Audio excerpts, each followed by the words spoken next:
Raise my hand.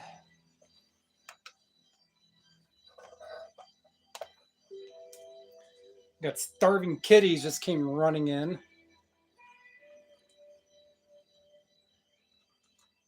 It probably won't be right here, but I can see that.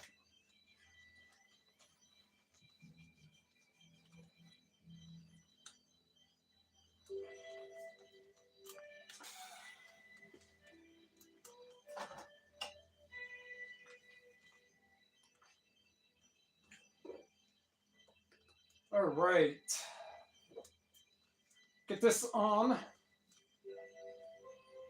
So I was not expecting he's over here. I'll find out in a minute.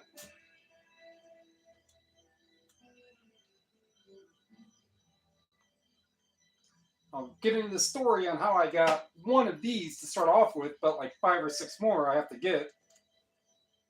Well, I'm going to see on how profitable, how much of a PETA this is, if it's $15 a scrap, roughly, what have you, because this is aluminum. If it's $15 a scrap, I'll go run right around the corner and go get the other ones. And I already talked to the guy. Damn, it's either Dan or Bob.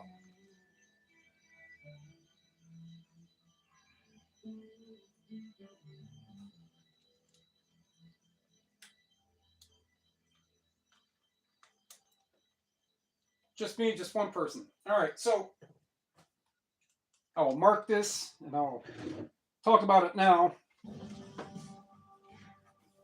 So in my, I want to say in my haste, but in my movement of getting stuff done this morning, knowing I wanted to go up to, these got to be easily 40 pounds each. Most of it's the glass, right? But in my haste, I forgot to put my my orders, my mail bin outside for the carrier. So when I got back today from going out to Ashtabula, I only found a few things. One of them is a Aha CD, which has Take Me On it, but that's in the car. I got a couple others, and came back, and I saw that I didn't put the bin out, so I had to go to the post office. Went to the post office, scanned all those in, and you could turn left out of the post office. So only one way to turn. Well, you could turn left or turn right. So turning left, there was like 15 cars that would allow me to turn left. Then I could turn left onto Tyler Boulevard, and then I'm almost home from there. But instead, I decided to turn right. I was like, you know what? I've never been down to any of these businesses to talk to anyone there. So I pull up, and I see a garage bay's open, and it's what that company does is they repair UltraSound machines, and the CRT ones aren't worth anything unless it's going third world. In that case, it's not worth anything. That's what he said. But the aftermarket here in the U.S., these aren't worth the trouble, according to. And I don't know the size of his warehouse, 20,000 square feet, but they repair the components and they sell the boards to board sort the other companies, and they take a lot of scrap up to like the Willoughby area and so on.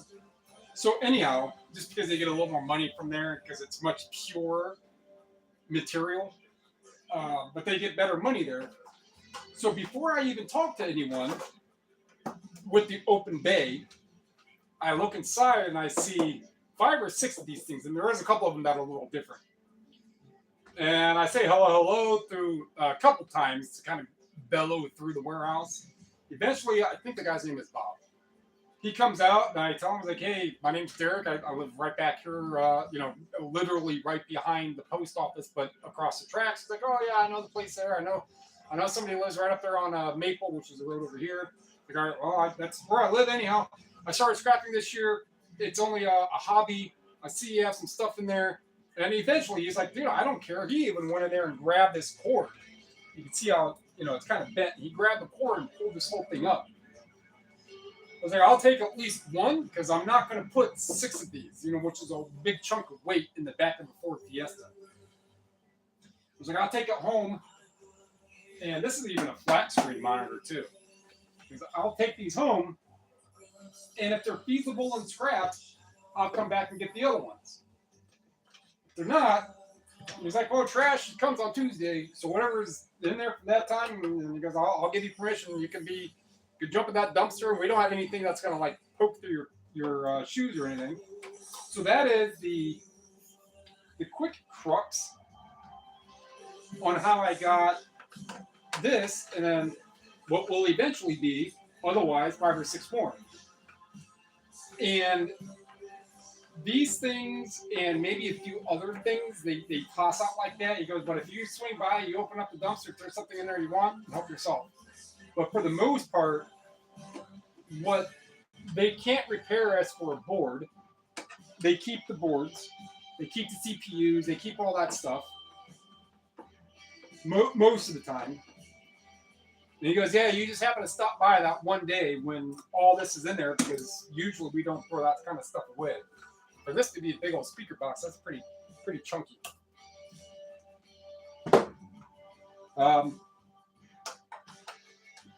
So it's just finding more free stuff.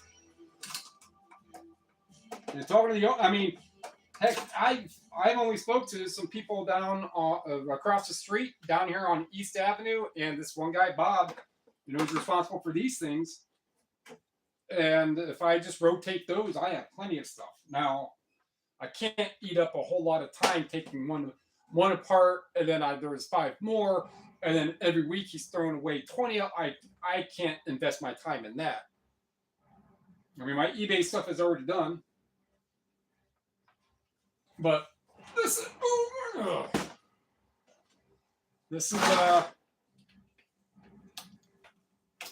the benefits of asking.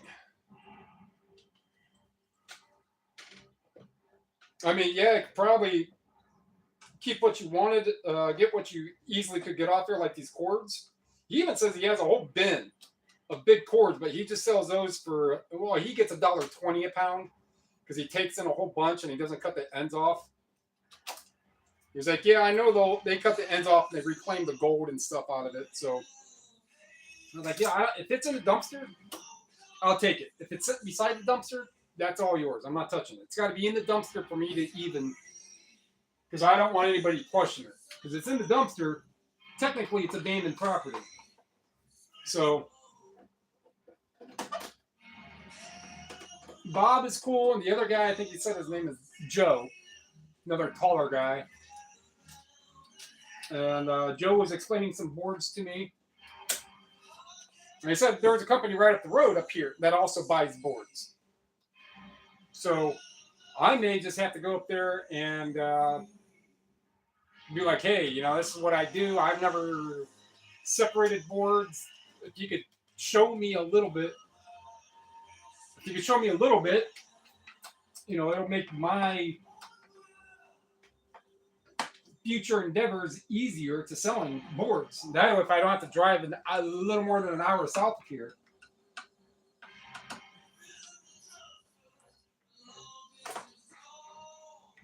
And then sitting right beside that is a guy who buys scrap metal, a business. I don't know. That's probably 10 minutes down the road. Actually, that Hope Warehouse thrift store is on that same road, Lakeland.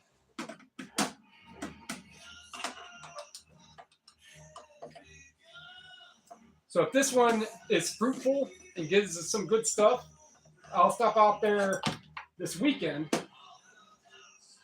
and go pick up a chunk more. Well, a chunk more. Each of these is a freaking chunk. Now, if I just sold this just as scrap or just as steel, being that they go by 20 pounds,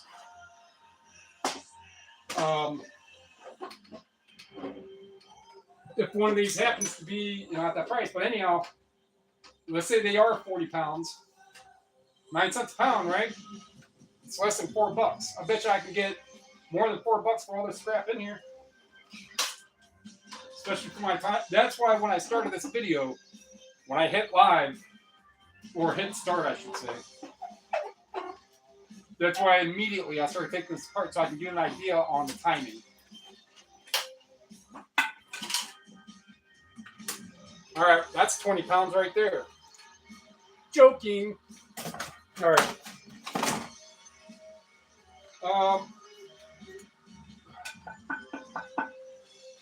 So definitely, I want to try to get the shell off, or at least one of the sides, so I can see the inside. And all my viewers, when they see the inside of this, we're like, "Oh man, I'm gonna go get some popcorn, and some jujubes, and some snow caps, and some Mike and Ike's, and an $18 small soda pop." However much. The last time I saw a movie in a theater, my wife and I went, and we went to go see X-Files.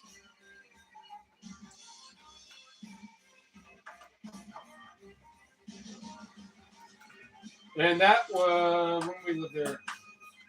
Astrid, her daughter, was little. She's a couple years old.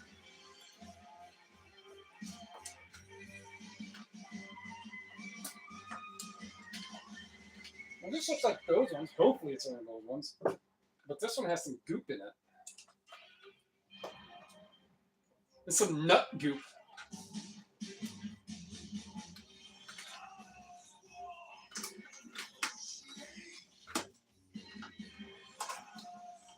Maybe it's some UltraSound juice.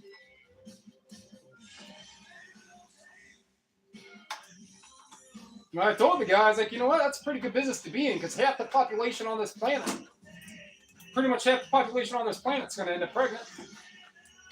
So, good industry to be in. It's like, yeah, you know, I never really thought of it like that. I just get the orders to repair them. And there's a circuit board right here already. Yeah, I really don't want to flop these around.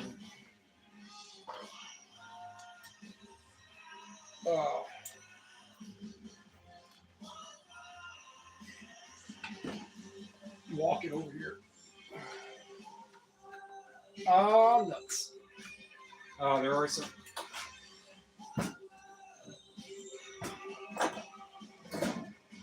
Base screws down here.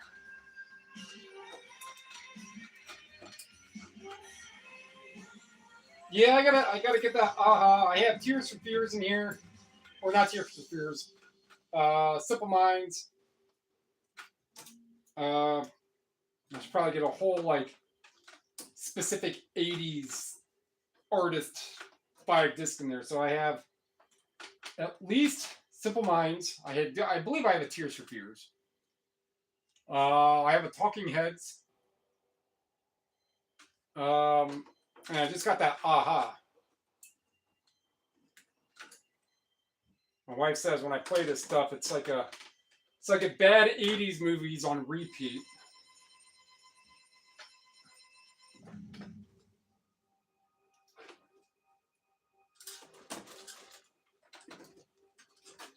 Yeah, that's beefy.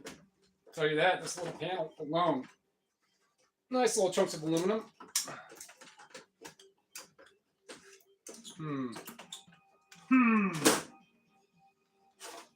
Things that make you go,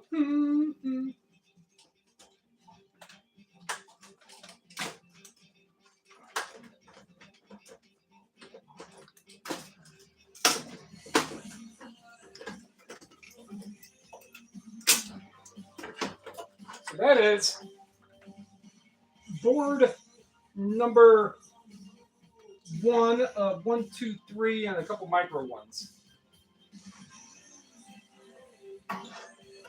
So let's see what's holding me up here.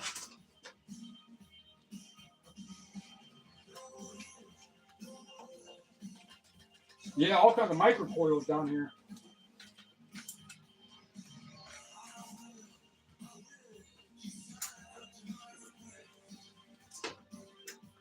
I know you guys can't see this, so we're trying to get this.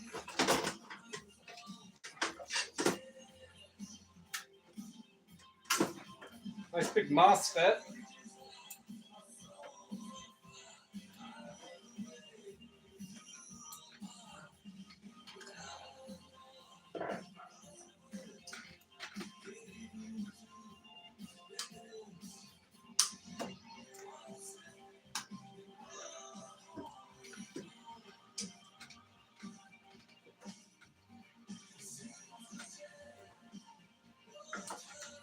should be it. All right. There we go. It doesn't look like it's gold flashing. All right. Too small. IC one. So 1, 2, 3, 4, 5, 6, 7. Massive MOSFET. Another little one here. Aluminum coil. Probably get the copper off that. Another one here. These little silver things. Another coil. Copper ends. This big one right. That one there. That might be it. Let's see. Aluminum. That's steel. Loom.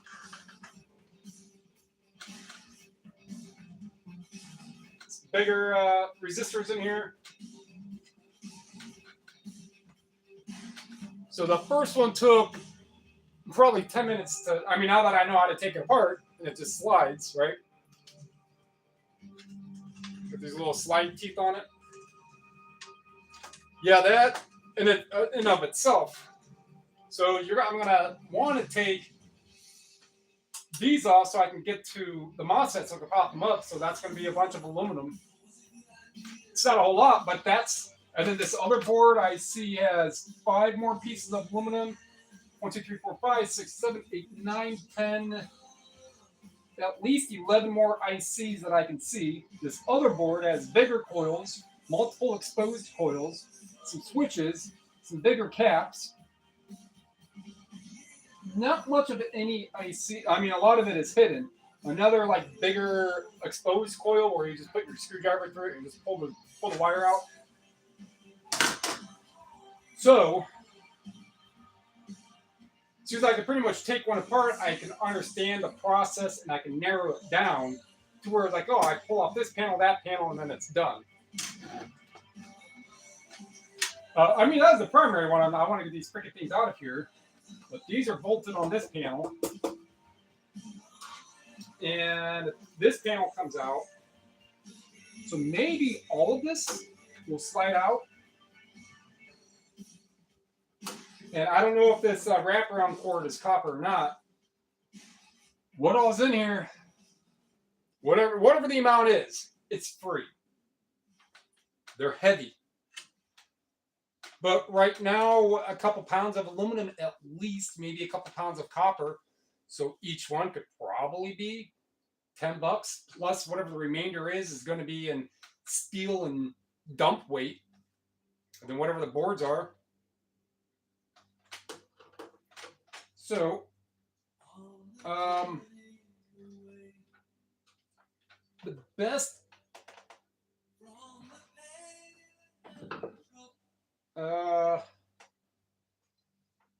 this interface board, the video interface board, looks like it's just on this panel, so it might be able to just be unscrewed. Could you imagine getting unscrewed? Could you imagine how many kids there wouldn't be?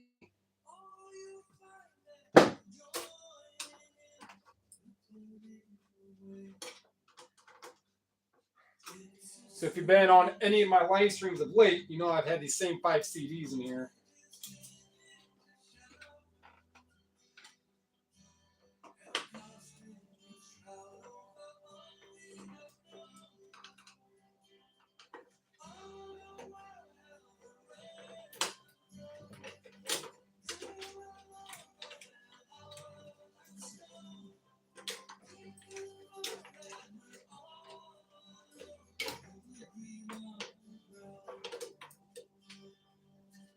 Okay, so this is very, very light gold flashing.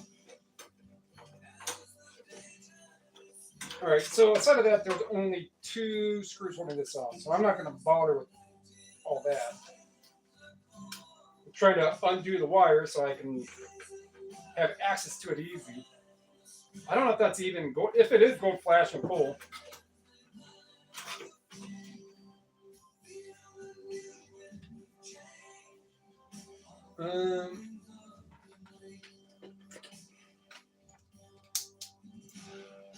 So since this is medical equipment, especially, older medical equipment, those ICs on there are the, these raised ICs. So they're about 2 to 3 times thicker than the standard newer ones.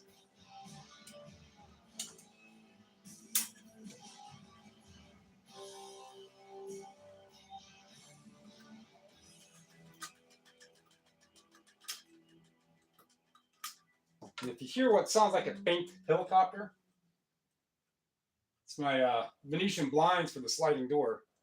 I have it in just the way to where that little bit of wind whips around and hits those blinds. And it goes like Hannibal Lecter. Clarice.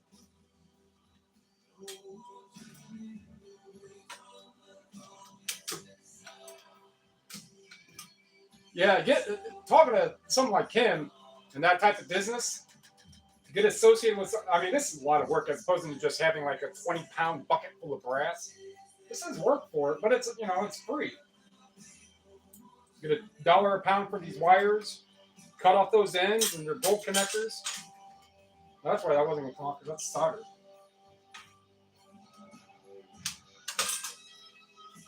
So low grade peripheral, because it has connectors, I guess.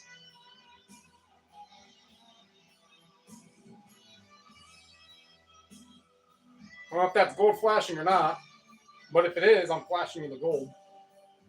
I'm rich, bitch! Who said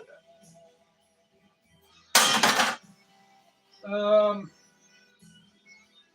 And then all the, it looks like copper, that's all the way around. Like, I've never taken apart a tube. I mean, I dealt with tubes. I've dealt with boobs.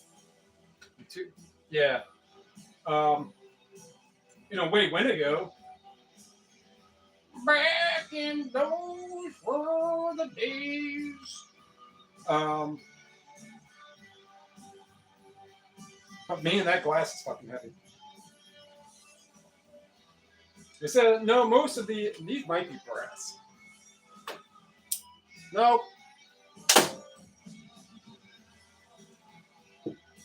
It's like, yeah, if there's anything that's in the dumpster, for the most part, they upcycle and they sell their scrap and the boards and a lot of other stuff. That's how they can keep the prices down. And I'm like, cool. Yeah. It's still expensive work, expensive stuff. Yeah, those are gold plated. So like these ones here, I won't cut the ends off, but stuff like that, I'll cut those ends off.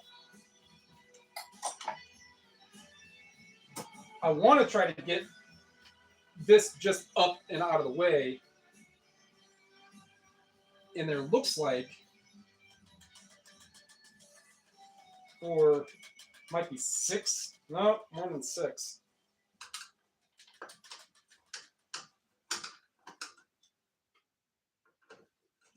See, I mean, it'd be great to have a bigger place, a house or something. It would have been great to just have a truck, be like, oh, you got 6 of them? I'll back the truck up.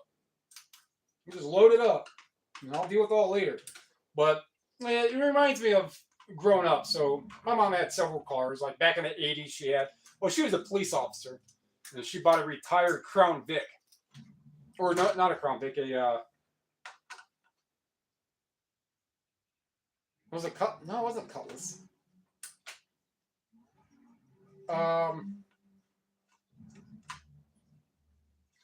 Whatever the GM version was, the Chevy model was.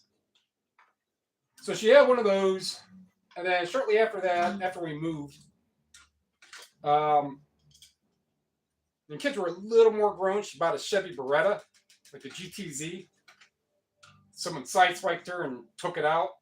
Actually, sideswiped her right down the road from where we used to live at from before we moved here. That is not gold flash. That's just a standard board. So, and then after that, she bought an Aerostar van. She said that van made her more broke than any vehicle she ever had. The rest of the story is because when you have a van or truck or more cargo, you tend to buy more stuff and you tend to buy bigger stuff. And then when you get all that stuff home, you're like, that's a lot of work to go through all that. I mean, she eventually did, but the principle is still the same. If you have a big truck, yeah, you can get a lot, but you're going to put a lot of work on you, and you're going to have a lot more stuff. I drive the Ford Fiesta, where I pick up all my scrap. I mean, not all of it. I mean, I have taken the Escape a couple times, but can't fit a whole lot in a Ford Fiesta, and you're definitely not fitting 7 of the. I mean, that's only like 300 pounds. You got to think I'm 220. But another passenger was 220 sitting up front, and if 2 other passengers that were 150, that's 400, 600, 700 pounds. So it can handle it, but those seats are on the linear of the axle. Well, the back part of the frame, right? So the trunk is not. No, kind of. But I'm not buying a new frame to haul around. You know, I'm not going to haul a bunch of these around, bend the frame, and then I have to buy a new car just so I can make $11 in scrap. Nope. Not gonna do it. Read my lips. Oh, such grace back then. Even for an actor.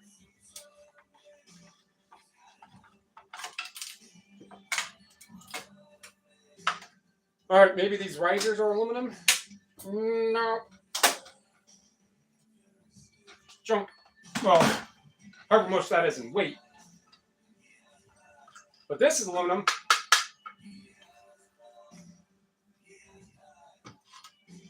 So that's a board I got to separate later.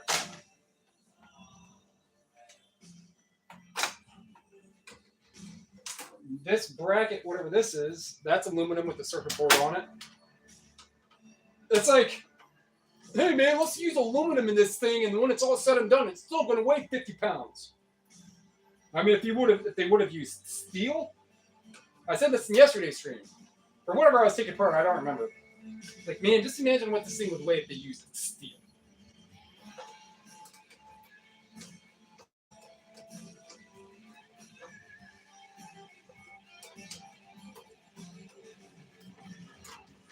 It, well, this is screw right there.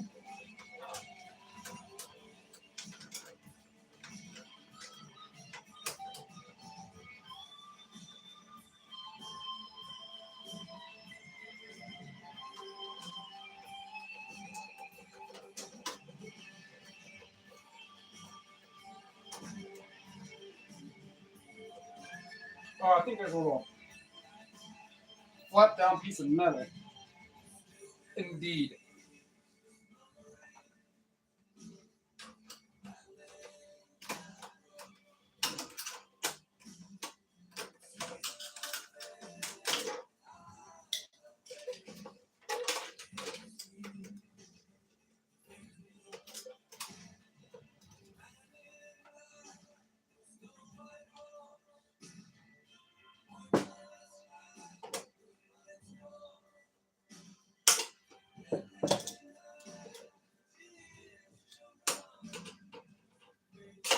That's what I wanted.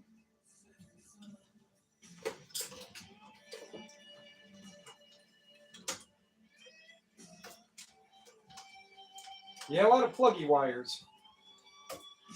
They actually went through my connector ends. Well, I didn't go through. I consolidated them because I had a bunch of like connector ends and stuff from whatever, however I was accruing them. And what did I do with them? Oh no, I still have that box right there.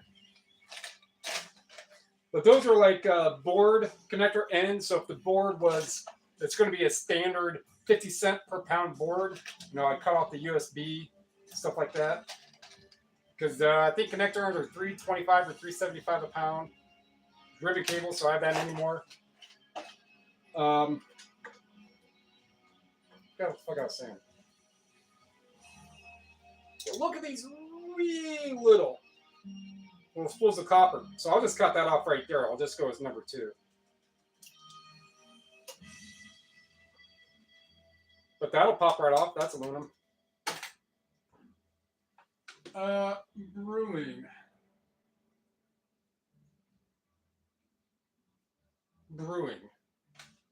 would have happened to be.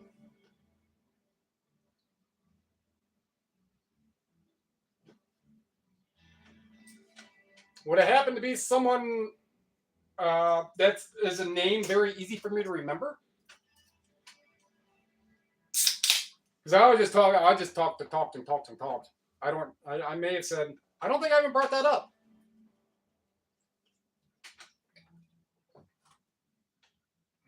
Or maybe you're talking about babies brewing, or biological fluid convergence brewing. But if you are talking about brewing and about somebody who matches my name, then I did run into somebody who matches my name. Actually, right down the road from the business where I got these. And if you're not him, either way, if you are him, cool. I'm going to tell the story anyhow. Usually I say stuff that's regards to scrap, but when I do talk sometimes, it'll be combined of just throughout my day. But there's a place, and I don't think you would even write brewing if it was you, because you would actually write mead or meading or meadster. I didn't know what that would be. But I ran to someone across the street from another place I had asked about scrap.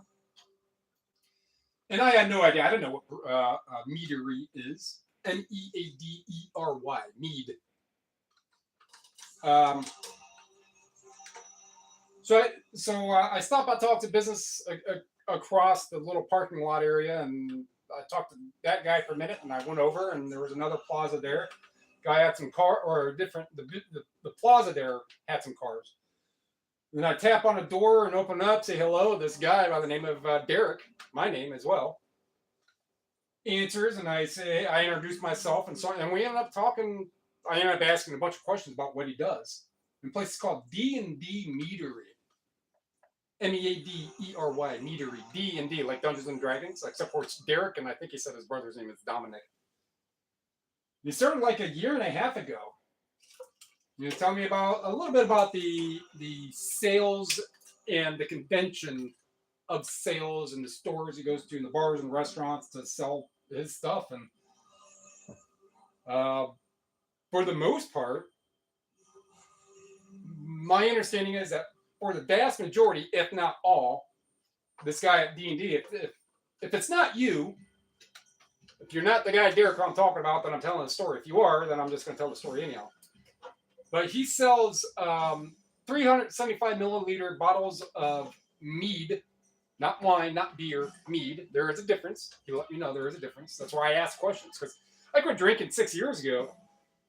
But a lot of this inner circle stuff, jargon and parlance, I don't know. You said something about gravity feed, and all I know is like, well, then it's sitting on the ground, or it's not on the ground, but it's 1G on the ground or being pushed down. But yeah, he makes his with organic, local honey, local fruits. Strawberry, I remember him saying strawberry and blueberry or something, but mainly with honey. Hey, he didn't tell me any secrets of anything, but he told me some of the stuff he makes it out of. He's going to be opening up a restaurant. So if you are him, that train right now is passing the post office. I'm literally right here.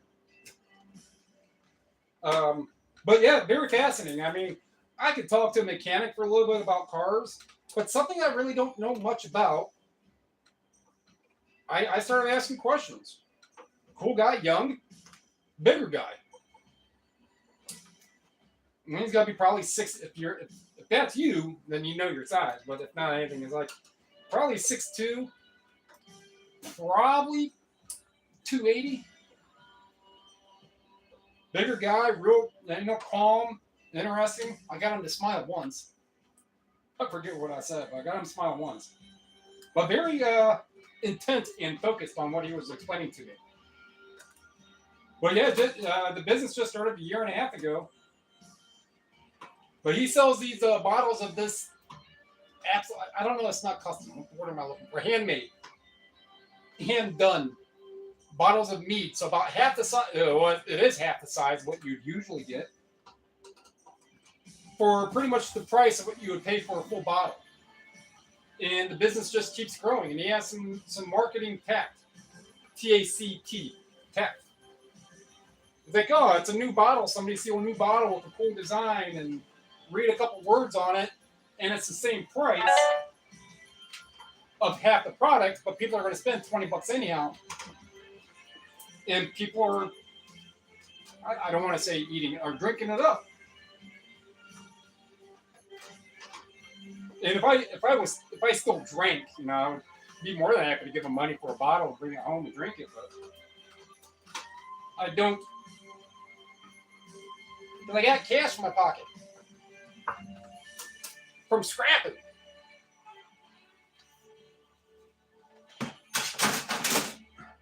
So I don't know what the whole brewing thing is. But if you are him. Not like many people will see this stream. There might be a few people come in and make some comments if you are him. I'm happy to put a link to your business and in the video description, and no problem with that. And I want zero in return. Don't matter. I'm not a quid pro quo kind of guy. I'm like, I don't care. I do the same thing for like YouTube channels. If I mention a YouTube, now each time I mention a YouTube channel, I'm not going to put it in the chapters or anything in the video. However,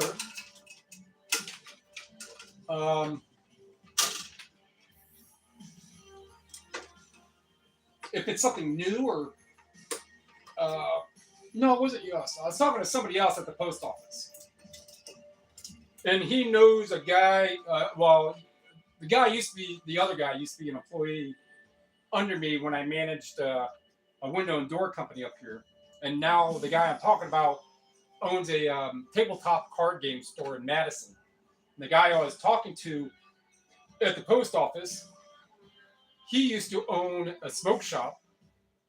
And since the new law passed, he doesn't, but his buddy still owns one in Strongsville.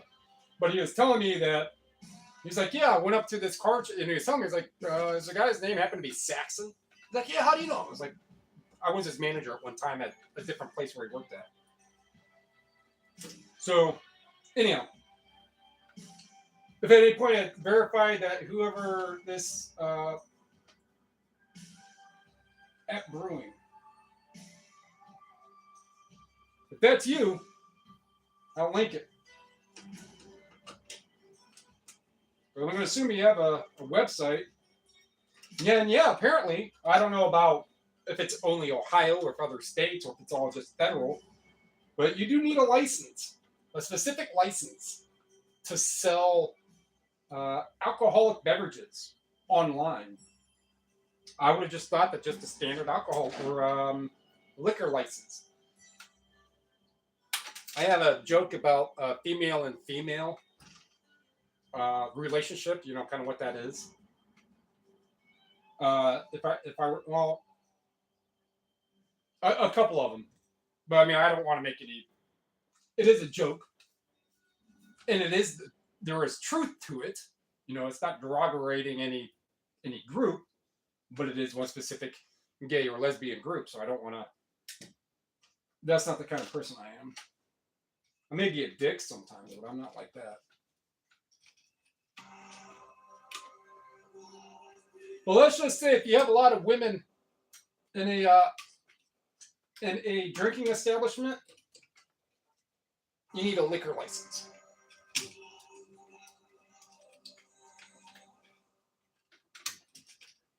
If you get all these women that are in this drinking establishment and they're all drinking in a separate room behind a closed door, it's called a liquor cabinet. Not Liquor, Licker.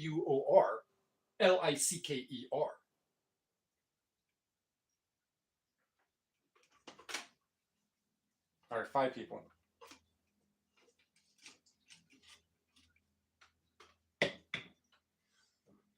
What do they call lesbian dinosaurs? Lickalotopus. All right, enough about that.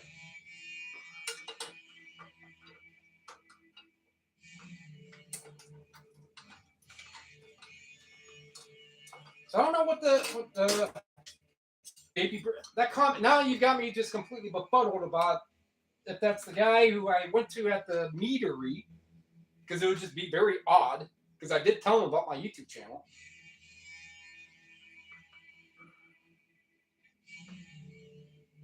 All right, so I might be able to take this brace because I don't know what all this is. The biggest point is I want to get this fucking glass out of here.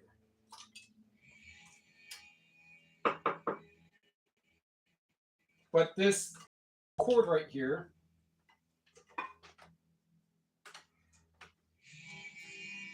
I'm not going to break my hands trying to do that.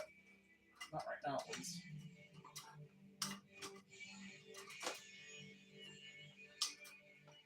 Glad you like the joke.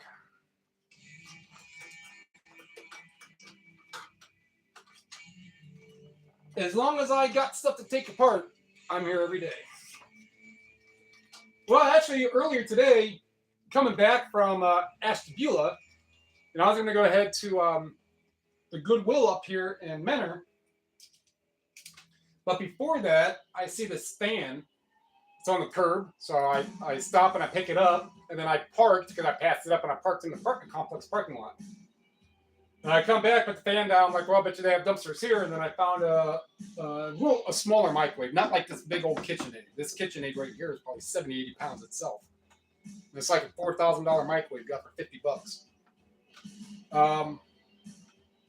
But smaller microwave, about the size of this thing. Not that heavy. Not that heavy.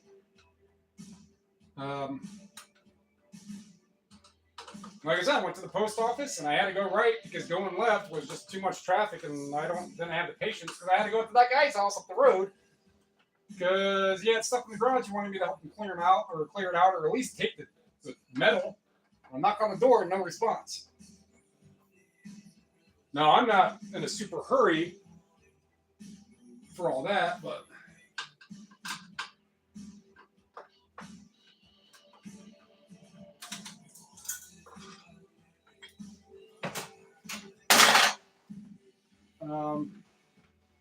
so a couple of really good boards. Let's see if I can.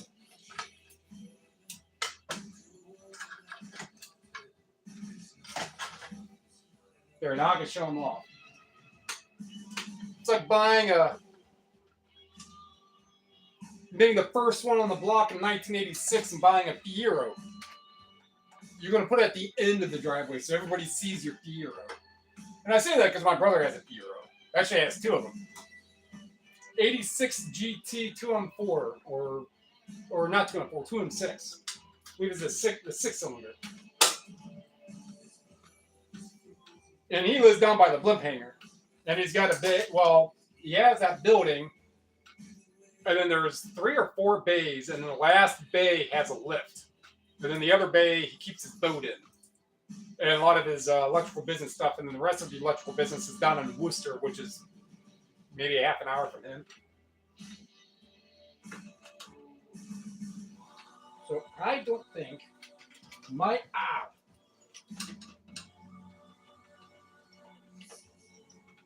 So when Derek, of course it's a Derek.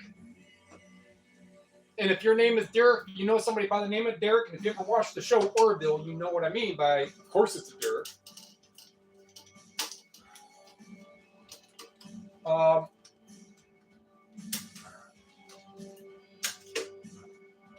So here's another board.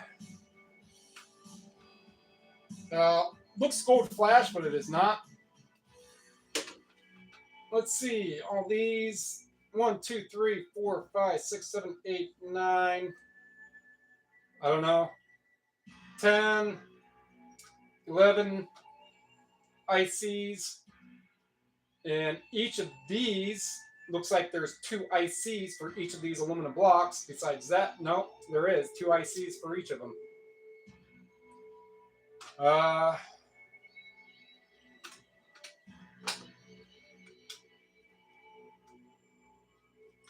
These are probably brass.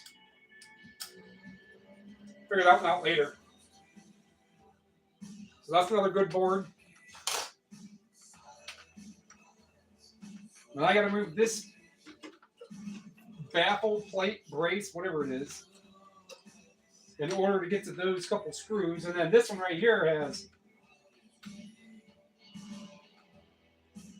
2 exposed coils. This coil, which is, it has this copper wrap right here, this copper ribbon, skirt, whatever it's called. Some exposed MOSFETs, couple switches, that one, some bigger resistors, which you just cut the resistor and just get the very little bit of the copper off. I mean, you're going to get $3.60 a pound for the copper, or if you keep those on there and you throw it in with the boards, it's only 50 cents a pound for the board. So I'm going to cut this stuff off and get that little bit of copper when I get to all this.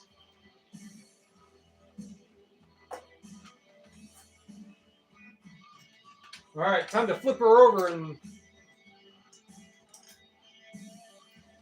say thanks. That's mean.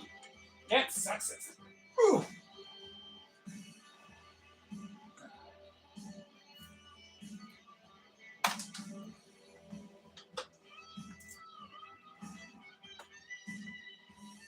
So far, was maybe not even an hour? Not even?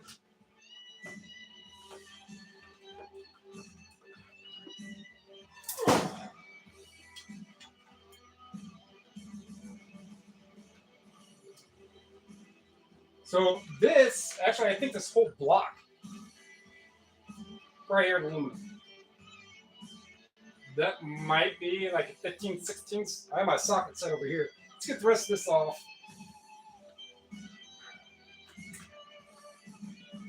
Come on, buddy. The more you play with it, the quicker you can get it off.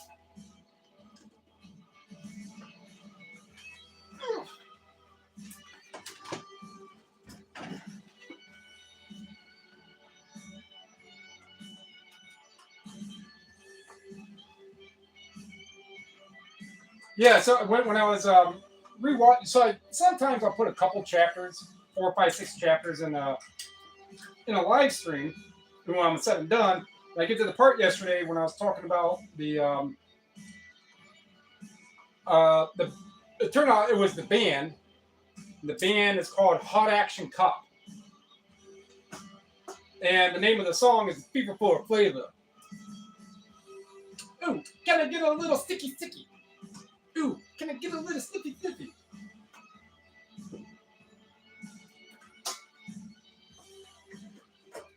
He was talking about a test run for what it would be like to be a trash man. That's what he was talking about.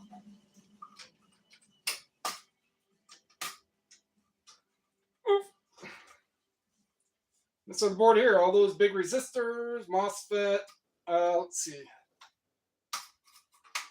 Yep. There's another switch in there. That one is not. Oh, it might be. Some good stuff on that one. Oh, here we go. Let's tell you what it is. This is a 17-inch color CRT display model CDT, so Charlie Delta Tango 17105 Bravo. Made in Japan by Totoku. Toto, like the band. In Africa. Band Toto. And this was made in January of 2006. 20 years old. Actually, flat screen was pretty much coming out about then. I mean, they had projection and DLP, digital light projection. They had that stuff.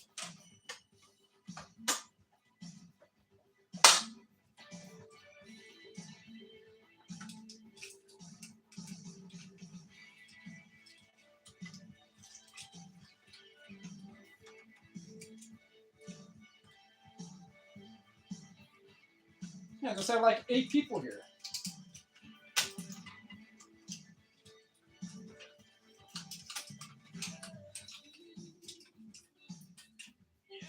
All right.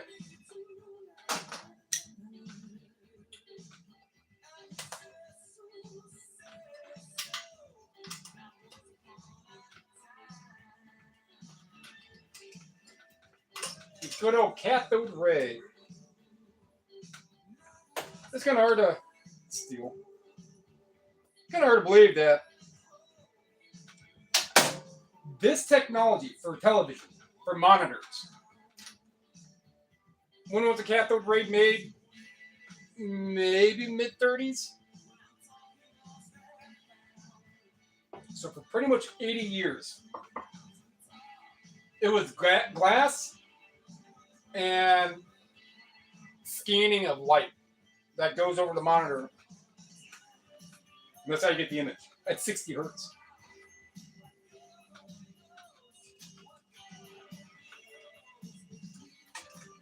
So let's get...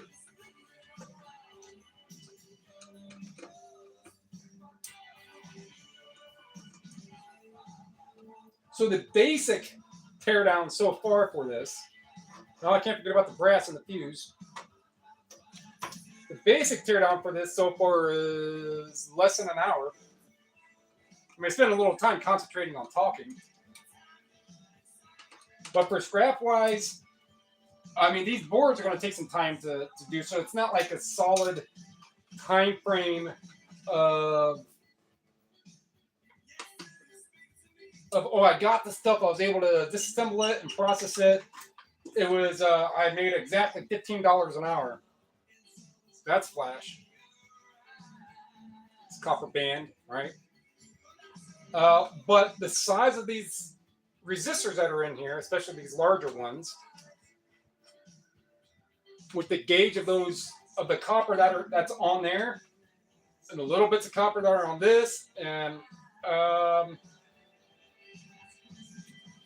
probably just break that barrel. I can slide that out. So try to keep more of that weight on it. Because it is a peripheral board. It's going to be a low grade, so I'm going to have to take the copper and the brass off. But ultimately what you get out of it, not including the wire or the ICs. ICs are $16 a pound, I want to say. So I get a pound of IC, not even 4 ounces. So $4 or $5 in these IC, maybe a little more. Yeah, I would say each one's probably $10. And I got to get all this off and get the rest of this around there.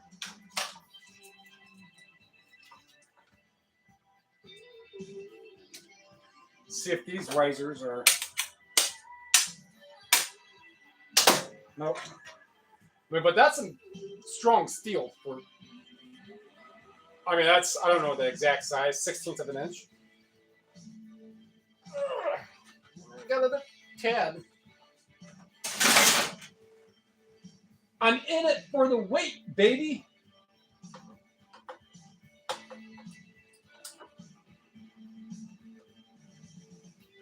You know what?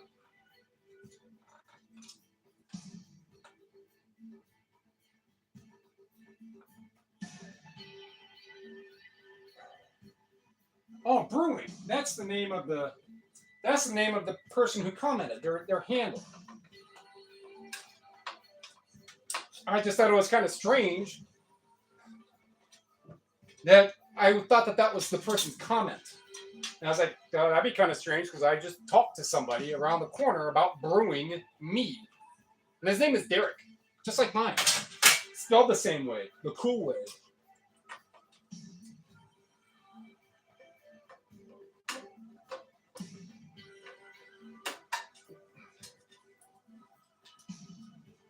Gotta be, yeah, a couple right there. I can feel it. That's what she said.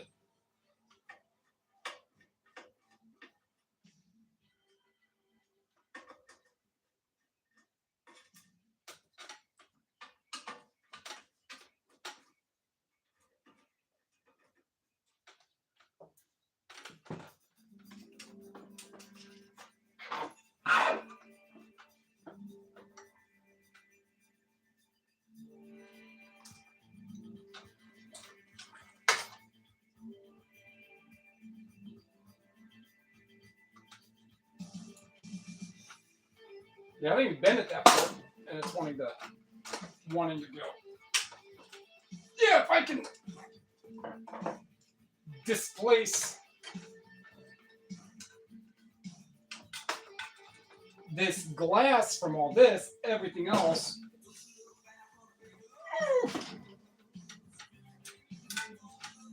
Me and Derek, you weak. No, that's like 40 freaking pounds and I'm sitting down.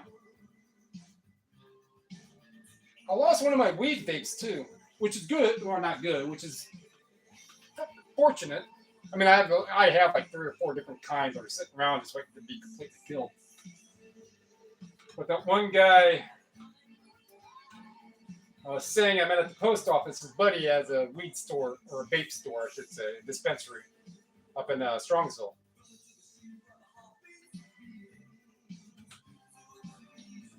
Which is even more straight. Well, not really. You know, times change. But when I lived in Strongsville back in the late 90s,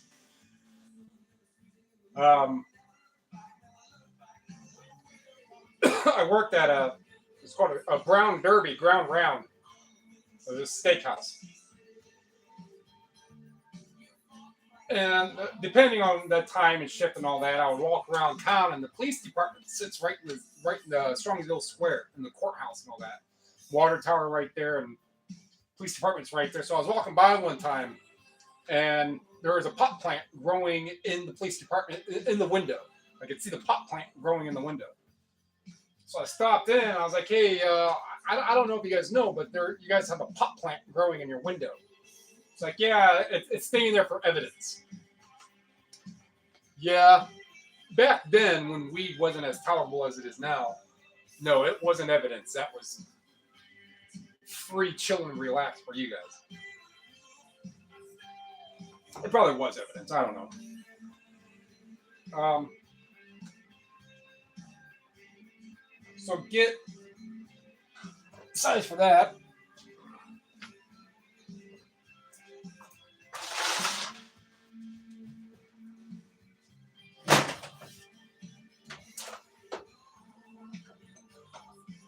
First, let's get a deep wells. Almost.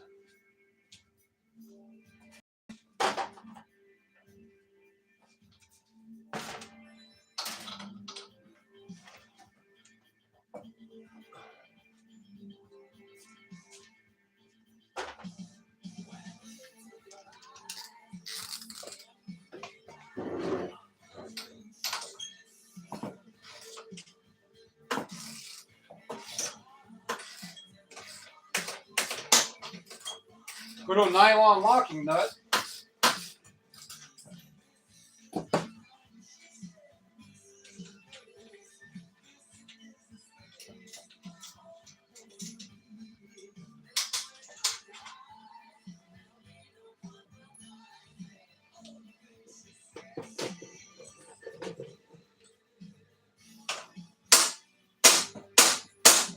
Hey, hey, hey, hey.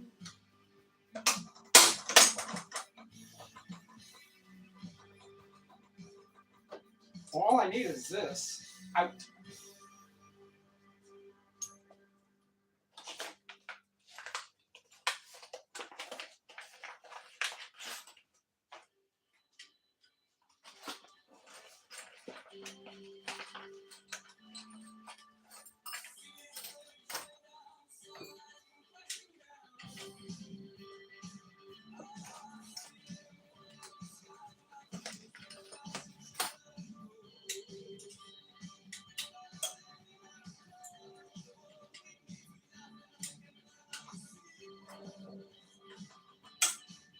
Yeah, it'd be great. Oh, there we go. Like this.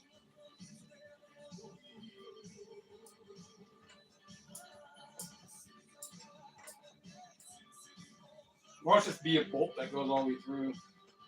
55 turns for half a pound of aluminum. That might be.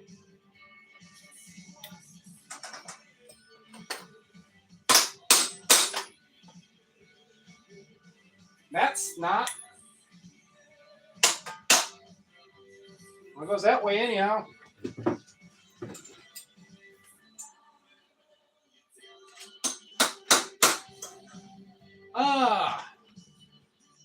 Got a set screw.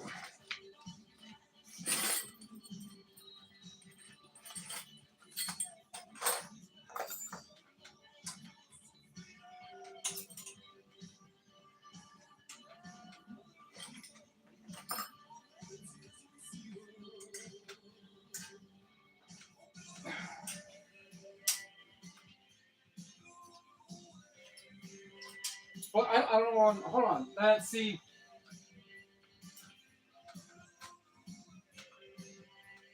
I'm a little befuddled by it. Because if this pin moves, that sets, well, unless it's, no, well, no, it's one whole little assembly, obviously.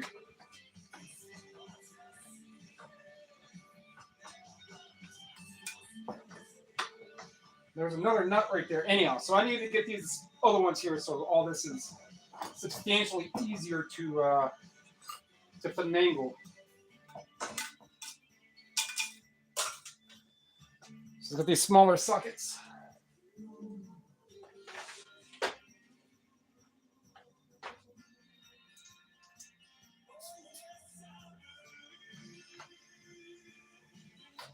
Take a wild guess. Was this 5/16? Good guess, huh? Good guess.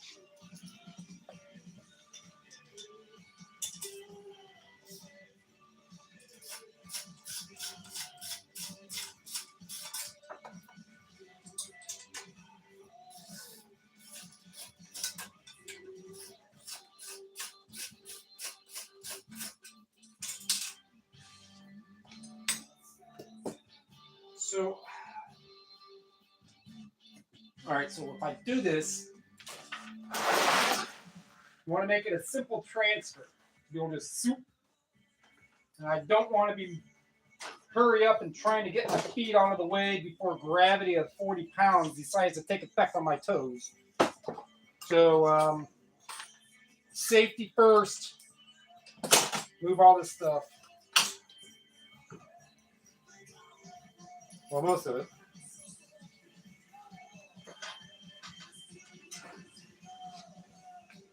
So undo those two. That should go that way, and I should be able to take the tube out. The boob.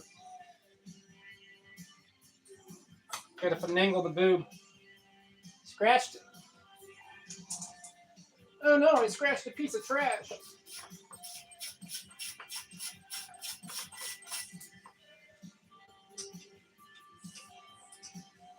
Gotta play Tetris. Critical thinking. Instant algebra, you know? That one subject that they told you that you told yourself in school that you don't need because you'll never use algebra. You use algebra every day, all day. If you drive a car, you use algebra. If you meander around people out in public, you use algebra. You're always constantly calculating variables. Ultimately for an outcome that you want to where you survive or whatever you're doing.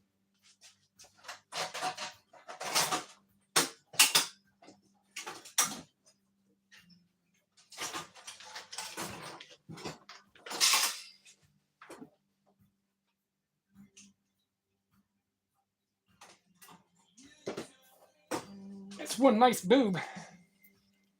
Like that little bit of copper and all this, and I'm gonna get. I believe they're called a yoke.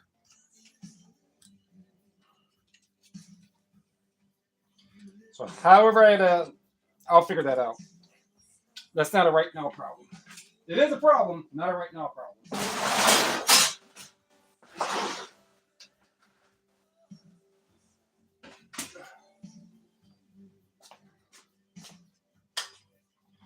All right, Jill and the jumping beans. Let's see what we can get ourselves into now.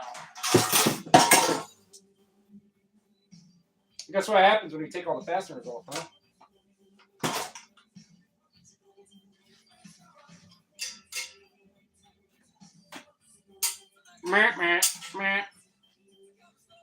Sometimes there'll be a stainless, like a 10. Not those ones. No.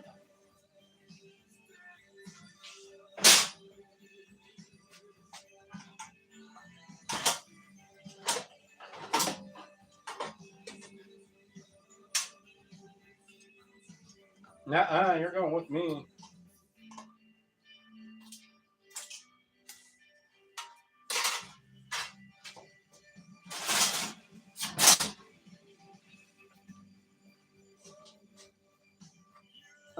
You'd figure there'd be a lot of stainless and brass in here because it's medical.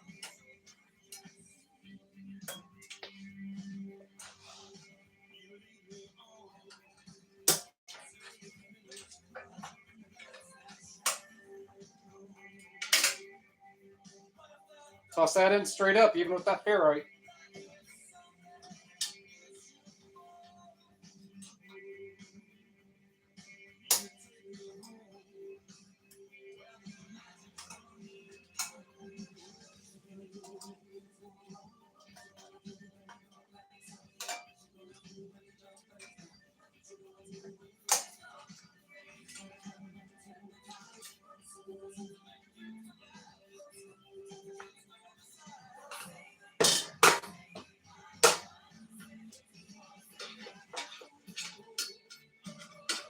Oh, if you saw that spark.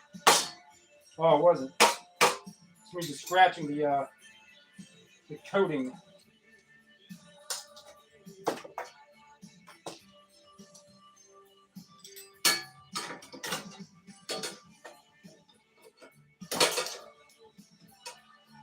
Am I messing with your sleep, Bruce?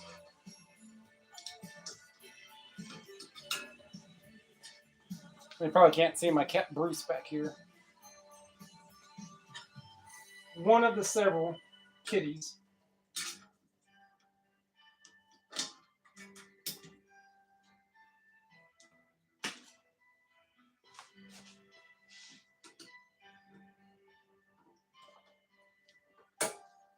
All right, so right here, it's pretty much done. It's if I subtract a little bit of time and a learning curve, 45 minutes maybe, take one apart. If I subtract more learning curve, and I'm very, why is that so, oh yeah, that aluminum. That's what I was after too.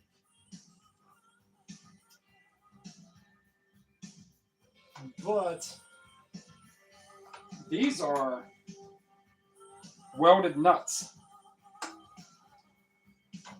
And these are rounded tabs.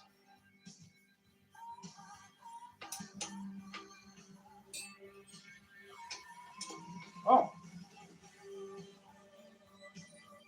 But I'm not going to be able to, I mean, I might. I'm not going to be able to remove that.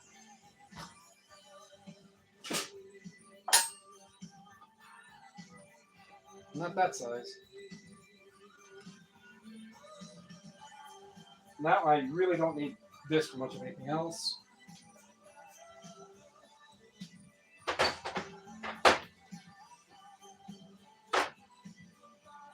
Let's say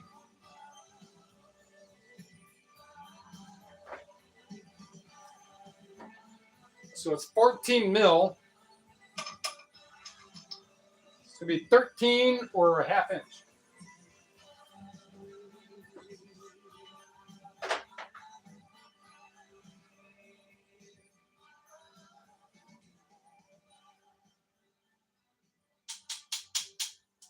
Where's the other one?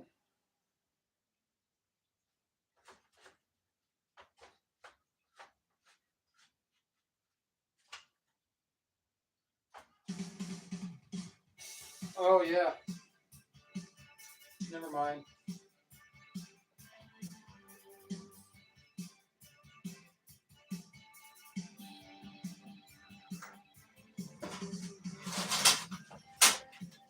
Well, let's hope it's metric. Metric enough.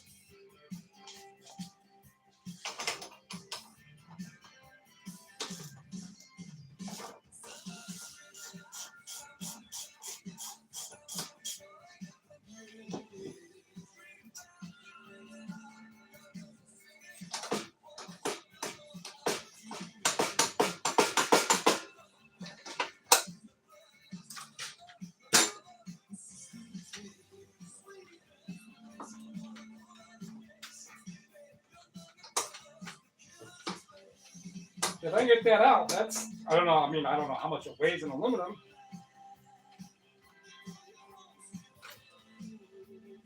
I'll definitely get more. I think that's probably what that was. So you get to that.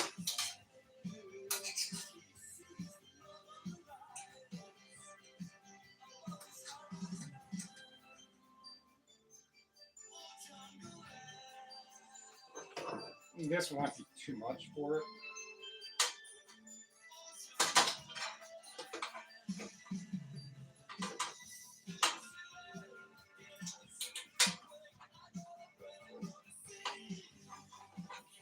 back, we loosen it up. I don't know.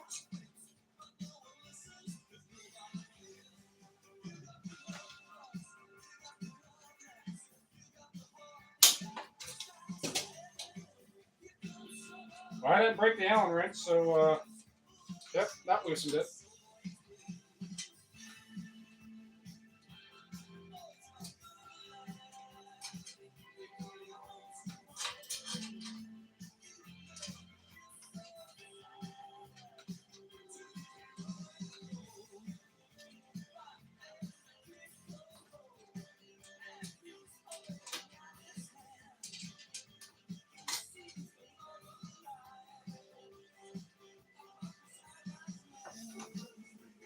So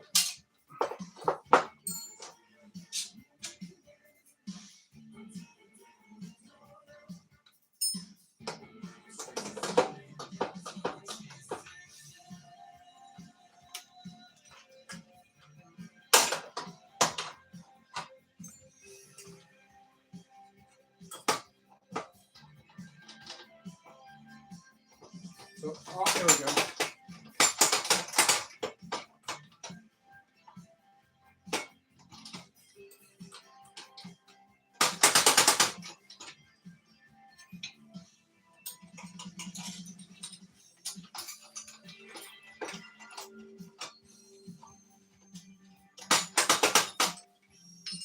All right.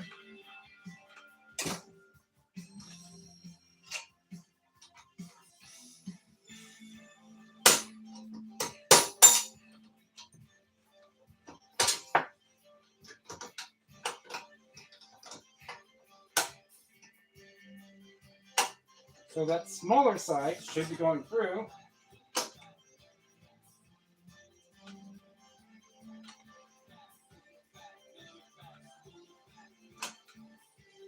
It makes sense.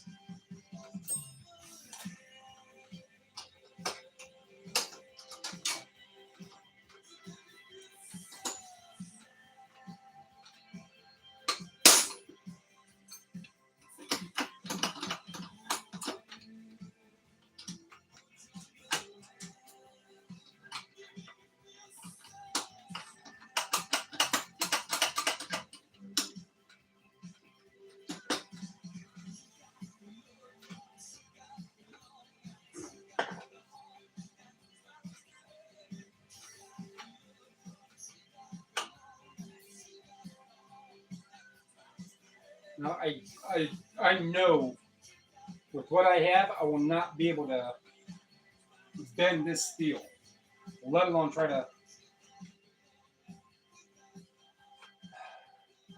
If I take that up, I could bend this plate, and it might be able to do what I need to do.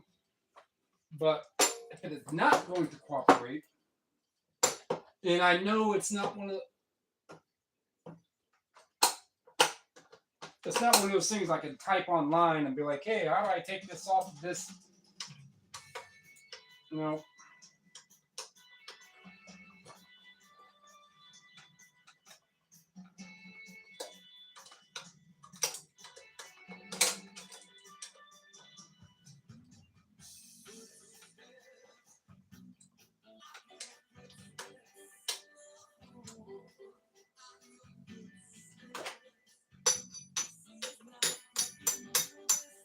Right? So it's a big block of aluminum.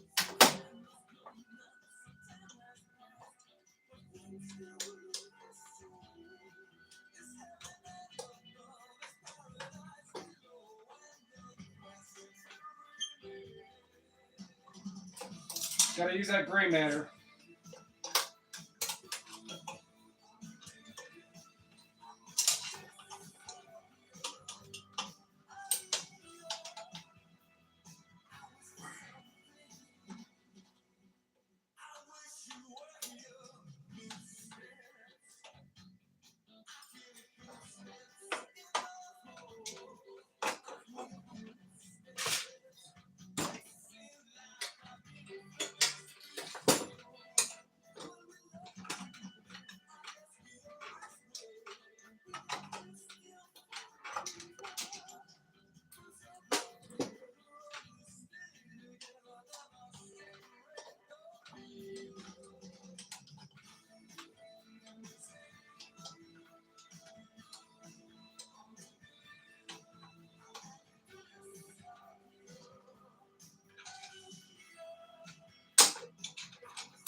All right, so hopefully this plate, good, it's not. There we go. It's probably over a pound. No, that's steel. All right, so that is the method to get that removed.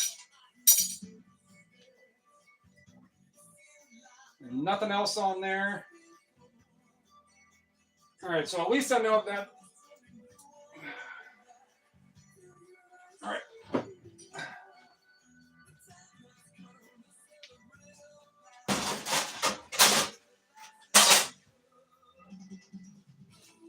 So let's break out the scale. Let's, yes, all of us. Me, you, and Lamb Chop. Because this is the job that never ends. Yes, it gets destroyed again and again and again. All right. 2 pounds.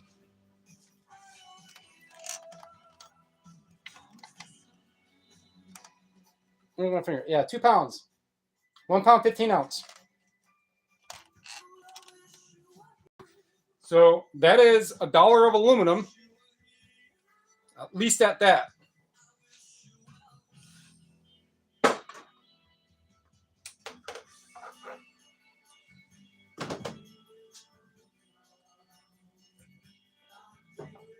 So I know I have at least that. Oh.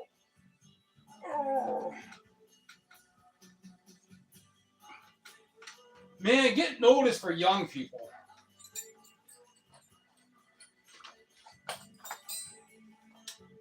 So like this end right here, that one no.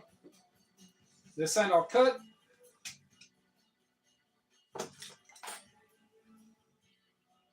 So 2 pounds of aluminum, $1. There's 6 more. I want to say there might be 5 more. Toss that in with the ferrite. Or the ferrite on it, I should say. Cut that end to that end. You know, because at the scrapyard, they say insulated wire, $1 a pound. Wire is wire. Coax, computer, mouse, cable, whatever it is. This little computer cable.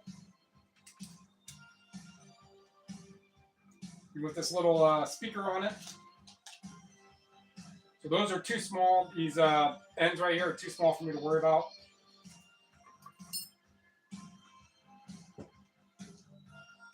And I'm not going to weigh all, everything else up. Safe to say, with the aluminum that's on those boards, is probably another, maybe a pound. The pure copper, maybe another pound. Insulated copper, maybe another pound.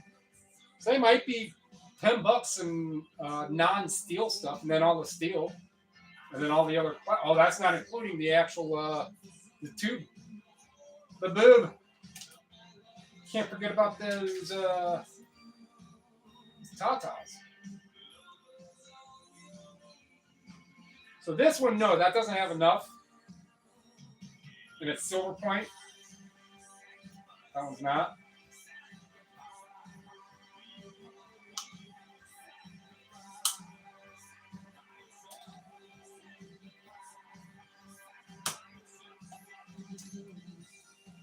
So that's got 4. That's too few.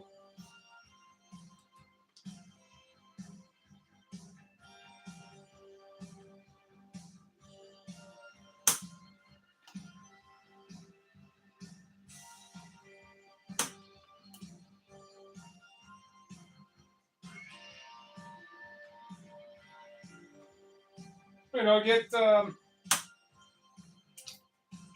of wire, and then I've got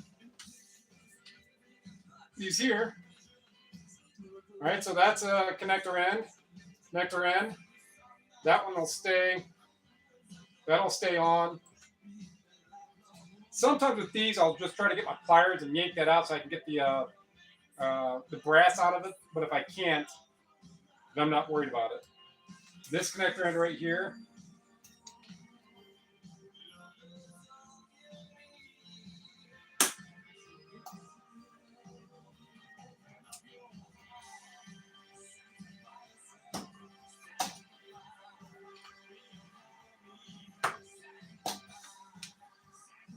So what I mean by that, I will grab, I mean, I can try with these right here. So that did not come up. No, those aren't going to pull out easily. So if I do that, I'm not going to be able to get that brass out of there. So that's just all wire. If the brass connector will come out easily, yeah, then I'll continue with that. But the amount of effort and what I found out, the amount of time and little bit of effort and finger pain and all that from trying to poke like a screwdriver through there to try to get, for example, you got to do that for a while to try to get that out, that brass connector out. I'm not going to sit there forever to do that. That's probably steel, but I got to disconnect this off there, which is just as easy as doing that. Look at that. Gold plated buttons.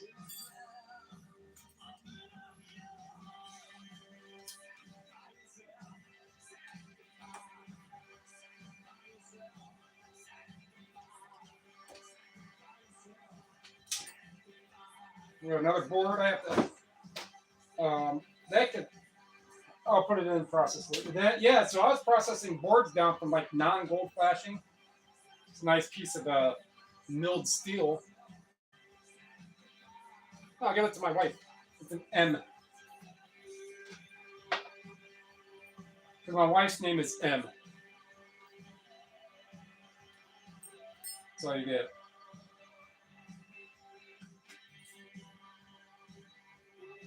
Like a C or U.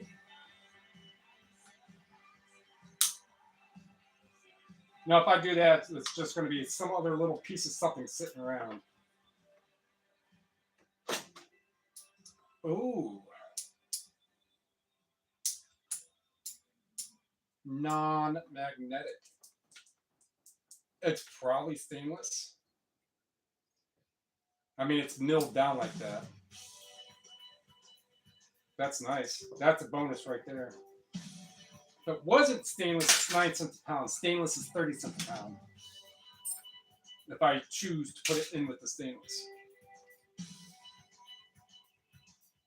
But it's milled like it is stainless.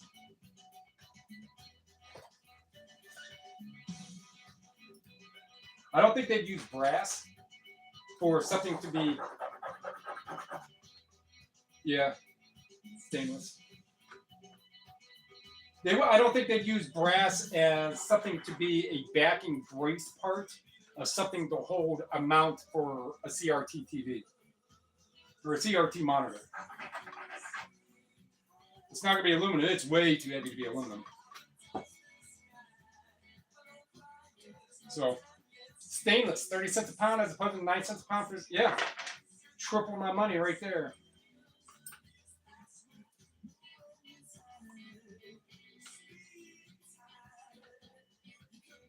So that is, and so far my understanding of scrapping, that's a bonus. When you're thinking it's going to be steel and it's not, like this thing right here probably is steel. It is not. More chunky stainless. This is, no, more chunky stainless.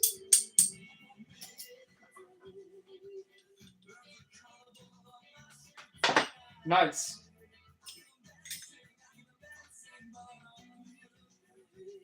See what these are. Steel.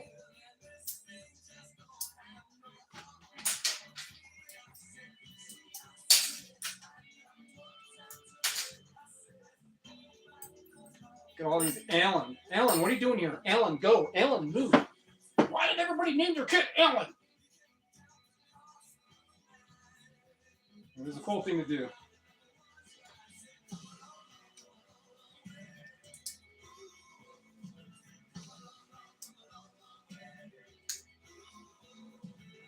These are.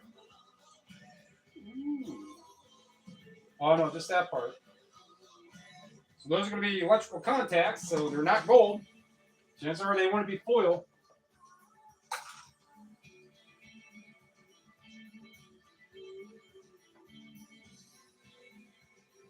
Well, that's actually thin, solid copper. I'm not going to putz around with that stuff. Oh no, brass. Almost weighs nothing, brass.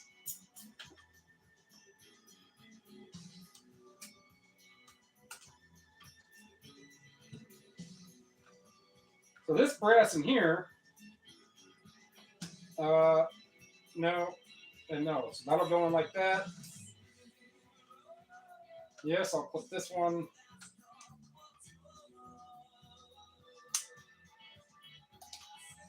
That'll go there. Put this one.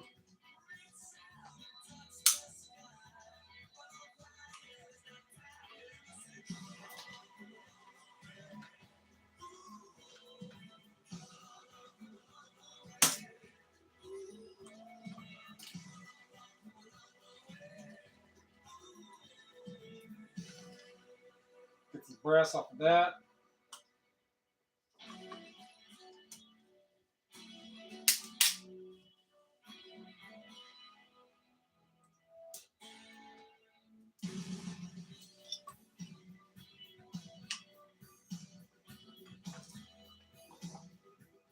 Brass. Wire. That one stays like that. Speaker wire. Alright. Couple pounds of wire, including the ferrite, right? Right?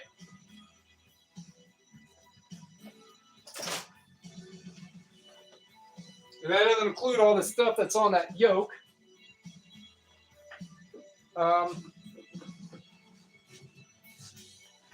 So ultimately, look at that. I don't have board stuff right here. An hour, maybe? I mean, you gotta tinker around and get some other stuff off here. And so at least $1 in the aluminum, just that piece, wherever I do with it now. Over there, there's at least, I want to say there's 4 or 5 more of those. I have to disassemble just like this.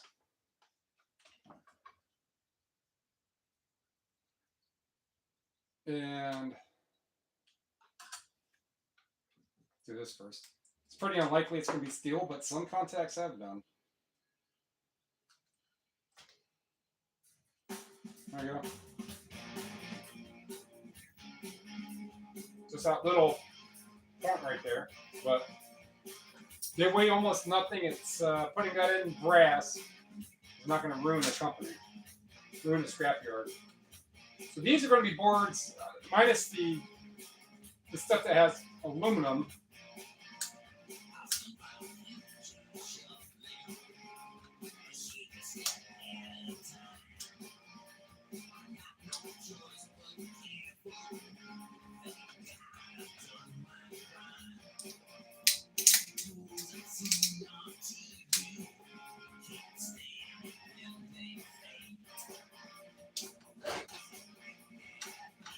So like these easy resistors right here, they can just cut those. I'm not going to go crazy on the other ones. It is a gold flash, so I'll leave all that alone.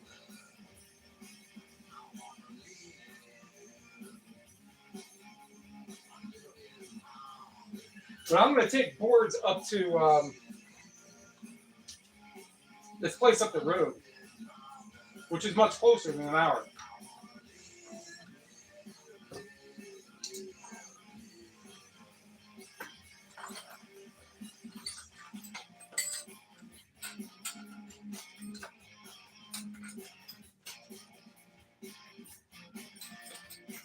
I'm trying to disassemble some of this other stuff. I want to primarily get the aluminum out because I've got a whole bin that's adding up. My little bin right here has aluminum in it. I can empty all into one. Because tomorrow I got to go across the street and go get that water heater. Got the business over there. Like, yeah, man, you can go to the dumpster. There's a water heater if you want it. Sure. So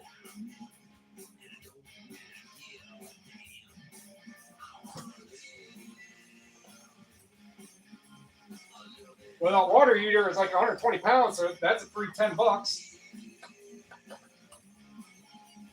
So since I'll be going to scrapyard, I'm going to consolidate the aluminum. I don't have enough wire yet. To consolidate the my bins, the aluminum, and the steel that I have now. I don't have enough stainless. Is going to be the same thing because that's 30 cents a pound. And after I get more of this other chunky stainless,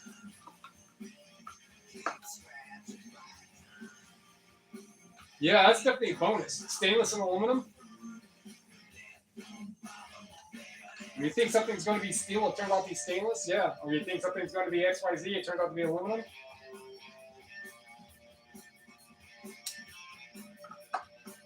But for circuit boards wise, yeah, those are no, you probably leave that aluminum on.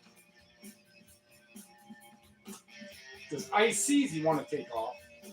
Oh no, you're going to want to take the aluminum off because you got to get the ICs or the. Actually, you probably lose more weight.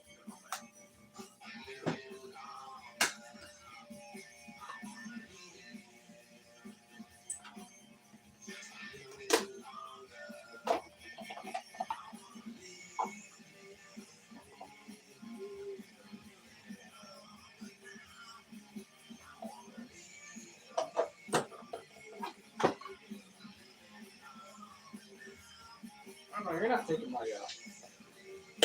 my brass.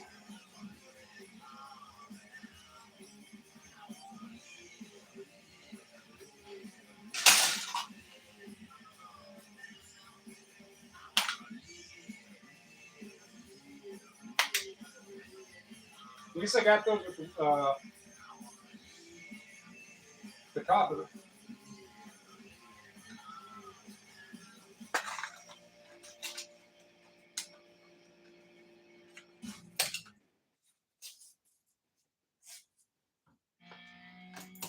Oh, so now that makes me wonder.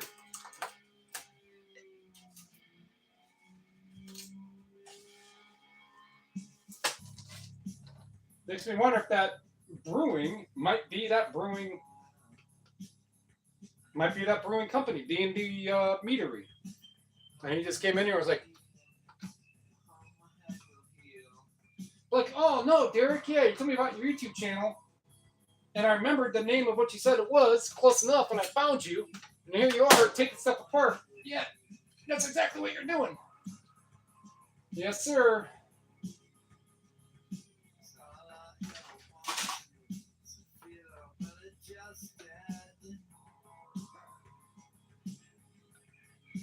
So cut that.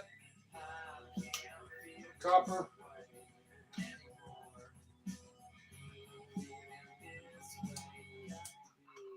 Got to be a bull. Brass.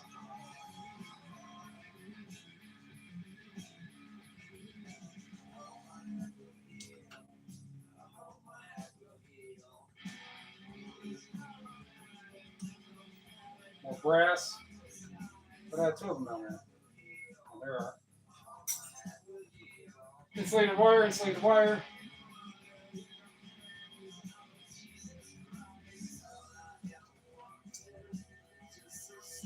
Another gold flashing board.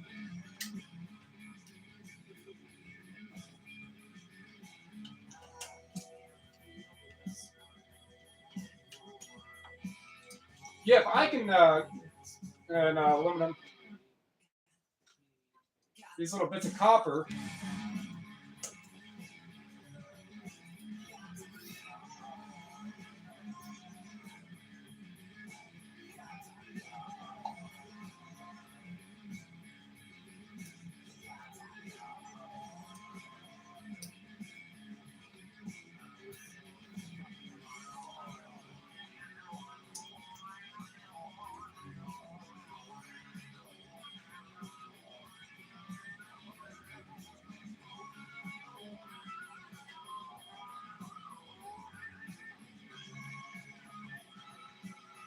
Oh, it's a Sony circuit board. You know, it's gold flashing. I should have probably just kept all that shit on there. Yeah, gold flash board. That's about it. Yeah, Sony. I mean, Sony does do a lot of electronics.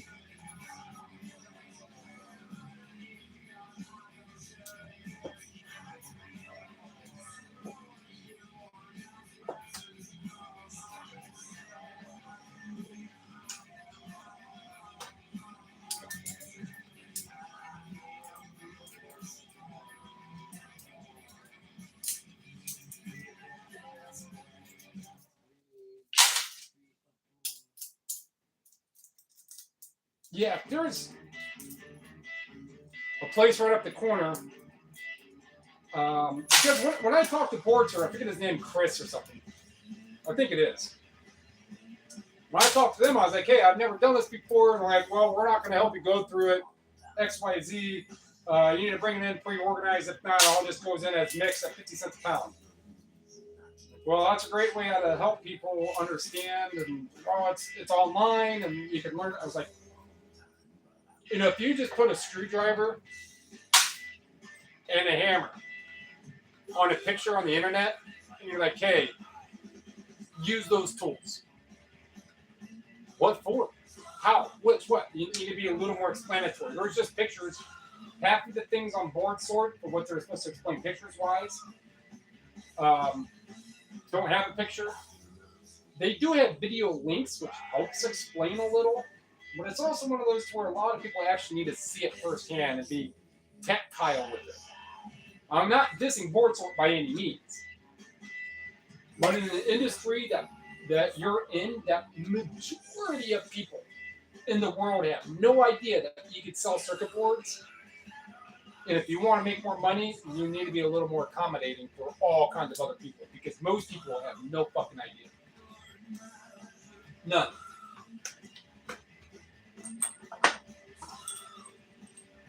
Learn my lesson. So yeah, that's a nice little chunk of stainless. Oh yeah, that whole other one.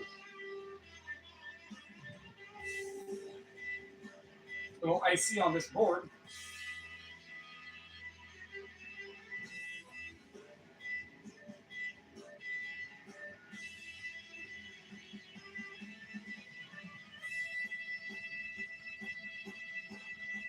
This IC I always take off.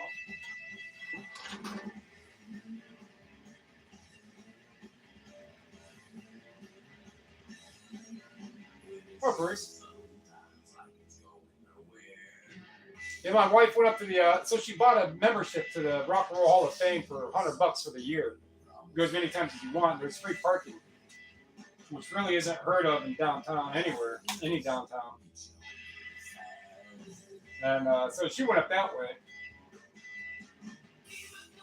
And the Rock Hole, you know, driving with no traffic is, well, it's on the other side of the flats, but not like the other side of the flats, but it's the other side of town. Well, not really. It's on the lake side of Lake Erie in downtown. There, those are better words.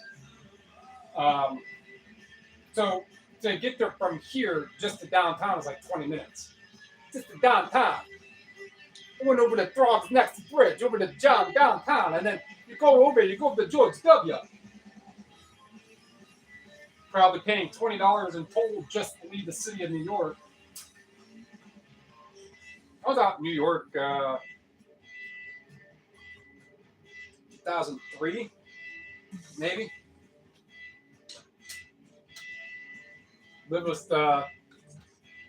someone I was working for lived out there in Wantagh. And one of the boroughs. And then 20 years ago, there in New York, wherever they, I don't know, it was like one of the roads is called like the C10 or something, whatever it was, 10C. And New York was actually banning cell phones at that point, for, you know, driving with cell phones. But the point is that gas then, like 20 plus years ago, was over $3 a gallon at those gas stations in Long Island. I'm like, So that wasn't too bad tearing that down. Still got a couple people here. So to me, I mean, I can get it taken apart within an hour. The other ones, I'm not gonna go drive up there and go load 5 more up in the Fiesta. I will go Day, Saturday. I'll go one of these days before Tuesday, well, before Monday, and go get those. And then I'll just pull around back and unload them from the truck. Because apparently last time I unloaded all those lights right here, I wasn't even sitting down for no more than 2 minutes, and maintenance put a sticker on there. Your car is going to be towed because it's parked in a fire lane. Hey, there's no fire lane sticker or signs back there. There's no parking signs back there. There's not even any no parking signs up front or no fire lane parkings up front. None. Nothing. But they are slapping stickers on people's windows. Parking in spots that are not regulated that you can't park in. That's how somebody's going to end up missing a lot of fingers. See? I'm not always the one for violence, but it keeps me hanging on.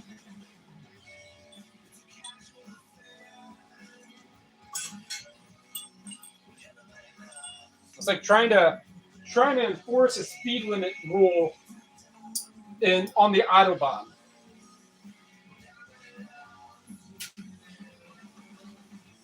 Getting pulled over for running a stop sign at an intersection where there are no stop signs. It's like you can't enforce a fucking rule or a policy or law. That's not enforceable because you don't have anything indicating it's enforceable. But either way, he does his best to avoid me on the property now. Because I yelled pretty fucking loud at him one day. We put another one on when my wife was unloading it for like 10 minutes. Not even 10 minutes. But enough about that. Back to leadership. All right, for the 2 people. So that's not too bad to take apart.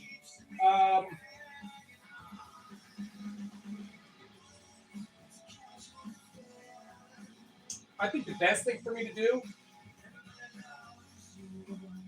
is to take what I have for boards wise up to the place up because the guy Bob where I got this and I'm going to go get the other UltraSound monitors. He said that there's somebody right there around there that buys the boards. Now I can make a little more money going down to board sort, but if I can make my first trip, like what's most ideal, which words you want.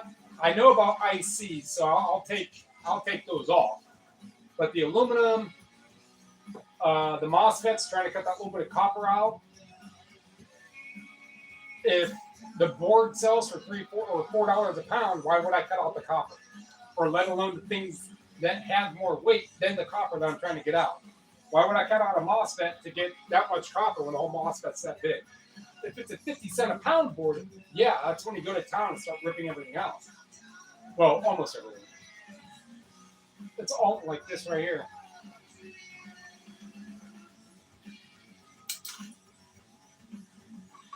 I didn't mean to break it like that, but there you go. At least the rest of that stayed on there. Under here, wrapped under that is a coil.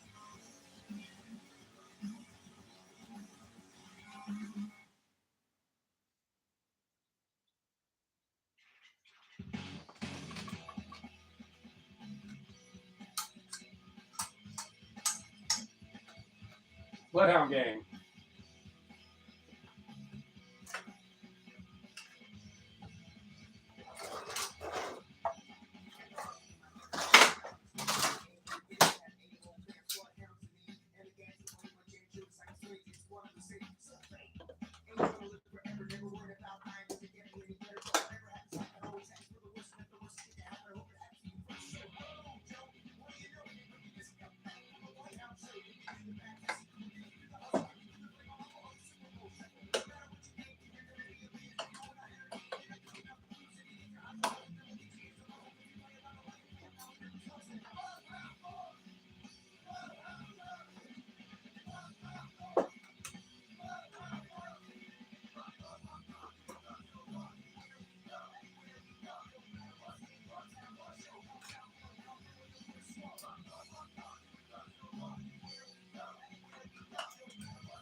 Hey, Rigby.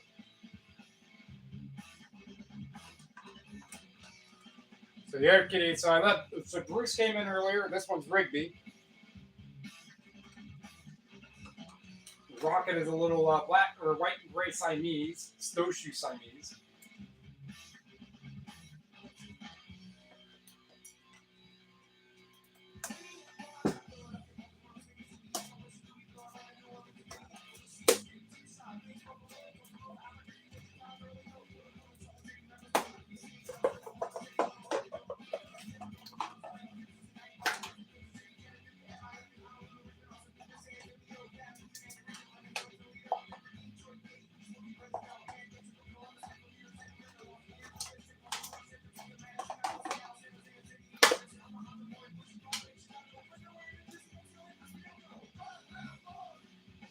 It's named after a bunch of cities. Like where in the USA, it's Carmen San Diego. Anyway, so I just watched something about where in the world is Carmen San Diego. I forget the name of the channel. I've never been to the channel. This smaller channel, like 4,000 or 5,000 subscribers. It's I forget what it's called now. But they did a little gig about Carmen San Diego, and so it won a lot of awards, like the Peabody Award for a trivia kitsch, whatever. It's like it won some awards that otherwise it would never otherwise been lined up for. And on that video, the guy, one of the band Rockapella, one of the main band members commented on the video, and this channel only has like a couple thousand subscribers, commented on the video. I forget the guy's name, but he commented on the video. He's like, "Hey, XYZ here. By the way, that picture that you used right there is not that actual person. Blah blah blah." And he did some corrections, and I mean, everybody was cool, and it was just filled with holy, wow, awesome, man. I thank you for those awesome, cool memories, and because of Rockapella, I got into ska music or whatever. Those are the types of videos that are entertaining. That's why I like watching the small channels, the interesting things like that, because, yeah, granted, that guy, whatever his name is, he could have gone to another channel that's got 15 million subscribers, and they did a little segment on Carmen San Diego. That's, to me, I don't think that's going to arouse interest in some actor or band member or something. If it's a big channel, if it's a small channel, I think that's where the higher bit of the interest is for those people. I mean, if you find a band like Four Non Blondes right here, this song playing, if all of a sudden some small channel with like 3,000 subscribers did a small history expose of Four Non Blondes, and one of the singers went onto that channel with 3,000 subscribers, said, "Hey, Amanda from Four Non Blondes here. Here's a little correction on that, but I'm glad I could help, and I'm glad you love my song." That stuff, that's the awesome stuff. Not someone, not like, I don't know, Jimmy Buffett writing on MTV's YouTube channel. That shit, that don't count. Small independent. I was watching a Fallout. Somebody made a Fallout. I forget who it was now. I think it was School Zone. The Fallout 4 builds. And the guy who played Gutsy in Fallout came onto the guy's channel and made a video for the guy who's behind the channel School Zone and told him happy birthday. That's the cool shit right there. That's the stuff that touches everybody who's in that field, that genre, that niche. That touches everyone, being that person did that for them. That stuff's awesome. But yeah, I think hopefully for only me watching me and talking to myself, hopefully I got what I was saying.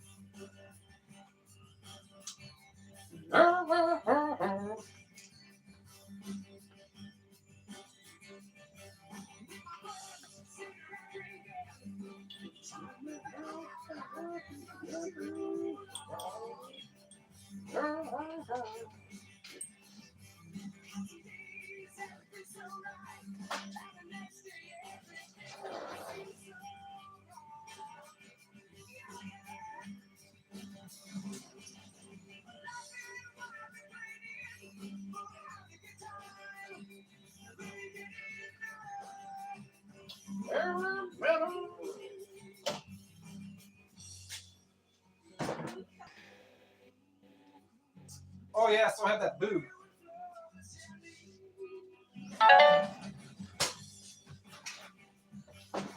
I'm gonna fondle this booby later.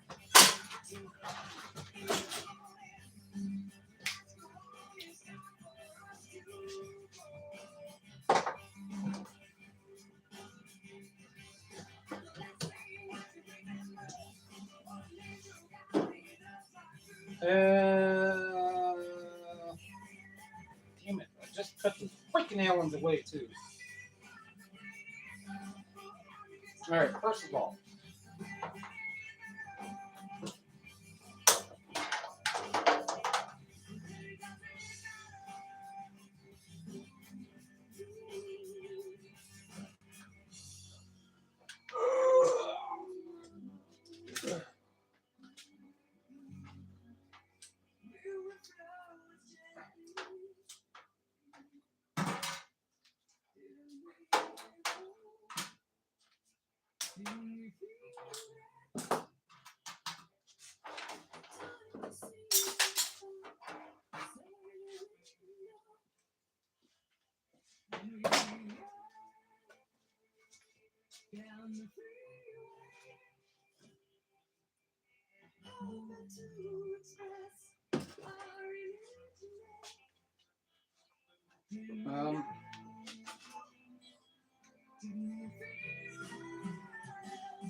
Oh, it's a Walmart special.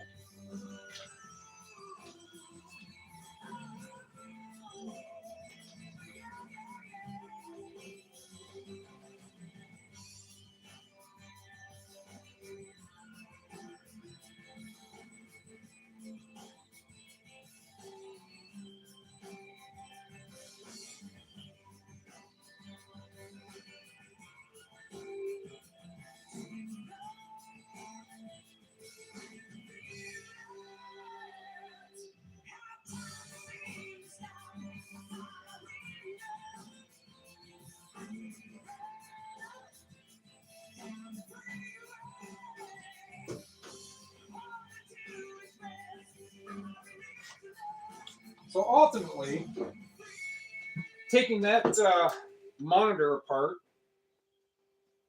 for what I can get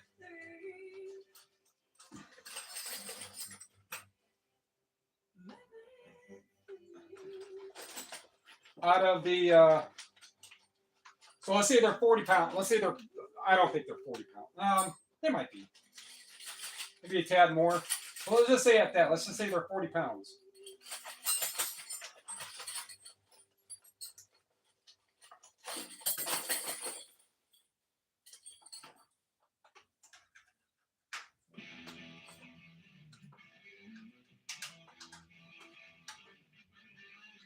Are they started? And at 9 cents a pound, they're not Allen, they're not Star, whatever the other one is. Hex.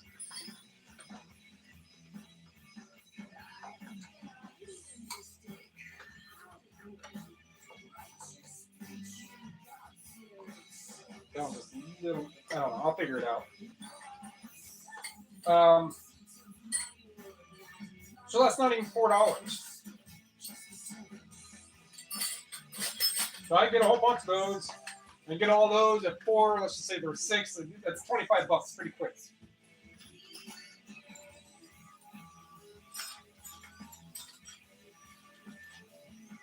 But the copper is easy to get to.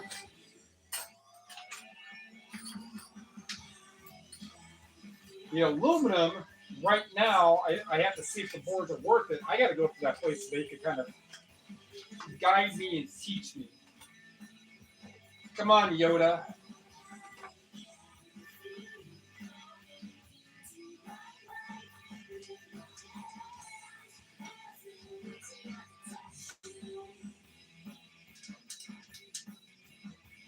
Oh, those ones have a hole in it.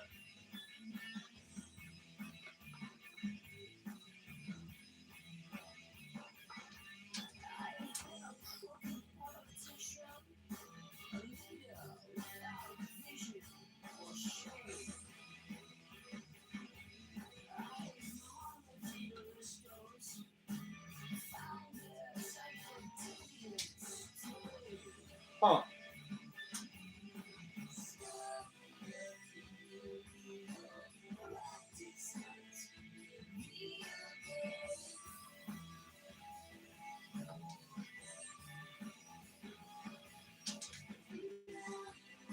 Gotcha.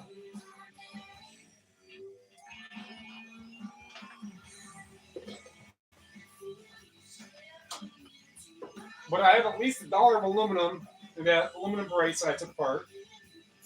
It's 2 pounds. In the wires with the ferrite.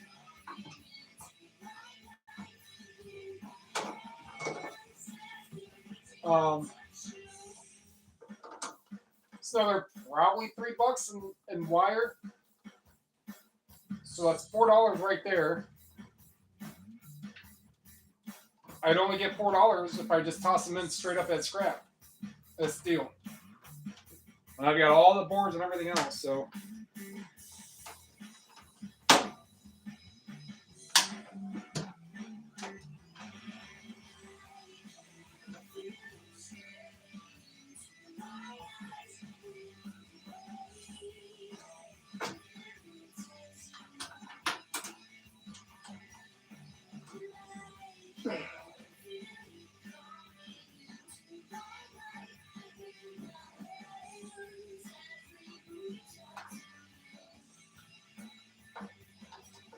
Yeah, I bet you this Walmart microwave, I bet you it's going to have like $4,000 of gold in it. You know, best value stuff. True value, or whatever the hell it's called. Value world. I mean, we buy stuff. Well, I mean, we don't. My wife doesn't. She does her best to stay away from Walmart. She doesn't like people.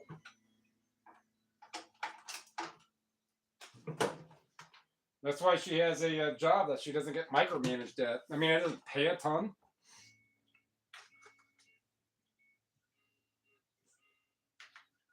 But one place is like 2 miles down the road, and the other place is like 4 miles down the road. She leaves around 8, and she's back around noon or 1 o'clock. So it's local. It's not difficult work.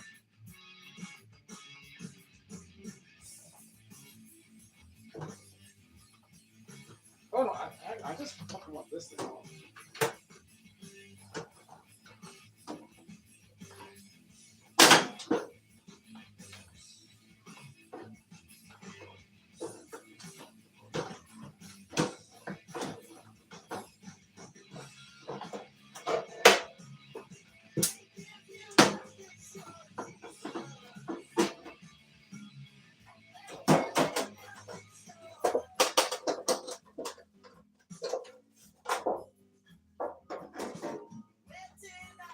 Some people call me He-Man, and I don't believe it.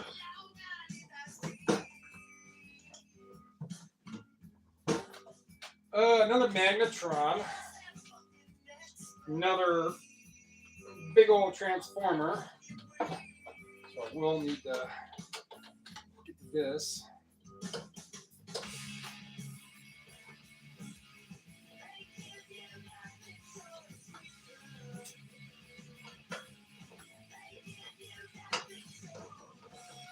This from my neighbor outside. He said he has a Sawzall I can use.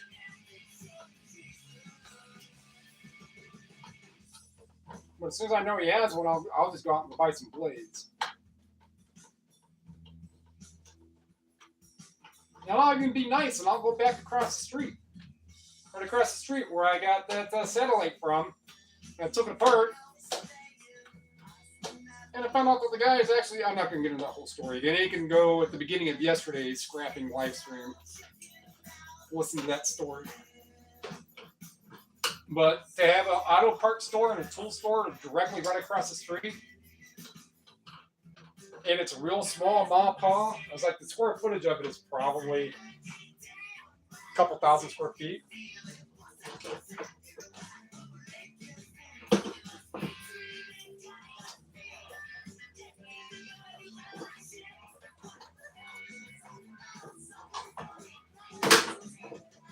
Well, if that's how you're going to be.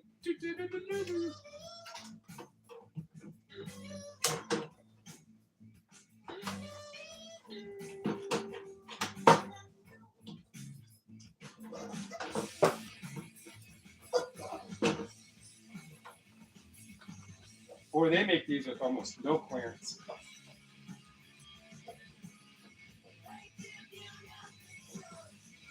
It's like they took a cue from automotive engineers, the ones who design cars in engine bays.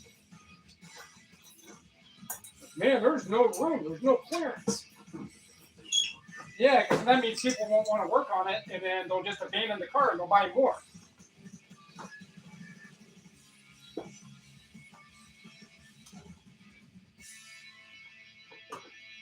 Oh. Yeah, I don't know. I mean, for its size, yeah, that'd be chunky.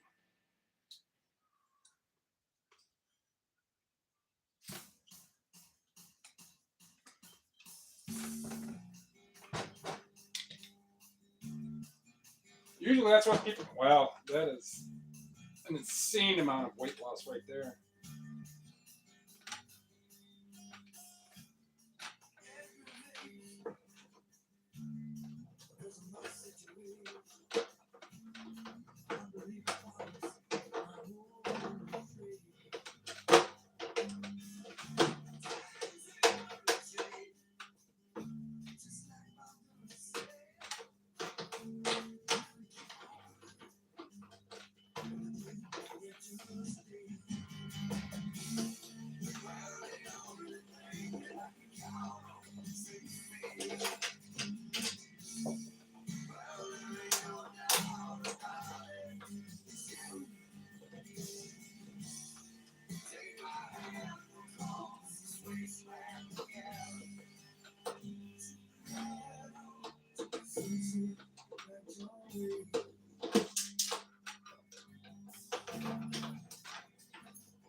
Yeah, if you take the transformer out, wow, this thing weighs nothing.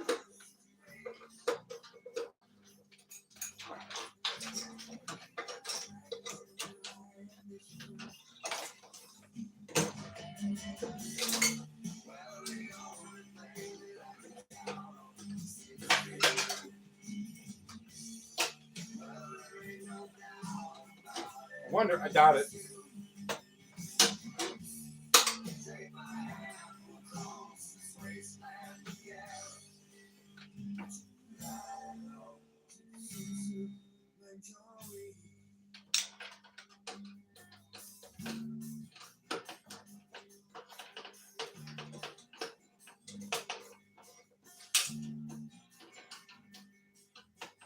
You know, I did get like 5 CDs today, 5 or 6.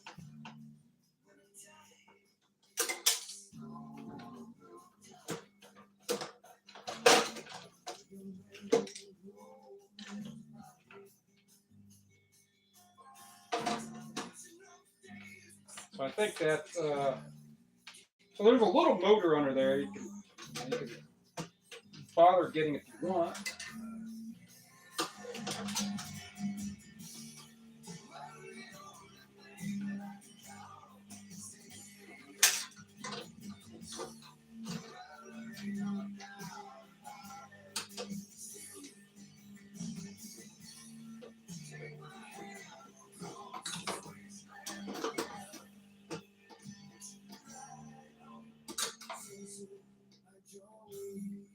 Well, come on.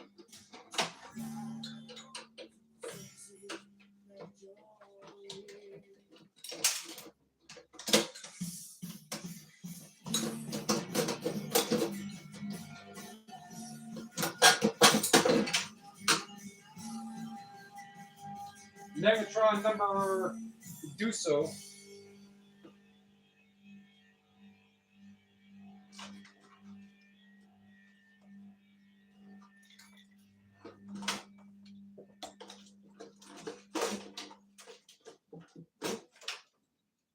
Cool, at least I got the brass.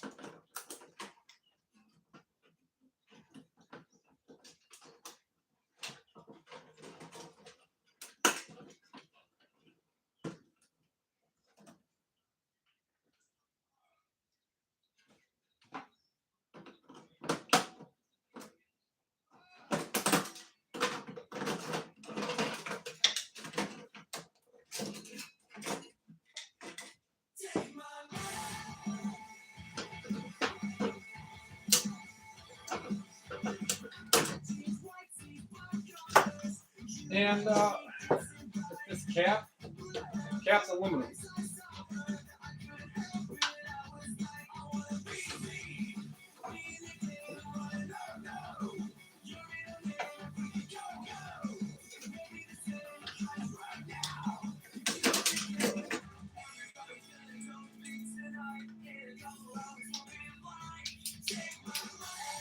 Good for that, right?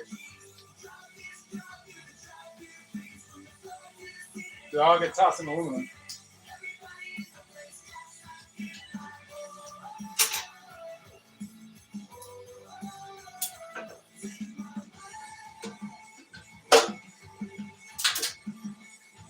So the motor down here, which I'm not going to try to rip all this out.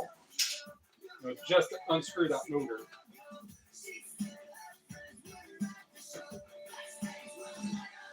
That's why I can. The motor's only 26 pounds, but there's only one more screw right here where I could kill this bottom. And it's not right either.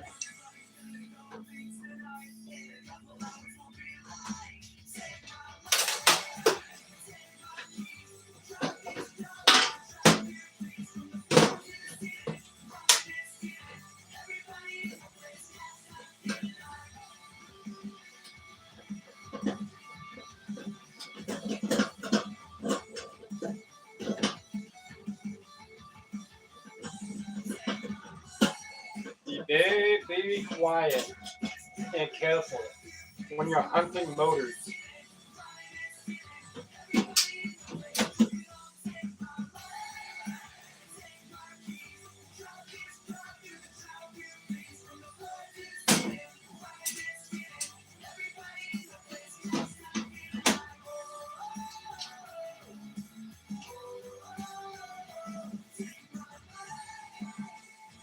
Yes, I know I have that water heater.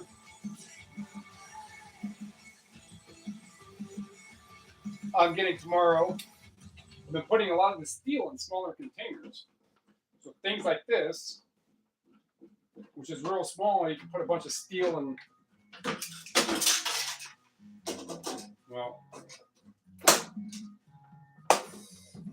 you could, I suppose. You still can.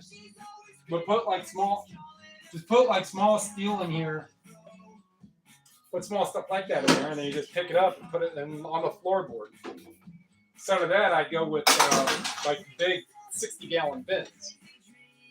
So I've been trying to get it into smaller stuff, the steel, to accommodate for that water heater, because it's going to be oblong in the truck.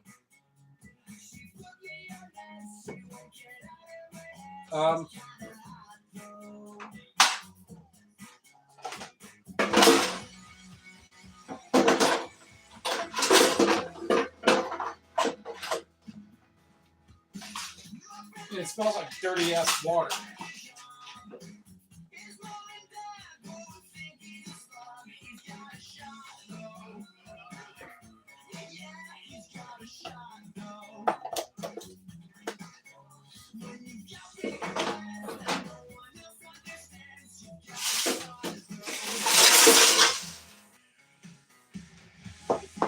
Just like XY, yay.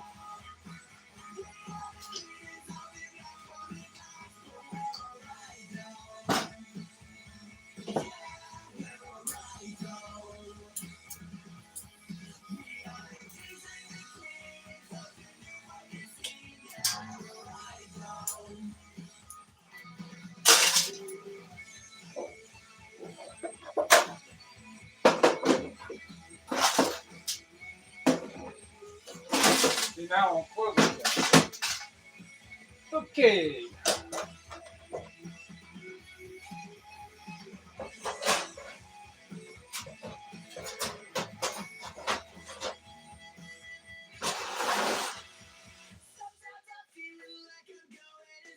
Oh yeah. Almost forgot about the $1 million one right here. I knew there was $1 million in this for me.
Everybody now.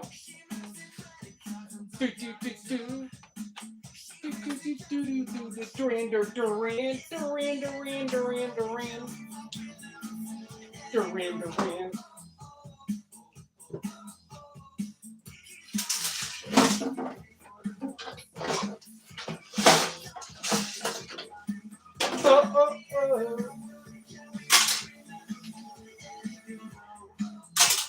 Okay. Now we can sleep peacefully at night. That's done.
Damn cat's trying to kill another chipmunk. Save the chipmunk. At least for now.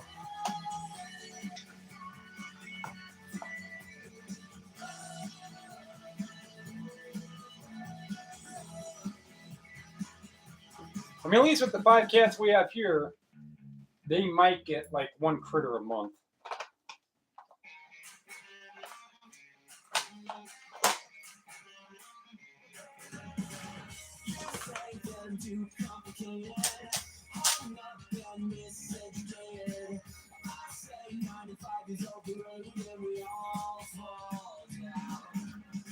Hopefully. Yay, sweet. Made that real fucking easy.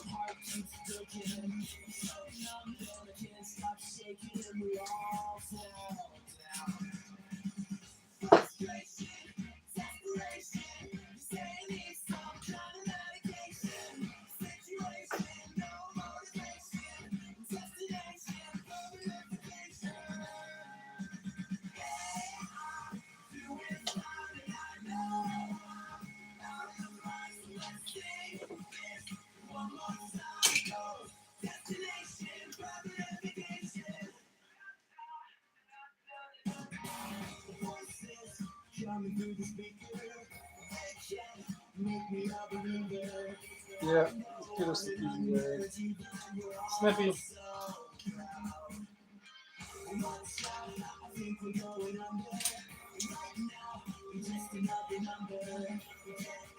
Snip. Snip.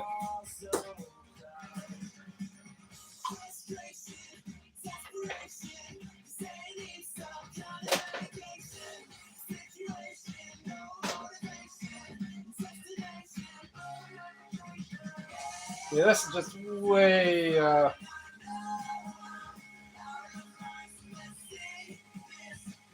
way too bit dirty here. I mean, that's at least I know the medical equipment was in sterilized environments for however long. Not to say that germs couldn't get on it, but this is the Walmart fan with all kinds of fur and dust bunnies on it.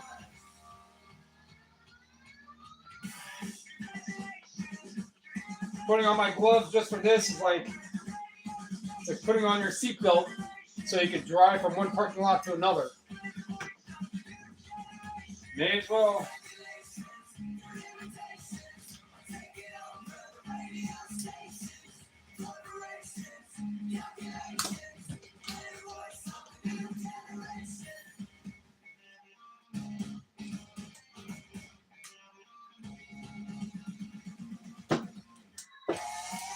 I doubt it.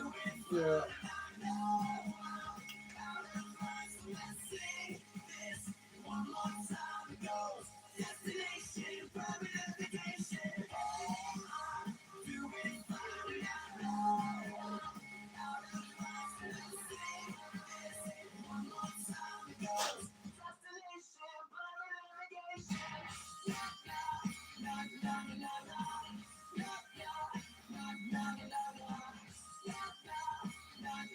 I feel like the only two holding that down.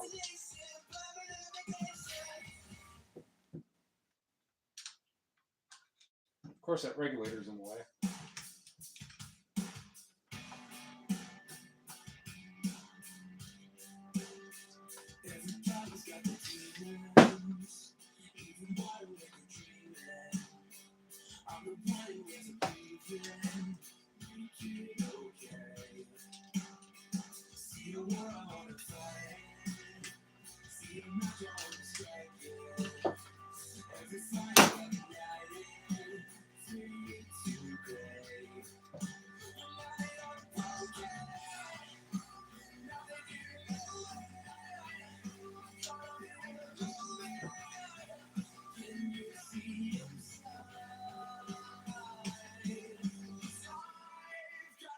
Oh, nope.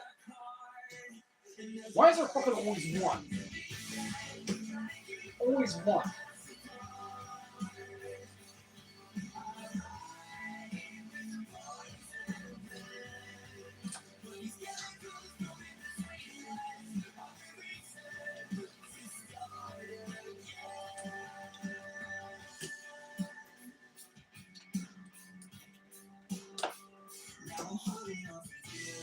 Might be able to just disconnect it like this.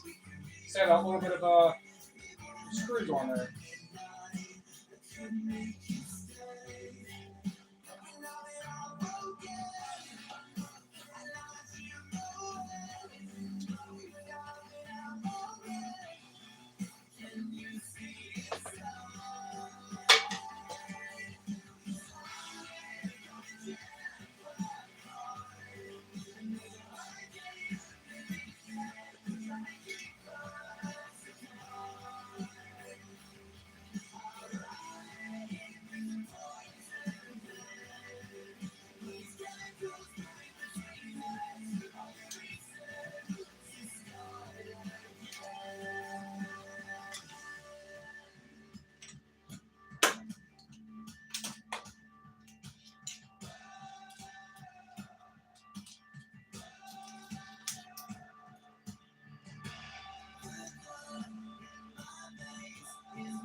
What sucks about that is like I never know if that bearing is brass. Chances are it's not.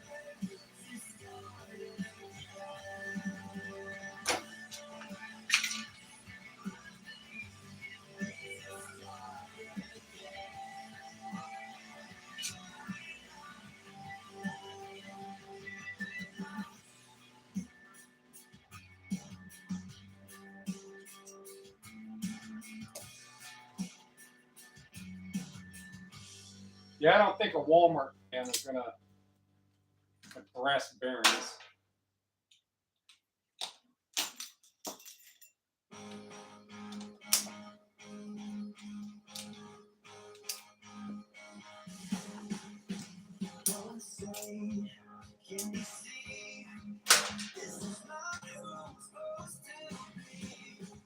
It's enough of that.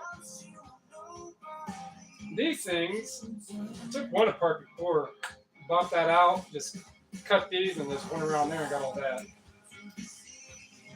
But I'm not dealing with that stuff right now.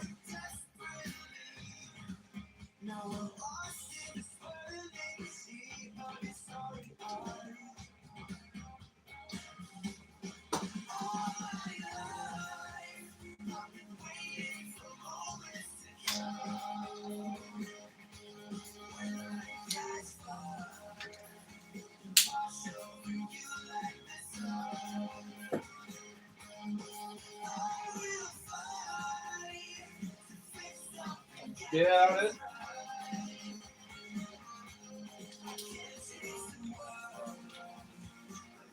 Yeah, it's gonna require a ratchet.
Motor, I will get this brass out.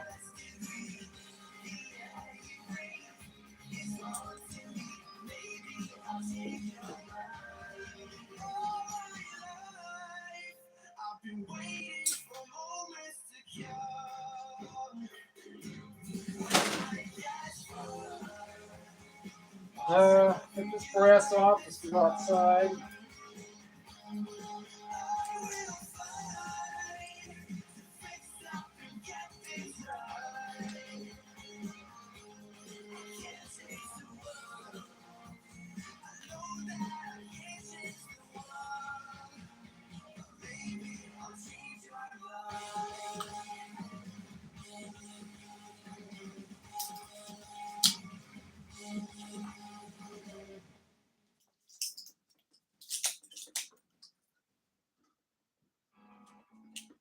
Ugh.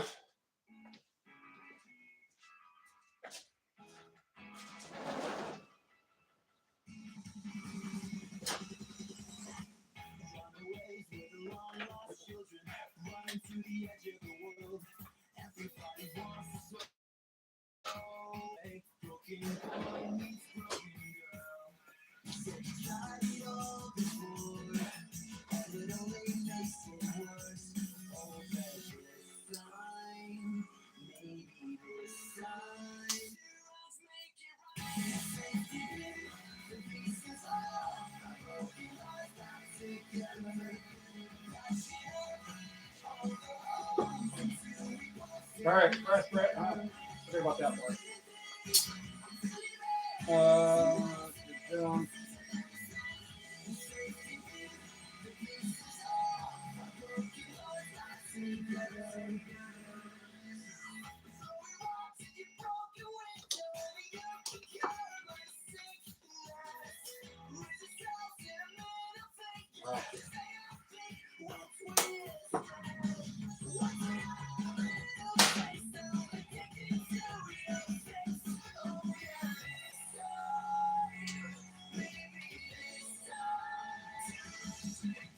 more MISC circuit boards. Well, then I'll just go in MISC boards. Goes in with motor rotors.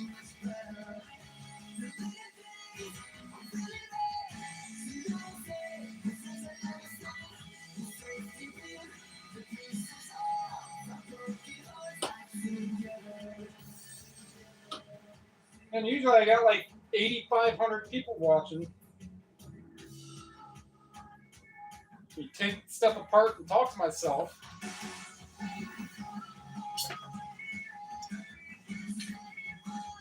Nice gold flash board.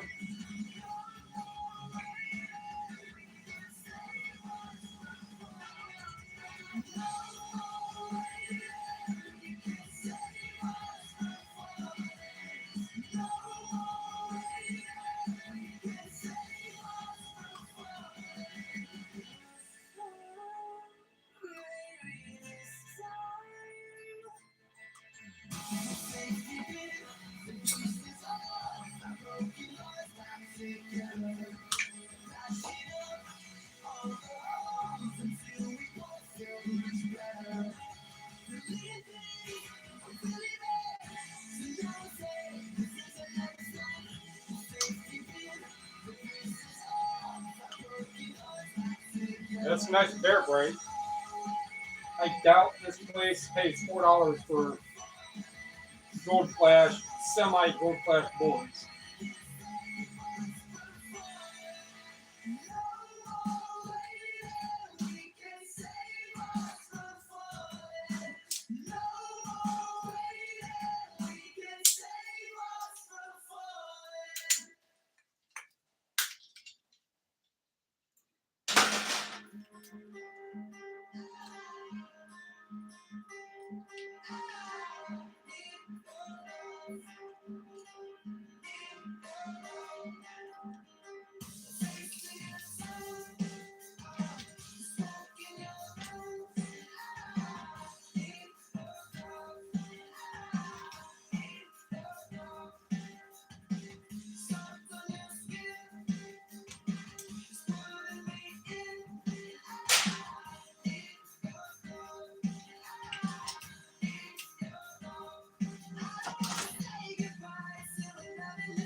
Hey, monkey. One of our other kitties, monkey.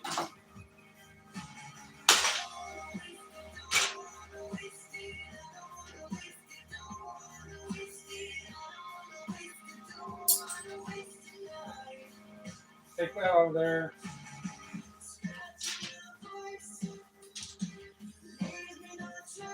I think that this is the third CD.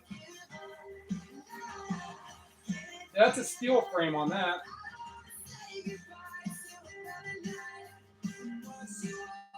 But that spinner is aluminum. But probably lost that magnitude. Oh.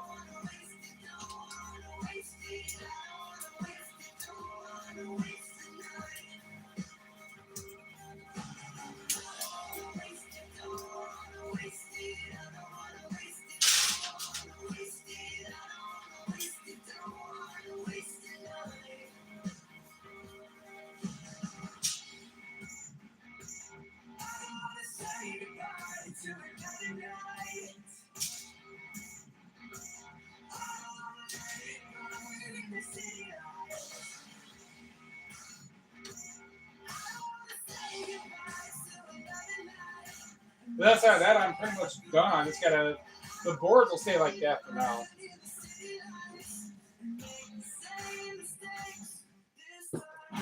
And I don't know what magnetron sold for. There's a couple magnets in here. I don't know what all's in there. It's pretty easy to separate this.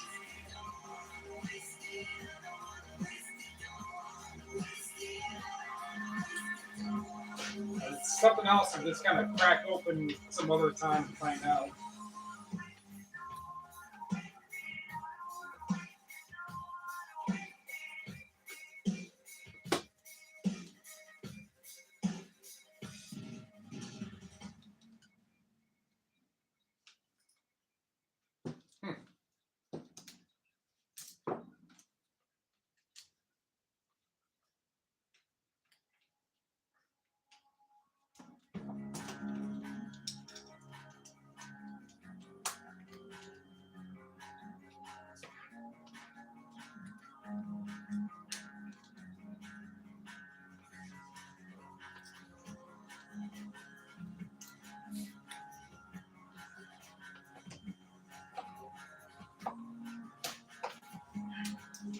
Always one. Always. Always.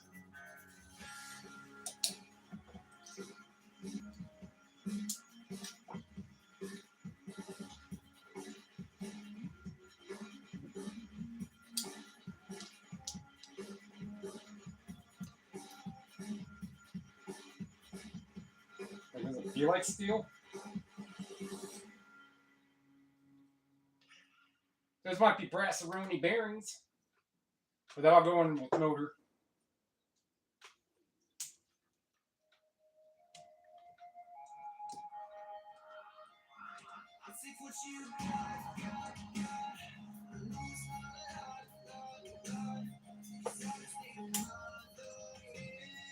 No. Steel and Romy.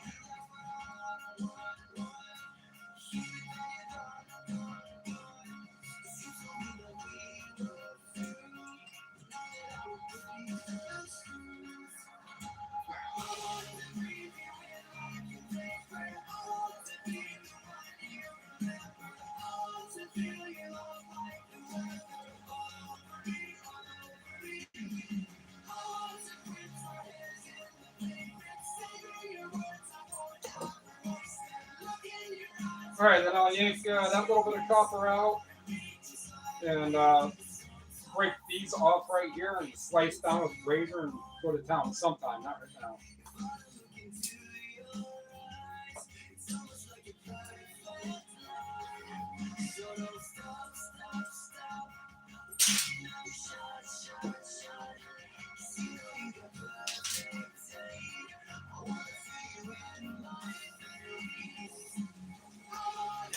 You know, you want her to feel your pain. You're not making a love song to talk about. No. You want her to touch something else.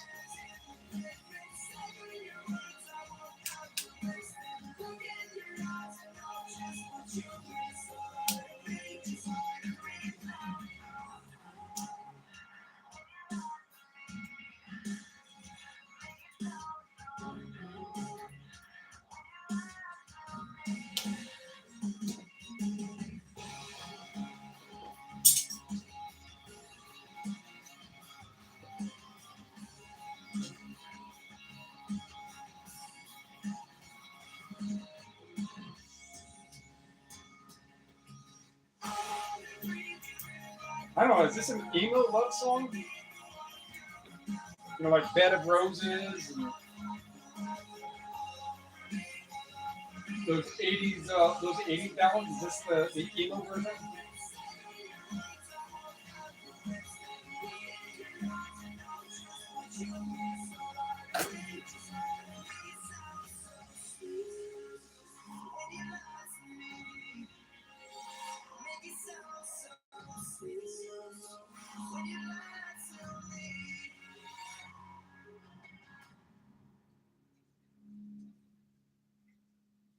Oh, I guess it can't be a love song. Because she's lying to him. I didn't realize. I like the beat, some of the words.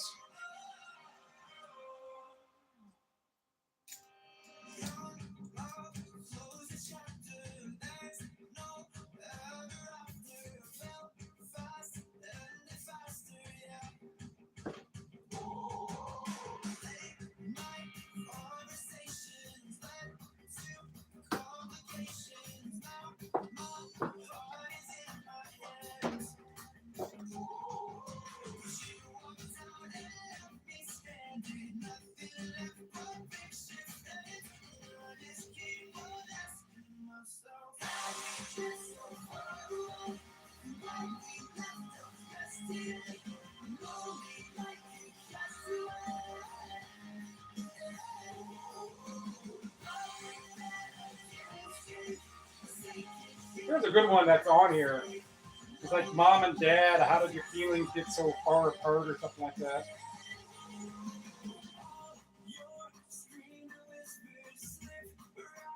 You know, that typical emo kid, my mom and dad don't love me because they don't love each other. That kind of stuff. That's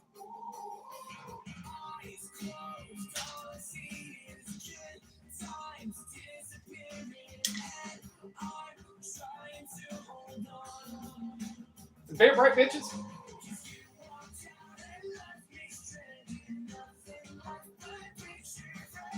I mean, I could.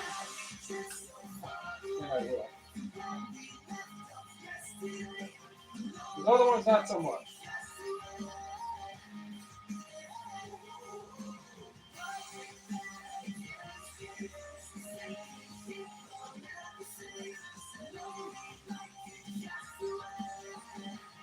Oh yeah, I found another piece of a real small piece of Romex, and then like a 20-foot long piece of maybe 14 gauge. It needs to be stripped down, but solid 414.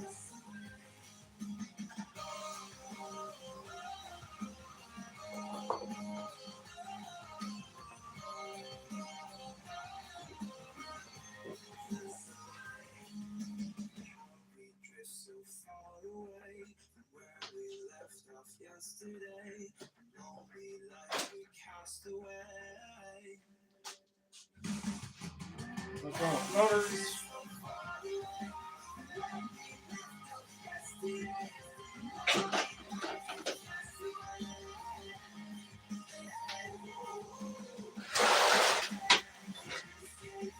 Come here, boob. I want to feel you up. I want your boob. I want your S. I want your S. I may say some profanity every once in a while on the channel, but I'm not going to say the S word.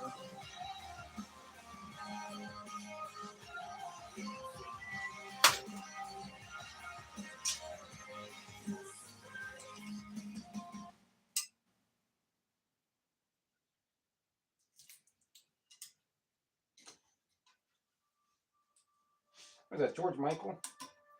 I want your S. And for all the kids watching, maybe not now. I think this is that song actually. In future, if any kids watching this, actually a lot of kids are pretty familiar with what a CRT TV is, or CRT.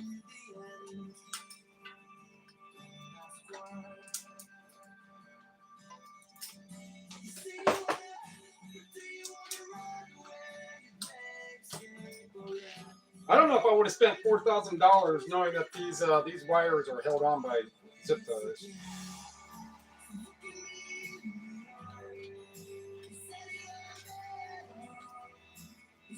And I tell you what, they are dense.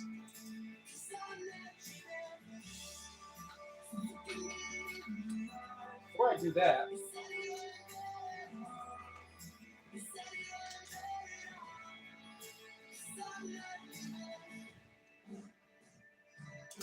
ugh. That's easy copper. You're not going in the wire bin. These are easy, and they're heavy. I mean, for what they are.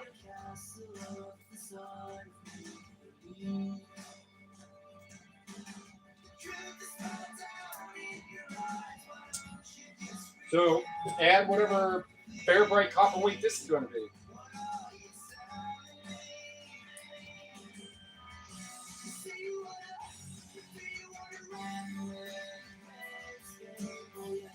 One of my viewers told me, hey, don't throw that in. I'm glad I figured it out on my own. And there's another one too.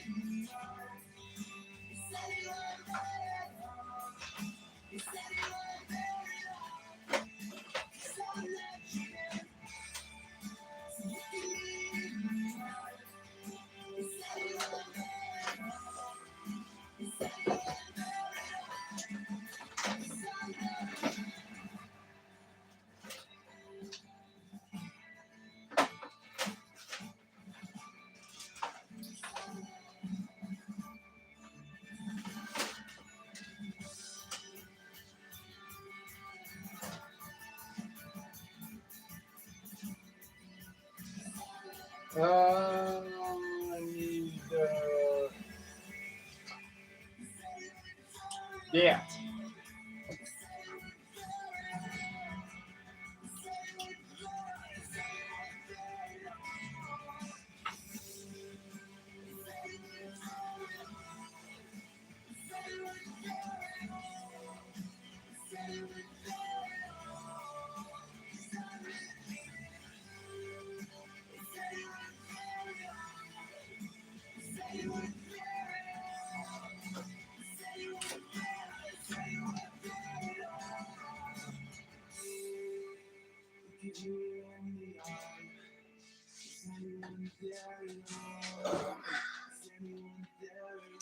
How do I disengage this yoke? Is that? I don't think I was going to do a whole lot.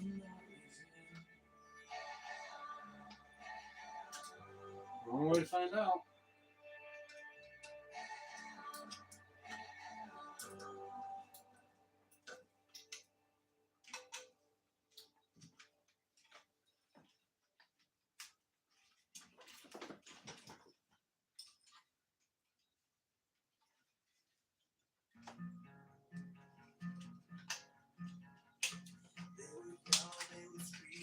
Yeah, this is the hey mom, hey dad.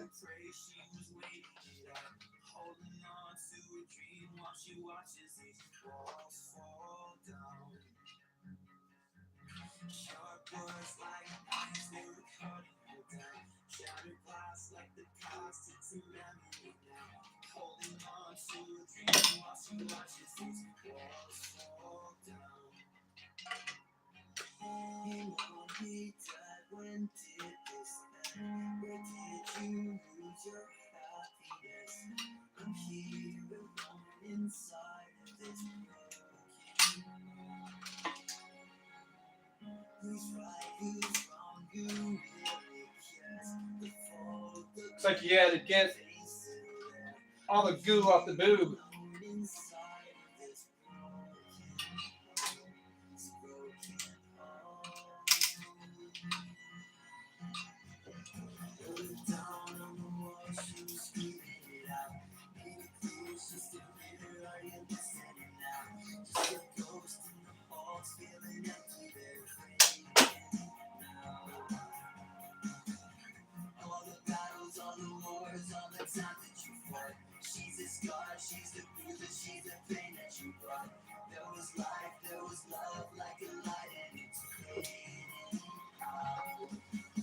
Really want this out.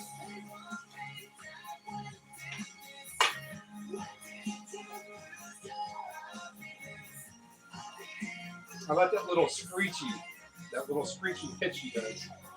That.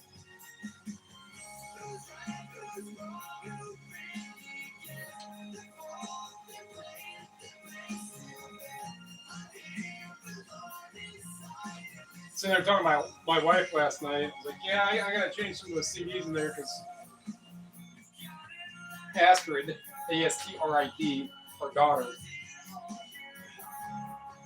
Astrid's probably up there like, my dad's turning emo.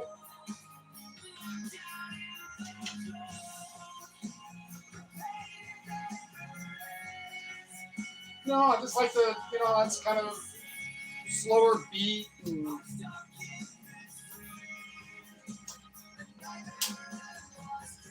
where's that? All right, okie dokie.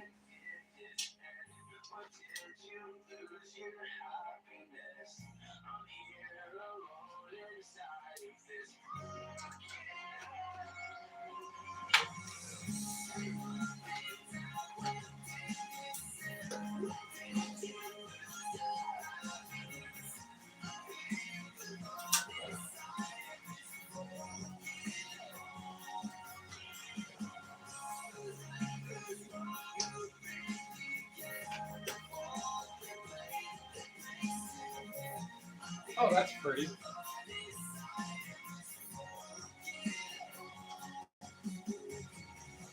I can now say that I officially yoked a boob.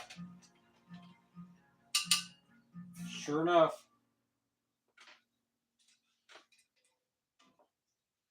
We got some booby action.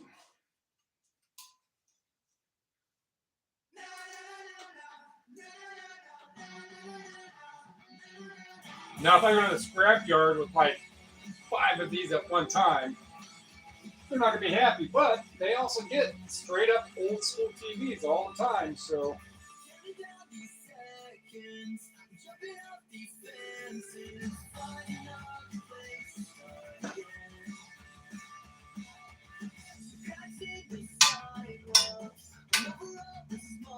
I mean, that's going to be a foil of some type. I'm not going to. Yeah, those are magnetic right there, too.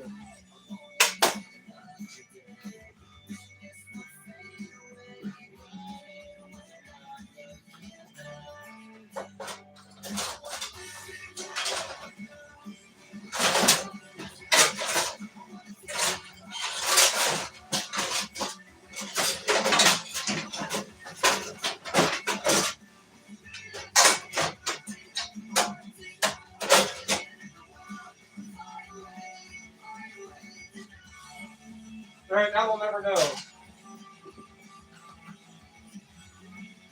The world will never know. Shit, this is live streaming. They will know. The whole world will now know. Well, like 100 people that actually view my streams will know. It's got metal in it.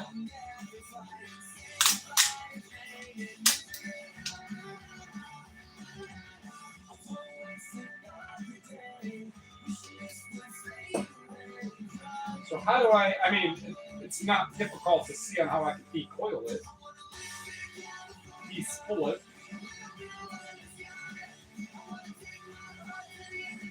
The manufacturing of this too, it's amazing. Now, who came up with the design that you're going to have to feed this wire through all this? All around. It's going to be done by a machine. I mean, that type of engineering to me is fascinating. It's like basically seeing that round peg go through a square hole that's smaller than the round peg, but someone did it. I'm like, what? Like those old brain teaser hand device things. It's like, what? How the did you do that?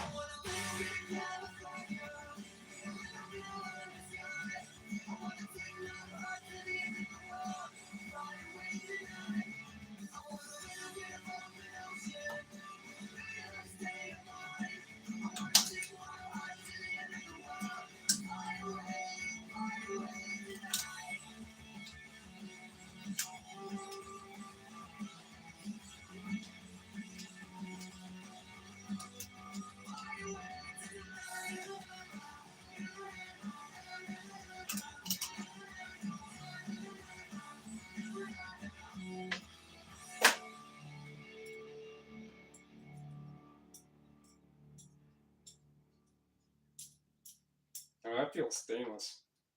I mean, it's going to go in as stainless. That's fine.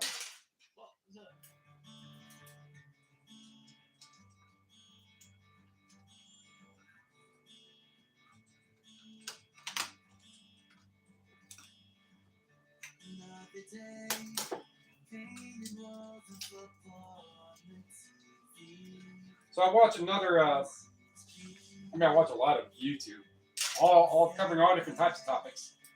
But I watched one called Top Fives, TOP space FIVES, and he does like, and it is a real person. Like a lot of them, he'll actually show himself.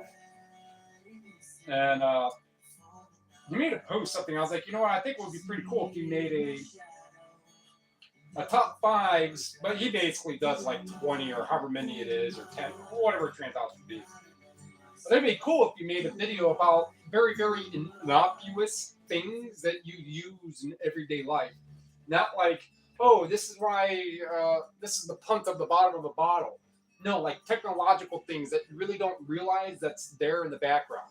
Like you drive around all day, and you don't realize about the advent and development of the airbags in vehicles, or how that all turned out. I mentioned it in other streams or videos talking about ferrite, and I bring up ferrite often. TDK made ferrite whenever it was back in the 50s, and with ferrite has made almost all of this stuff possible. If it wasn't for ferrite, or like the transistors and stuff like that, so freaking innocuous. Ferrite, magnetic material, magnetic material. I'm throwing a whole bunch in there. Most of them are already in there, but the ferrite magnets and stuff, the ferrite cores. I think it'd be, well, you cut one, it's like, hey, we're all gonna go. I think it'd be pretty cool to see on how channels like that make videos that are, within the realm of what I just said.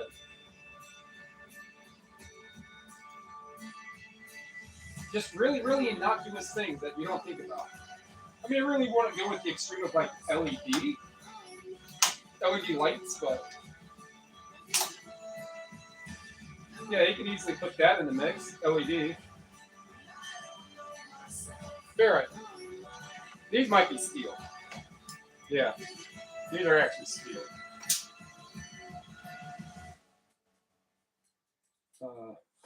I gotta take apart later.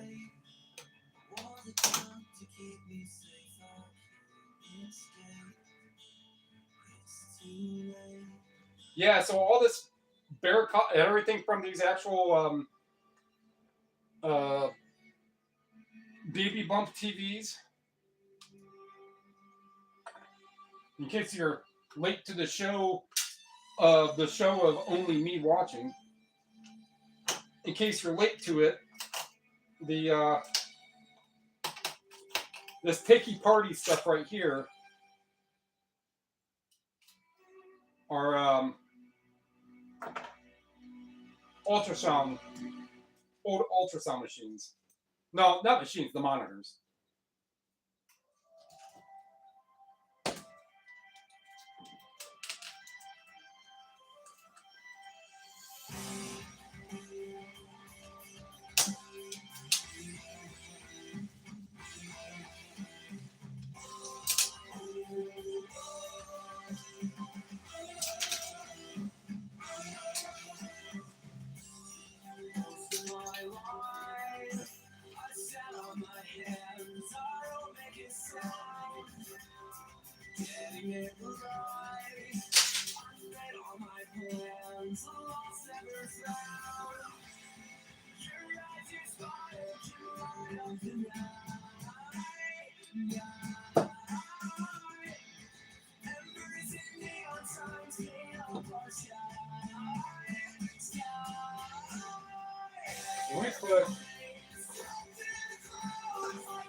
Yeah, maybe so.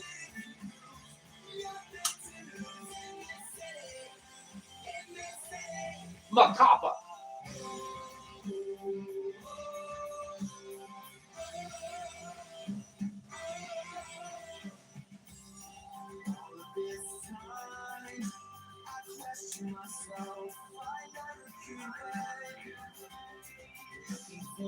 Hopefully it's bear copper over there.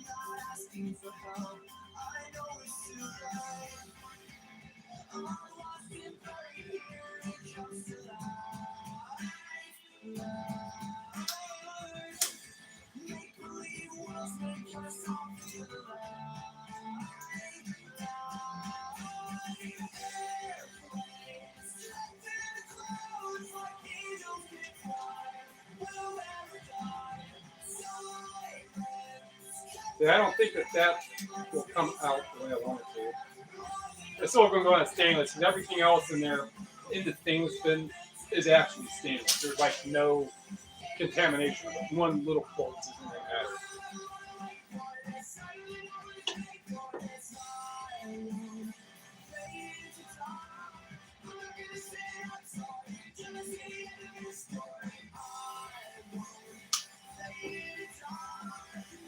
Oh no.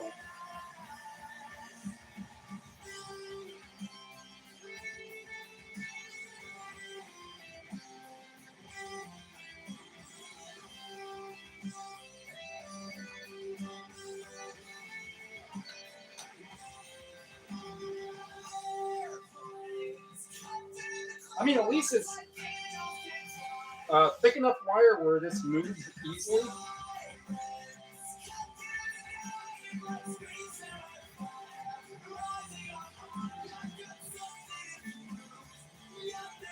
I mean, some needling machine made. It's amazing the technology.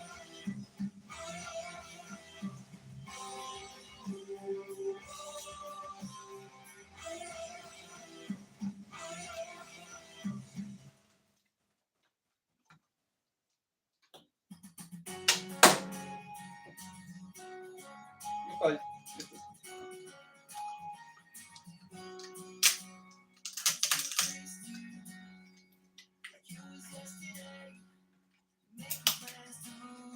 dude, wash your upper lip then.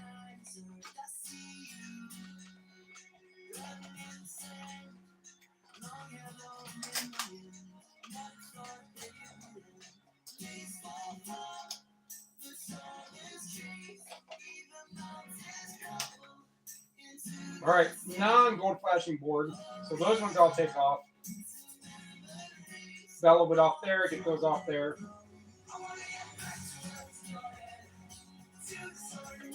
So it's a non-gold flash board. It's really not even. I mean, a good peripheral board is less than copper. I think so.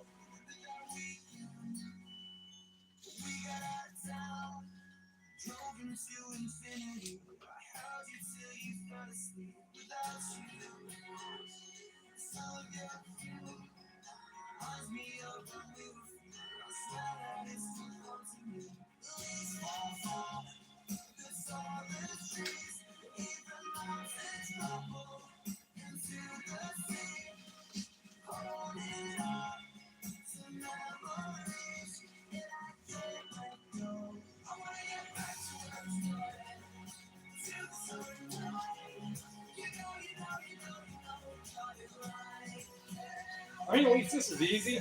The amount of copper you're going to get for the time.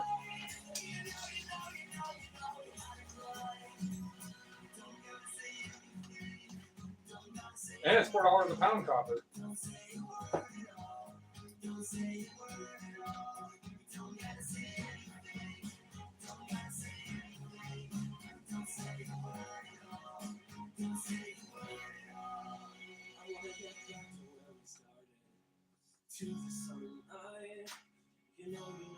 Get over here.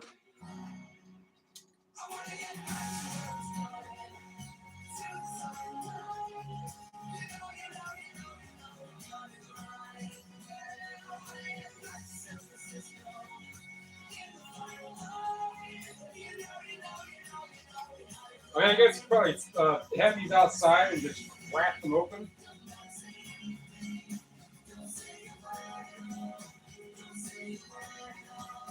Because there was a lot more in there to unstrand. And I'm not doing copper right now. And I have potentially 5 more of these I'm going to have to do. Yay, 2 people. Heck yeah!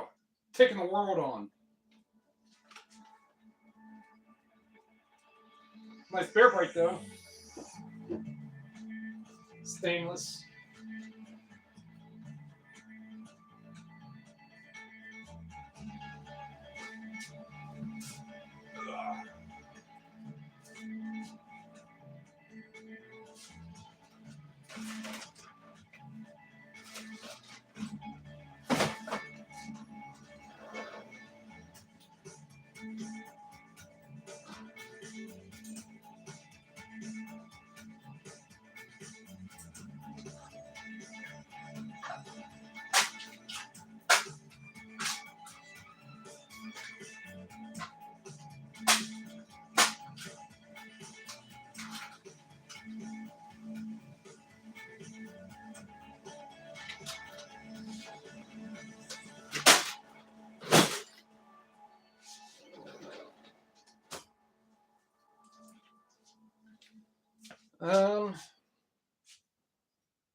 Spoon food.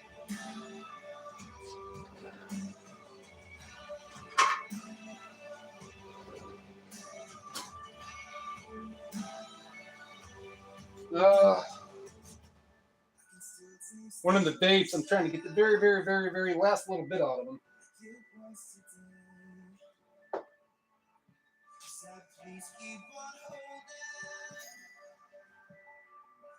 Oh.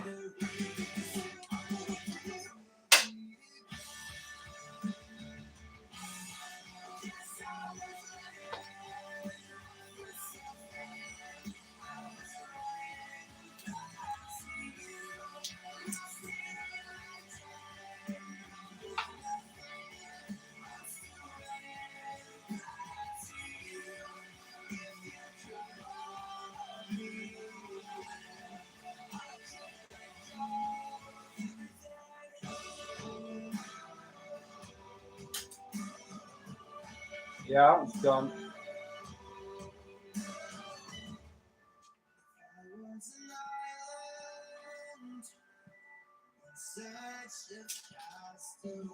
Yep.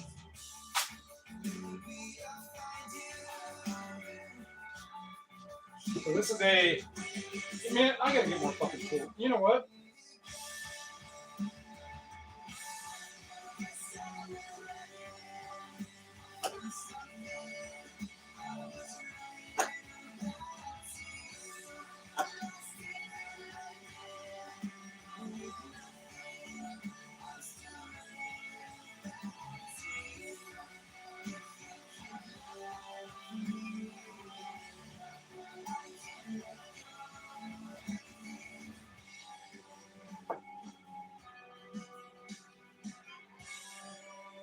Hopefully that wasn't a, this is feeling like that was a bad idea.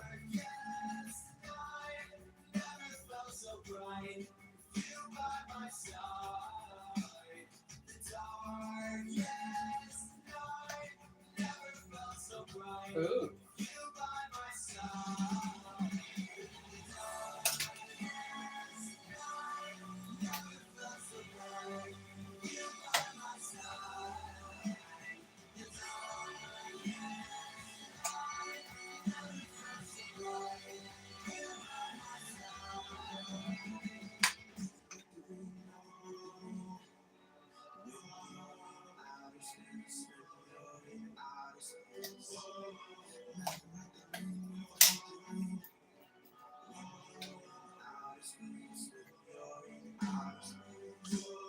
I guess that makes sense because it doesn't rain in space, right?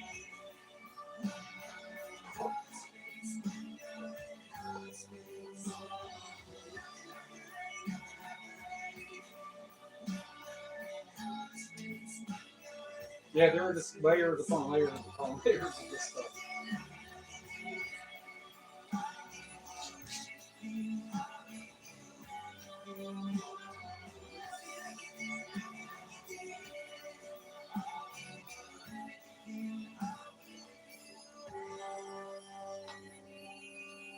Yeah, if these will come up like this, yeah, that can save time.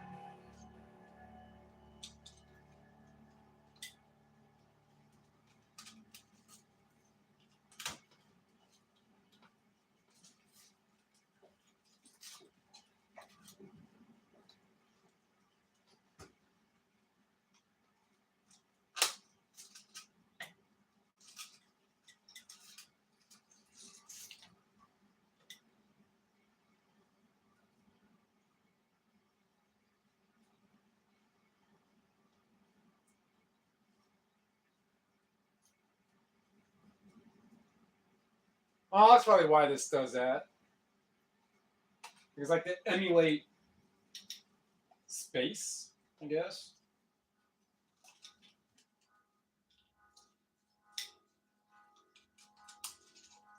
Carry on, let the good times roll, stay on, let your path unfold, won't be long, won't be long, won't be long.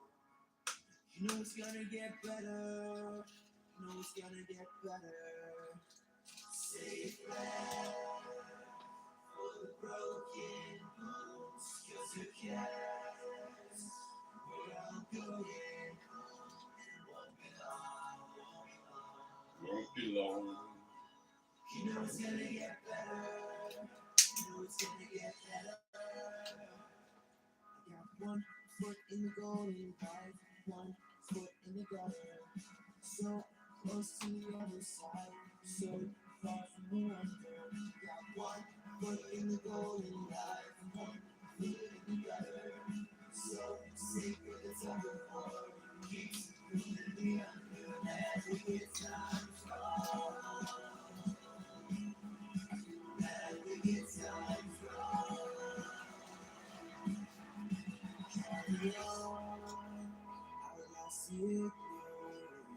It's a little easier this way.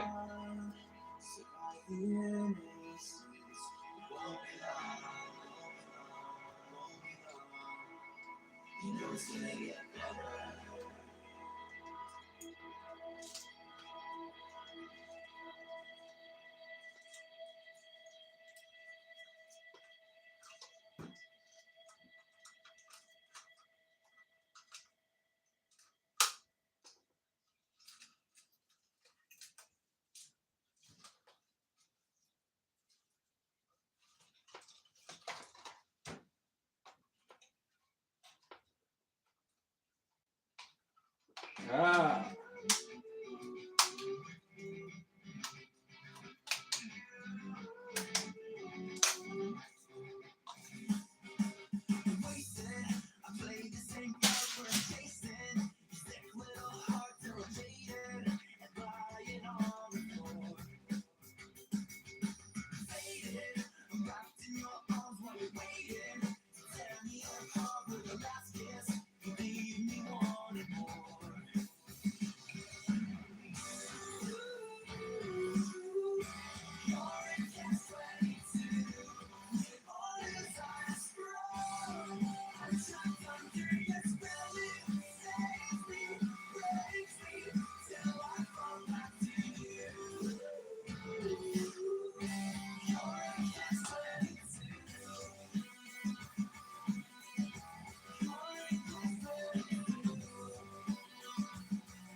Then there's this whole freaking centering down here too, and then all of that.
Got a feeling that Bit CD is coming up.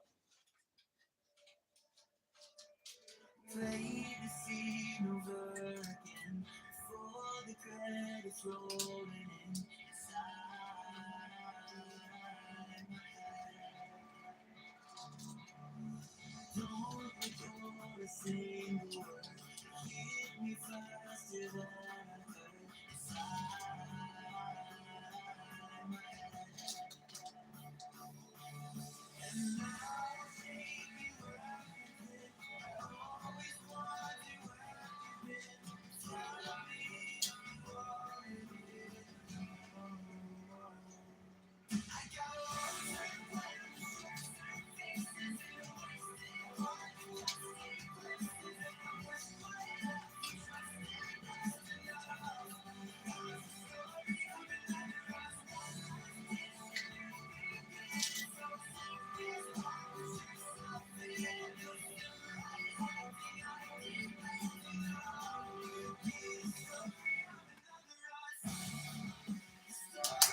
Oh, that's gonna make that real fucking easy.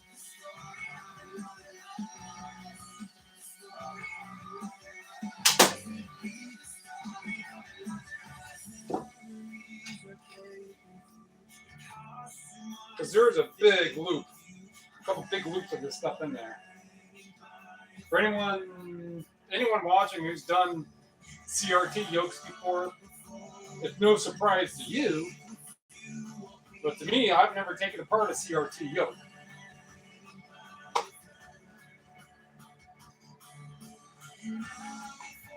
And I already have a small chunk that I put in a container already. Oh, that's gonna be real easy. Would you look at that? Would you look at that?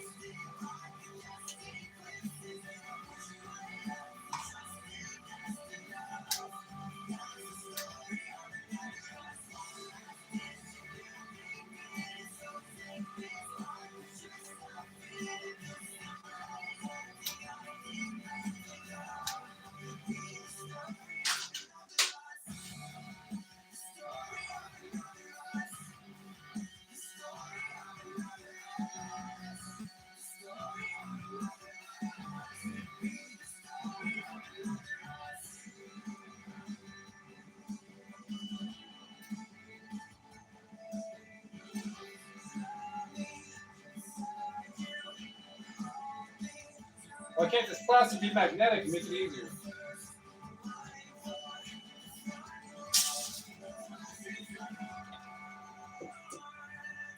Well, that's why I'm going to do this for so long, my back's burned. Oh yeah, now there's some pop.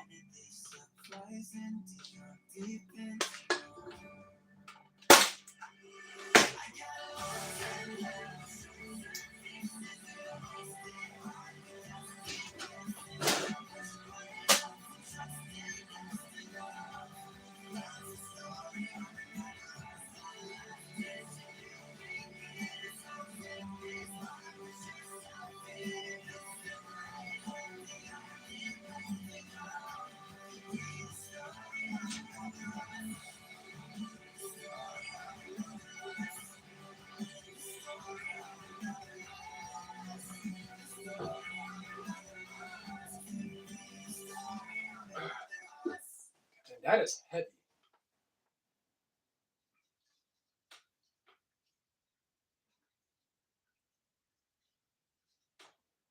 I can't tell if those are little screws. Yep, this last CD, ladies and gentlemen. Basically, probably just me. Almost just me.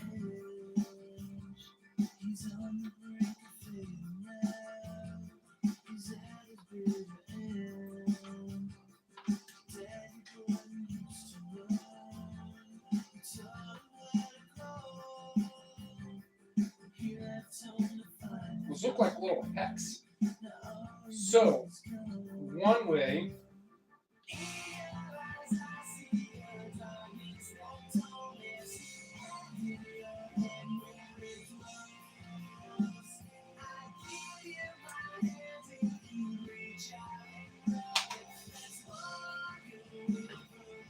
Is to do what I did, pop these off. I can just get everything that's going to pop right inside of there.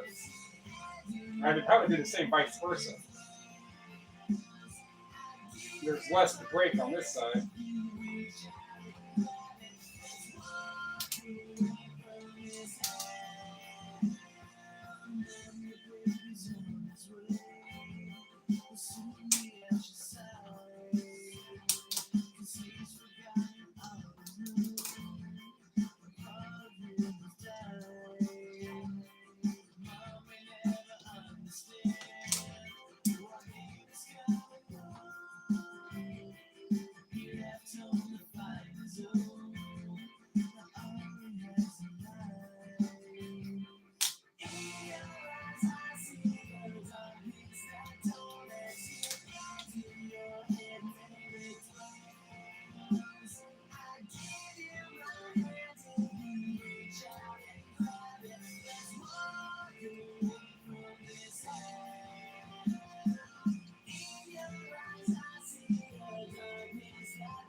Fucking work smarter, not harder.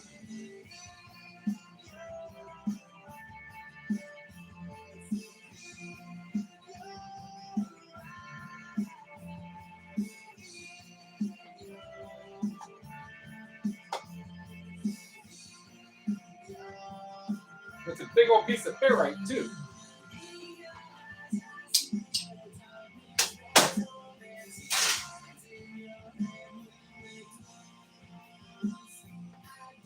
Well, I'll end up with at least 5 more of those to go through. So by yoke number 2,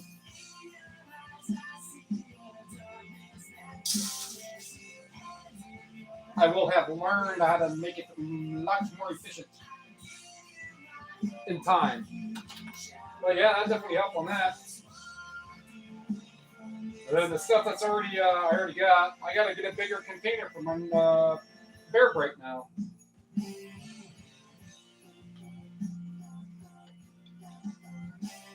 I am not retiring off of what I have there by any means, by any means, by all means, whichever way. All right, put these tools away. Last seat. Oh no, shit, I got that. But I don't have to do this because I'm not doing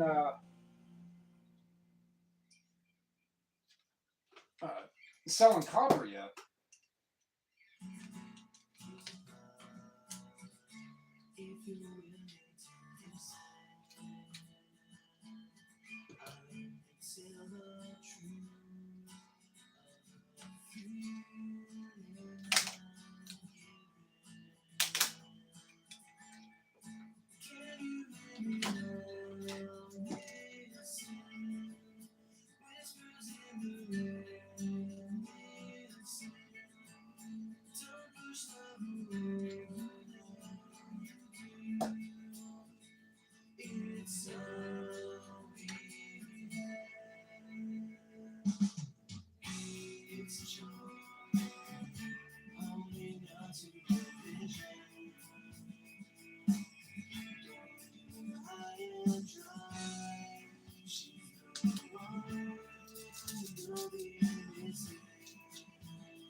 Like it probably, well, I guess it doesn't really matter now. Because I can cut it in half and get to it, but it's so little.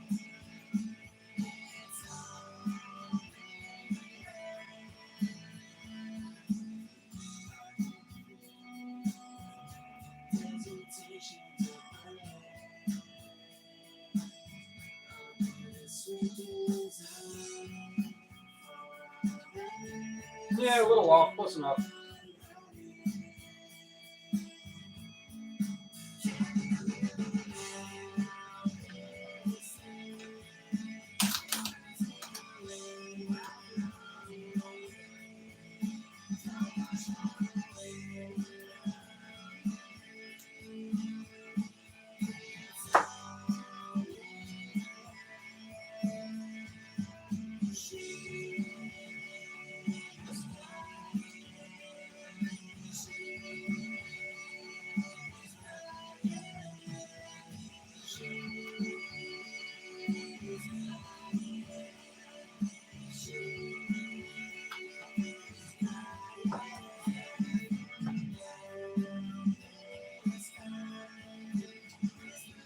Yeah, I don't know how far, and it's fairly stiff. I can.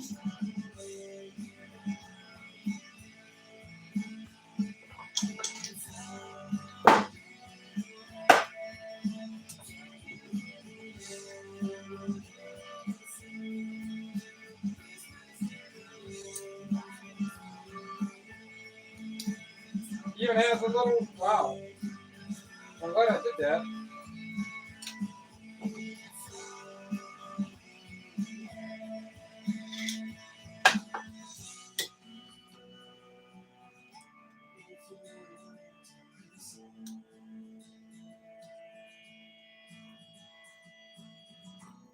I guess that's literal sense in copper fishing. Fishing for copper.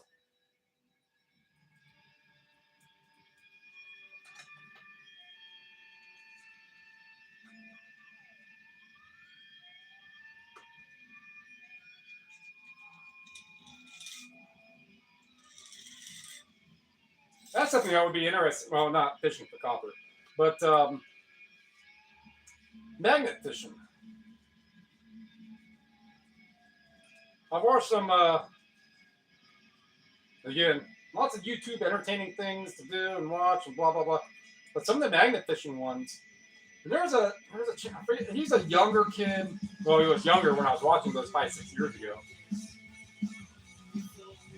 But like, that's other people do it too. But like, he'll put on scuba gear and just go to like local ponds and creeks and stuff and go just clean up the trash, clean up the cans and the plastic. And he gets so excited when he finds like an aluminum tab. Like, yeah! I mean, that's his thing. Everything he finds, he's like, yeah!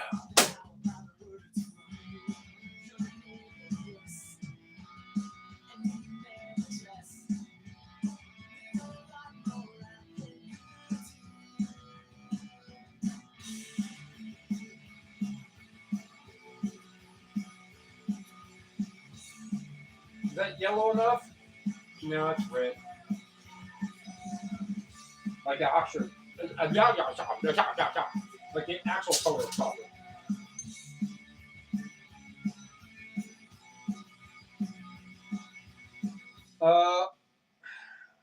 That's not good.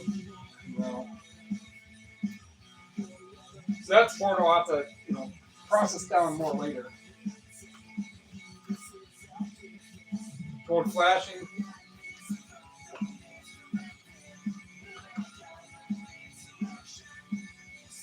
That is not.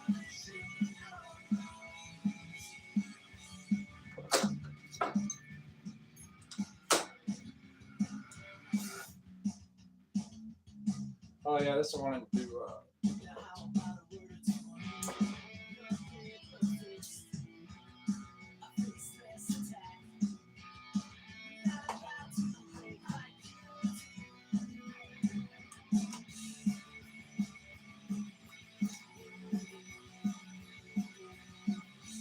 Yeah, watch this. There's another like short, like the difference between men and women, and this guy, and this woman's husband, sets down like a baseball glove, a pair of tongs, like a baseball hat or something, a visor hat, and something else. And he instructs his wife, he's like, all right, pick those up and just do what you do, and then in 5 seconds, put it back down. So she picks it up and just picks up the tongs, puts it down, puts the glove on, looks at it, picks up the hat, it's kind of like, ew, because it's all sweaty. The kid goes up, and he goes up and he grabs the baseball glove, puts the baseball glove on, and gets the actual baseball. Opens and closes the glove, throws the baseball in there. Yep, puts that down. Picks up the tongs, looks at it like, the wife didn't do that with the tongs. Picks up the baseball cap and just goes, doesn't bother looking at it, smelling it. Just kind of reminds me, like, oh, I cut that. Yep. Man, where would you guys be without me and all this little compendium of information of videos that are out there?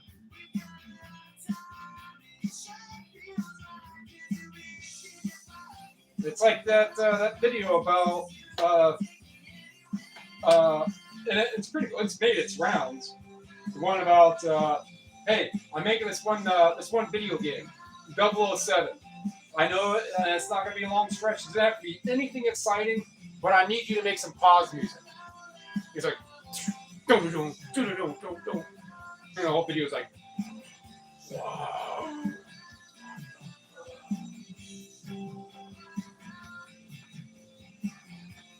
The easy things that entertain the simpletons. I mean, I'm not a simpleton, but but if you think about that, actual pause music, if you are of a certain age, it is ingrained in your childhood. I mean, you don't have to be that certain age.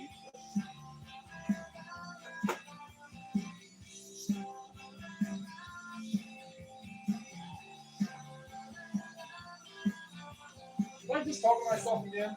Almost. There were probably like 35 people here who still started talking about 007. They're like, oh, shit. Yeah, I'm going to play it.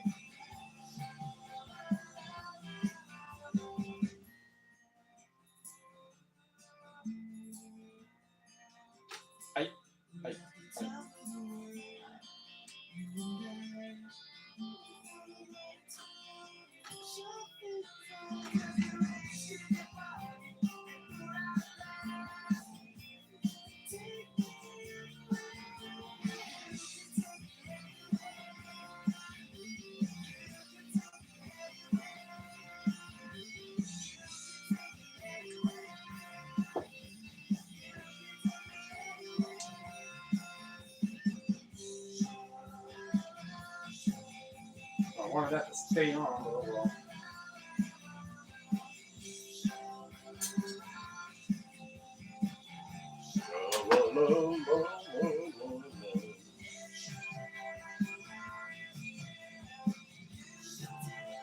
You can press or get them out of there. If they're not, they stay in.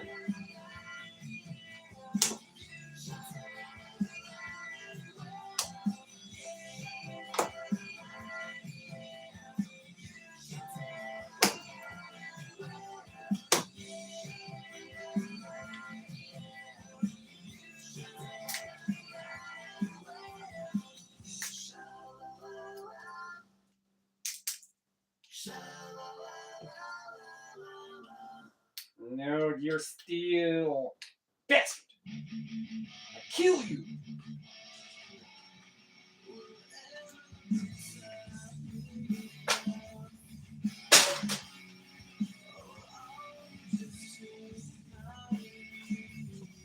All right. Who's about that? Oh yeah, I wanted to weigh up that beer bread I got.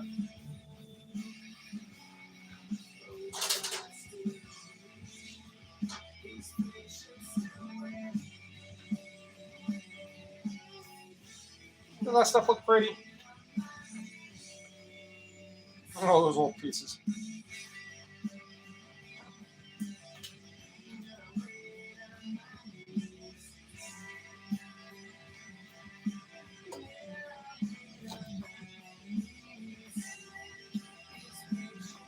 Look at that old Tupperware container too.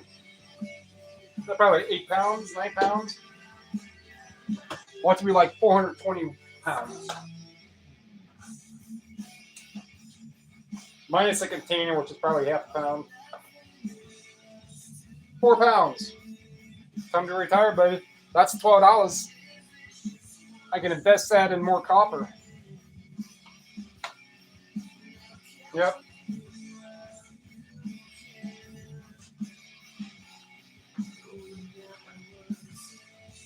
But that is a copper that has not, all of that in there has not been stripped. Any of the actual, the bare bright solid core is all from Molex. I'll probably have 20 plus pounds that need stripped. And then all the, and that's not even including the actual, like, miscellaneous copper.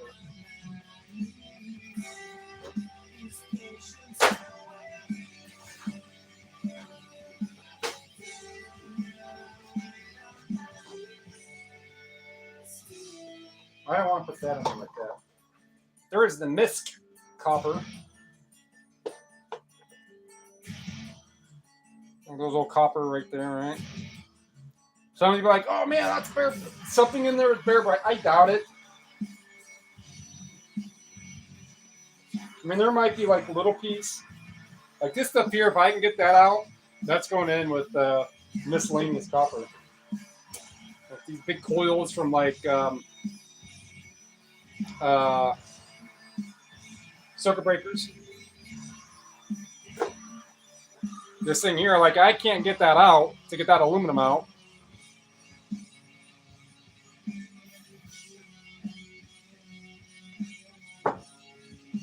I mean, I'll take the extra aluminum weight for copper, that's for sure, but oh, there we go. I just lost money talking. I lost money trying to show off $40 of number 2 copper.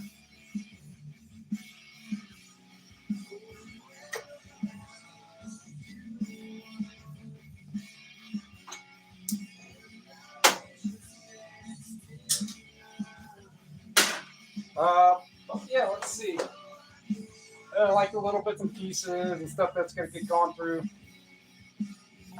For anyone actually listening, this is all hobby. Stuff I find, and as I'm learning on how to take stuff apart more efficiently, it saves a little time. As long as I spend my 30 hours a week for eBay, although sales have been down, I've been seeing quite across the board, sales have been down for a lot of people. My payouts are a tad lower. But this is minus probably the half a pound for that.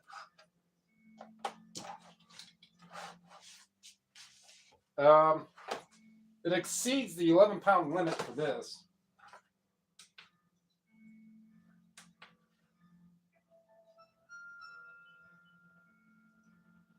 £11, yeah.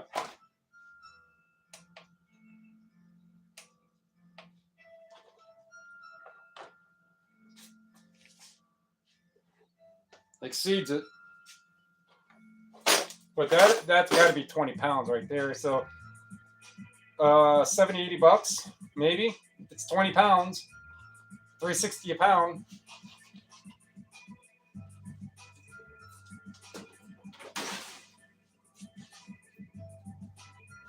And this nice little piece, I don't think anybody even watching it even fucking cares.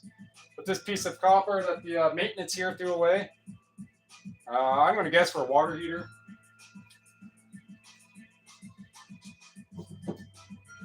And these 8 pounds of these solid copper rods. So that is, I don't know if it's Bear Bright or what that would register as.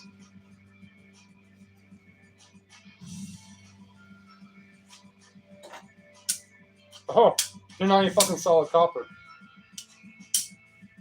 They are solid fucking steel.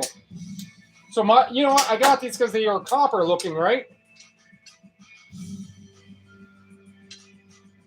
Oh, here we go. It's got words on it. S grounding. So, no, that's all fucking steel.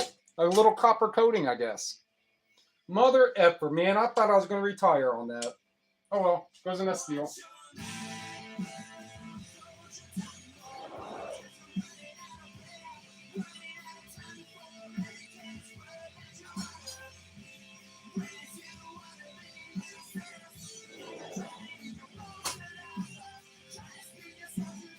Man, I'm just losing money out the fucking wazoo trying to show off the copper I got. Like I'm some sort of scrapping guru. I just lost a bunch of money, right? I'm thinking those were copper. Fool me once, mother. I won't be jumping in the dumpster for those anymore. I need to take somebody's advice that made a comment one time. Take a magnet with you. When in doubt,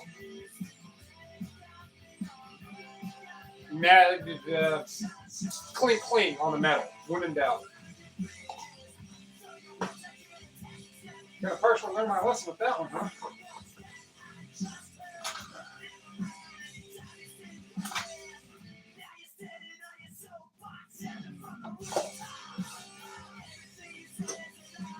For anyone who is not privy or who's here, this band who's playing, you might be able to hear it. I did turn it up a little when I started the stream. It's called Julian Theory. That one's first. That one's done.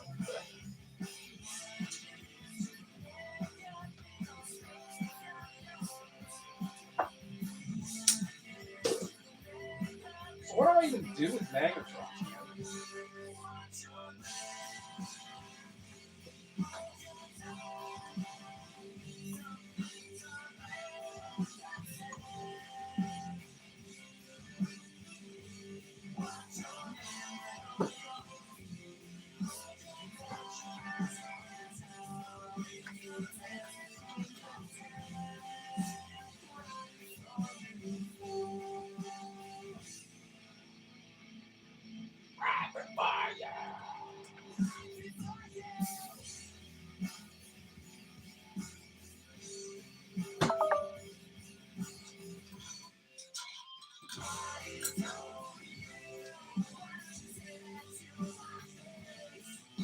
Yeah, microwaves use light, radiation, magnetism, and weak nuclear force in order to cook your food.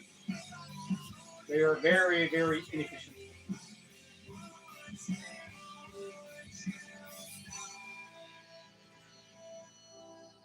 I can see where that lips in there.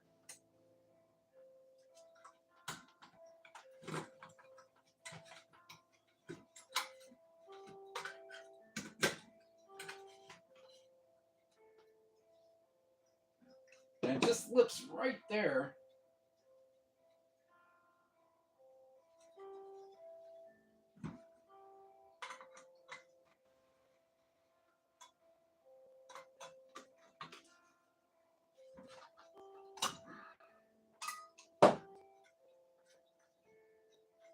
Big good copper.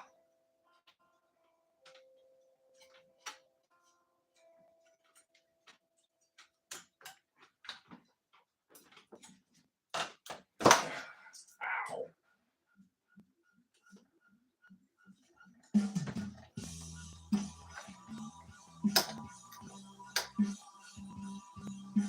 Yeah, this is another CD I got from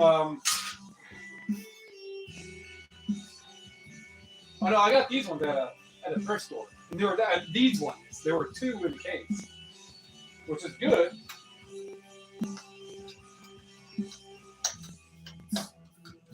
Because I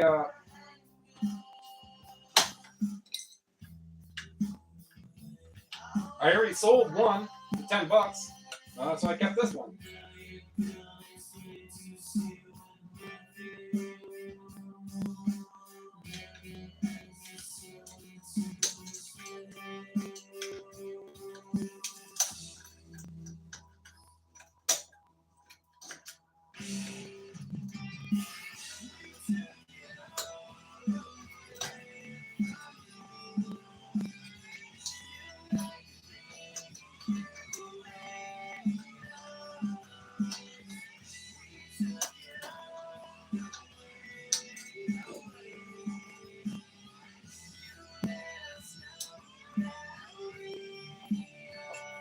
Yeah, I was thinking like those don't look brass.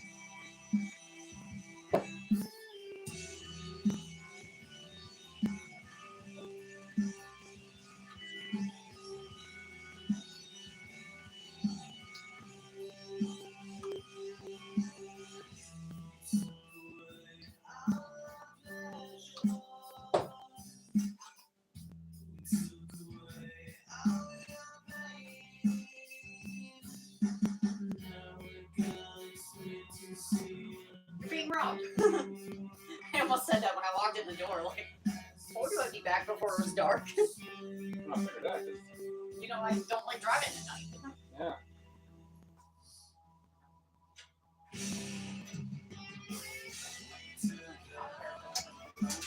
I'm not.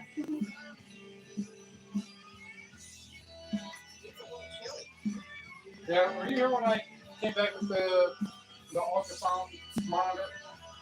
No. You already left? Yeah, so I went to the post office, right? Yeah. And so if you go left, you got to be able to turn left on the Tyler at 5 o'clock. At 4 o'clock. I was like, I'll go right.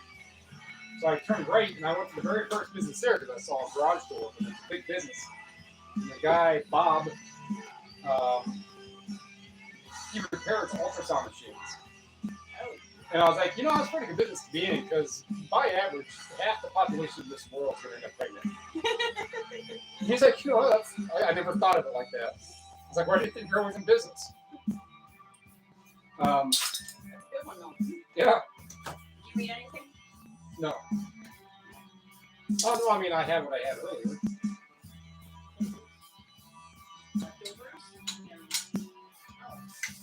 one I thought you might like. An Italian steak. That pizza, or whatever you need to eat, but that pizza's in there, right? That Tony's pizza.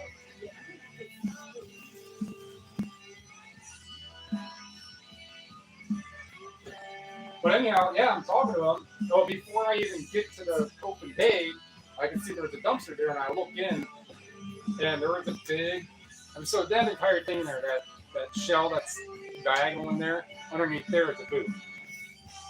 So what? A CRT. Glass TV tube.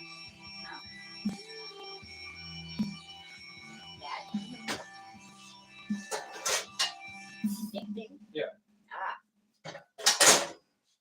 So I took all that stuff off, and there's 5 more in the dumpster. I was like, well, let me go home and take it apart, see how long it takes to take it apart, see if there's goodies in there. If it's only like $1 a scrap, I won't bother. But if it's like $10 a scrap metal in there, and I calculated roughly, yeah, there's probably, I mean, there's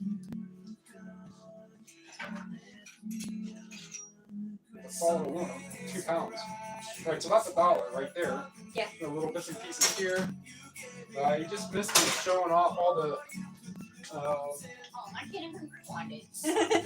Huh? I said, oh, and I can't even rewind it. What? You said I missed you showing off. Some of the other stuff. No, you can't. I mean, it's when I get done, I just publish it. I get dinged for copyright on it anyhow, so I just publish it. So yeah, it's why, but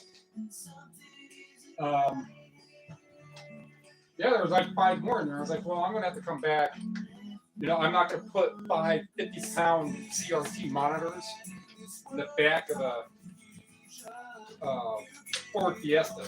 I mean, it'll be able to handle it, but if I don't have to, I'll just bring the truck here. Yeah. And I asked, like, what's your trash? And it's like Tuesday. I was like, well, I'll be here Sunday. How about that? Like, sure. I mean, they're heavy. It's going to take a little bit of work for me to pick them up and then get them on the ground and get them in the truck. Was it Sunday or Monday we're going to North? I don't think it's Monday. I get it on Facebook. But yeah, you know, this CD started up, so I started finishing up. Now I pretty much finished up. So these yokes that are all red, and these are like these circuit boards right here came from at least the model that I got. Not from that TV, or from the machine. It's the whole monitor part. Like the whole rolly part and all that, most of those frames are all aluminum, and they're like 80 to 100 pounds of aluminum. So it's like we keep the plastic on, the guy down, we sell our stuff to these parts. If it's heavily contaminated like that, it's like I'm not going to say the prices because we get better prices if we bring them a whole bunch. It's like if you want to grab those monitors every once in a while, there'll be smaller ones in there that just isn't worth it for us to try to sell or repair. It's like, feel free to come back and. I'm like, I'll come back for those other ones if they're good, but they're fucking heavy. But I mean, this is a non-gold flash board, but it's a peripheral board. So I'll take it. And he said there's a place down the road, right by the warehouse of Hope store, that buys circuit boards.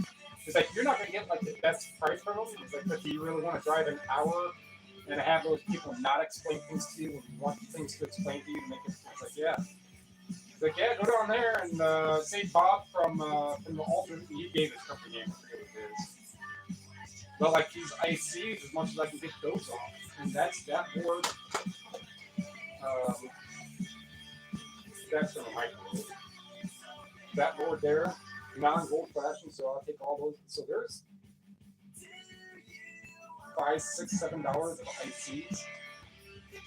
So I've got to crack those open and get that. And so, I mean, I'll take the boards up to the guy, up to that company up on Lakeland. And if they could teach me a little more, because I don't have a whole lot here. It's like, dude, I got like a 30-gallon container. If you'll take an hour and explain things to me, I'll bring you stuff. Yeah. But I need explanation. Yeah. I will even take the hit on some stuff. You know, I was like, I can separate a lot of aluminum, and I can separate a lot of brass and make an extra $2 because I separated brass. I'm not pressed about all that. But it's what I was telling the guy, Bob, who's the manager. He's like, yeah, because last time we had anybody come in and scrap was like 10 years ago. Like, dude, you know the post office? And then I realized where I was, and I looked right across. Like, you kind of see right over there, that's probably about Maple. It's like, yeah. It's like, I looked right beside that. So it's not like I'm driving 20 miles just to come and get a couple big ass 50-pound boots. But yeah, that's where we found another place where you can drop that stuff off and you get money for it. Yeah, that saves the time as opposed to loading All these the way things to up the street, bro. street for Alliance. Oh, Jesus. Yeah. So it's well over an hour. Yeah, fuck that. But these boxes and bins are, they're adding up. That right there saved you money. Yeah. I mean, it's nothing, but it's at least a gallon and a half on the Fiesta. So it's probably 50 miles. So it's at least a gallon and a half, and that's $7 there. What about coming back? So that's $10+ in gas just there and back. I can go 10 minutes down the road. Gas light came on, so I put $20 in it because the gas station I pulled off and found. Yeah, as soon as that fucking light comes on. Yeah, the one I found, it was a Shell and it was like $4.80 something, and I was like, "You're getting $20. That's it." Yeah. I mean, it was the get-go up in Madison, which is typically cheaper. Not Madison, Sabre. So before Madison, that was $4.80. What did you say? 44? I think it was 482, 483. I was like, that's what it is there. I don't know what it is up here. And I mean, the Fiesta still has 3.10. Then again, I get twice instead of gas money. So yeah, if that's the case, I can just get a bunch of boards. And I asked Bob because his guy who does the boards and does all the sorting and stuff for that company. I asked Bob, I was like, would it be a harm if I were to come in and bring like 30 different boards and your guy, he's like, oh, I'm the better. And Joe's like, yeah, I mean, I can show you. I can't take a lot of time. Like, I just need the crux, the succinct version of it. Give me the abstract version. Not in words, not a picture on the internet. You literally sit down, explain to me for 20 minutes and I'll know. And things like this. I'm saving you guys money by taking shit out of your dumpster because you guys are charged per pound. When they lift that, it's scary. It's like, oh yeah. So then I was like, bartership is not just for apples. I give you an apple, I walk your dog. You're getting an apple, no, I'll barter time to time. Yeah. That's what I was like, dude, this is all not even. And then I met a Derek. What? Yeah. That's a weird. Yeah, well, that's what I told him too. Derek and his twin brother Dominic. I want to say his name is Dominic. Own a company right there on Lakes, Twin Lake, or Twin, whatever the road is up the post office. Not the one at the post office because that's on Tyler, but that one that you take a right, there's that old timey looking 50s restaurant thing there. Oh yeah. So basically, the business right across the street from that is the UltraSound company. And then I took a right and I took a left, and I went in and talked to another company, and they got bins full of aluminum and tin and other stuff and copper that they do their own. Except they're like, oh no, we wait. These things are 6,000, 7,000, 8,000 pounds. Cash it out. And then I went across, and at the end of one plaza, this guy, it's called D&B Meadery. So he makes mead, like a wine. Oh, okay. Mead, but out of honey. Yeah. And his 375 milliliters, so half the size of the standard bottle of wine, is $20. Which is about 4 times as much as the average bottle of wine that size. Because it's meat, not. Well, it's not only that, but the flavor and the quality. It's all 12 to 14%. Yep. Wine. Go. That's called Yeah, it's like, yeah, your worries are gone, and or you're gonna have a whole boatload of new ones. yeah, your worries are gone, but you just entered new problems. Yeah. Yesterday's worries are done. Now you just created a new problem. Yep. Yeah, and so I go in, I knock on the door, and just open it because I thought it was just a regular business. And he gets up and starts talking. I was like, "Hey, I'm Derek." And he goes, "I'm Derek." I was like, thinking he was just repeating me. Yeah. Paying attention. Yeah. I was like, "Is your name really Derek?" He's like, "Yeah." I was like, cool. I mean, I don't do that. I mean, I don't run into. When was the last time you ran into a Derek? He's like, dude, it's been a long time. Yeah. Oh, like that's a rarity. I know. I don't. think that's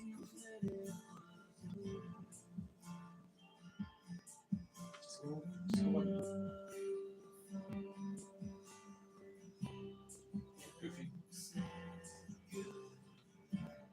Yeah, wide face. Big goofy tail. No, just laying. No, I mean his tail's like bigger than all of our eating chicken.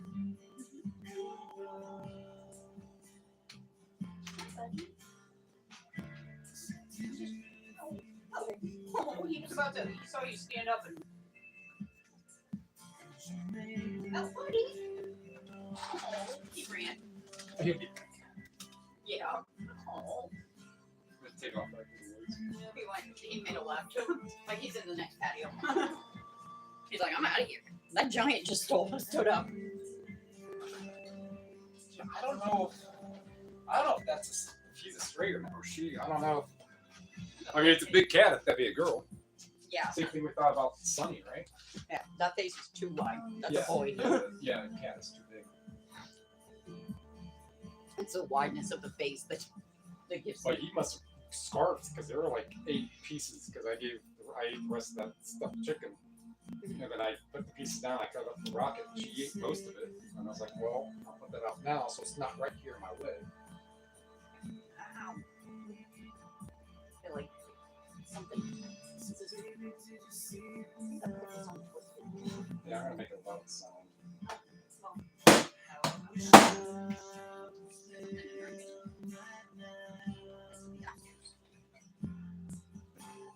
But yeah, so I talked to him. I mean, I was like, I don't drink. I quit drinking like 6 years ago. I mean, so on and so forth, and just continue talking. I was like, you know, I love the idea and you know, all the other stuff. So talked for a little while, and I'm asking him all kinds of questions. And he's explaining to me on process, and you know, all this stuff is all from locally farmed products and all organic. And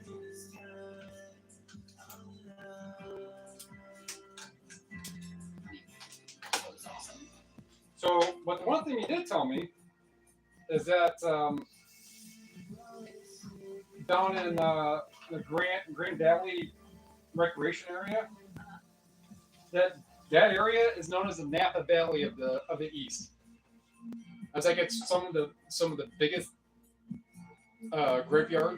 grapevine vineyards, and some of the most like brewers for wine. Second to Napa Valley, California. I was like, see, dude, this is why I stopped and I asked. But, I mean, it's not really a whole lot for me to go off because it's, you know, I don't drink, but that's one little tidbit of info I had no idea about. I mean, I told Ashley today. I said, you know, we were talking about your drinking days being gone. I'm like, you know, honestly, like, he could go back to it, no problem, if he wanted to. I don't think he wants to anymore. But I said, the thing is that, like, I know my days are done. Several exits past that. Like, so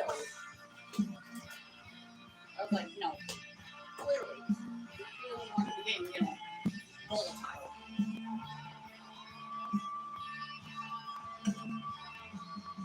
Well, quitting drinking has allowed me to have more of an appreciation of emo music. And, you know, pick up on your hobby. Yeah. Because, you know, otherwise you would have been drinking and watching baseball a few months ago. And Yeah. Yeah, that's still kind of. I think I watched a little bit of Indians. They were on YouTube a couple weeks ago, and I probably watched 2 innings. And that just goes back to when you said, it's like, yeah, when people quit drinking, a lot of things that they did when they drank, they stopped doing. yeah, it's interesting. Because, like I did watch a little bit of baseball, but then it was just like I ended up coming to fall asleep. I was like, it's slow. I didn't start from the beginning. It's like picking up on a movie in the middle. You don't know where they're at, like what they're for, like what player it is that you're, really rooting for. Like back in the day when we were watching the Tribe, there was that one kid that we watched come up from the Akron Zips. The arrows? Yeah, the Akron Arrows and Kevin Kuzma. Yeah. And we were like, he went from there to there, like. So yeah, that's a whole different story when you see that. It's like watching a soap opera. But shit. You drinking every day was like you watching a soap opera. oh, I know. That's why I said you could go ahead if you wanted to, but me, no. I'm several exits past that. Like, that's just.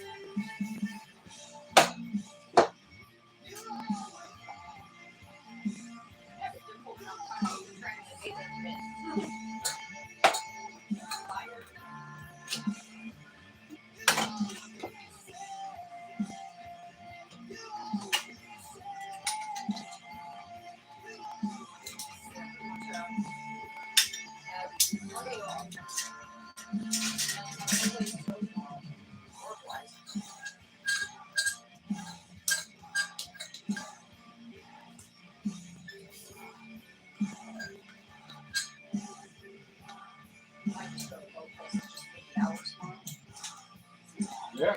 Yeah, since I'm off one day, nobody's there on Friday. But I switched my More bear bright. what's that? More bear bright. Copper. Yeah. I've never taken a. This is magnetron from a microwave, so I've never taken one apart. They're not that difficult, really. But anyhow, I switched my days for the machine cleaning, so that way I can just dedicate. Normally I was doing them on Fridays because nobody was there, but I already cleaned them for this week. So nice. magnet. Well, I got another one. Yeah. So I can put it up here. Got another one. Got another one. And then each microwave had one of these. The magnetron.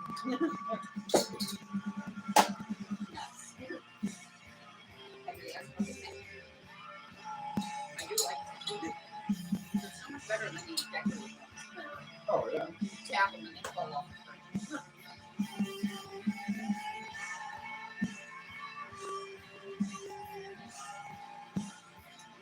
This is the last song, not the last track of the CD.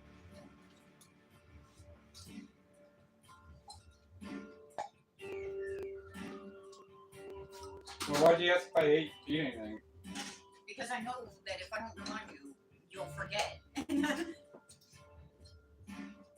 then No, I I don't also. forget to eat at all. You what? I don't forget to eat at all. I just don't want to fucking make it. Well, that's why I was, I brought stuff home from work, plus there's the leftovers. So, it's a twofold thing. There's more than one option here. So, yeah, and then I have this Italian steak hoagie that, you just pop it in the microwave and... Yeah, well, leave that out. Leave it out. I mean, it just needs heated up. Yeah, that pizza, I'll eat that. Good old processed food. I don't know what it is. Look on the cheese box thing.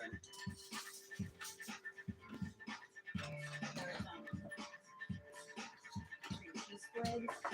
No, on the box. It should be in the box. Yeah, okay, I'll put them together. The pizza's on top of the egg.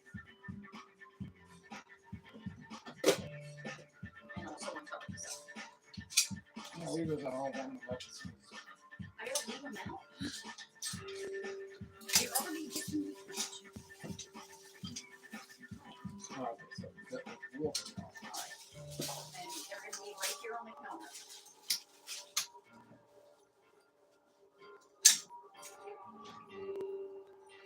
So this is not worth it to take this apart. You might be doing this tiny thing of banana pudding. So how's your endeavor? I got pictures of the one broken guitar that was actually belonged to Flea. Oh, really? Yeah. I was like, well, I guess he had a short temper.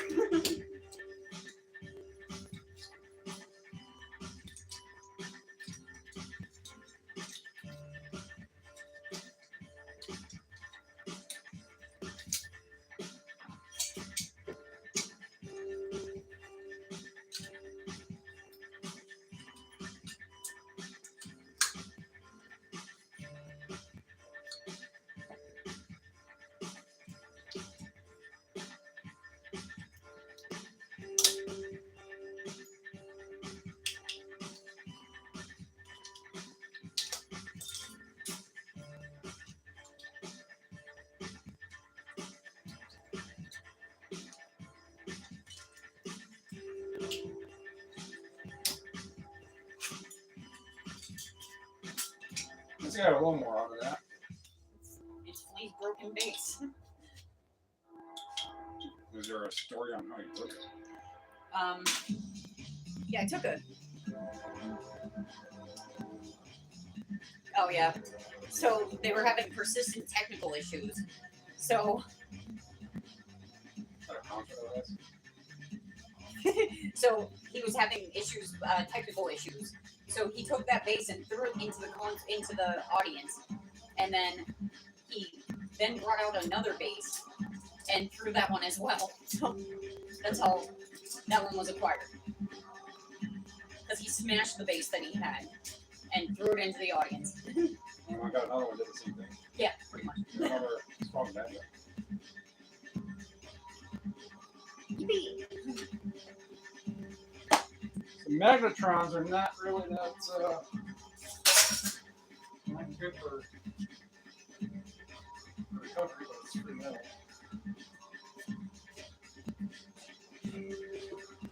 I thought I lasted all 5 hours. That's what she said. And I set down my.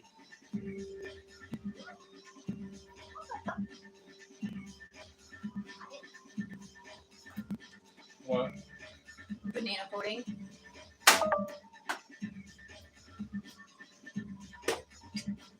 Rain. Rain. You didn't even leave out of it? No, you did one time. Yeah, and then. Did you eat it already?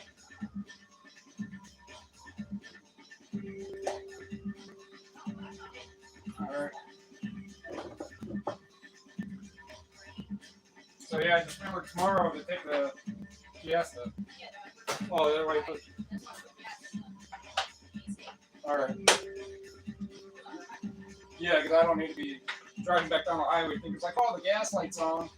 I can get there and get gas. Yeah, it stalled at one time, and then I just kind of I stayed on the side of the road and I fired it back up.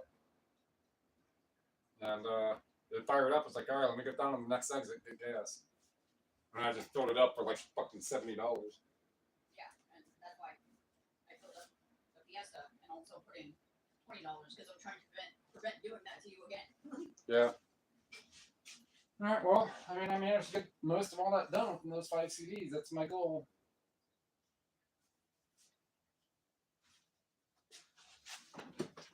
If you're still here, thanks. I'm done for the day.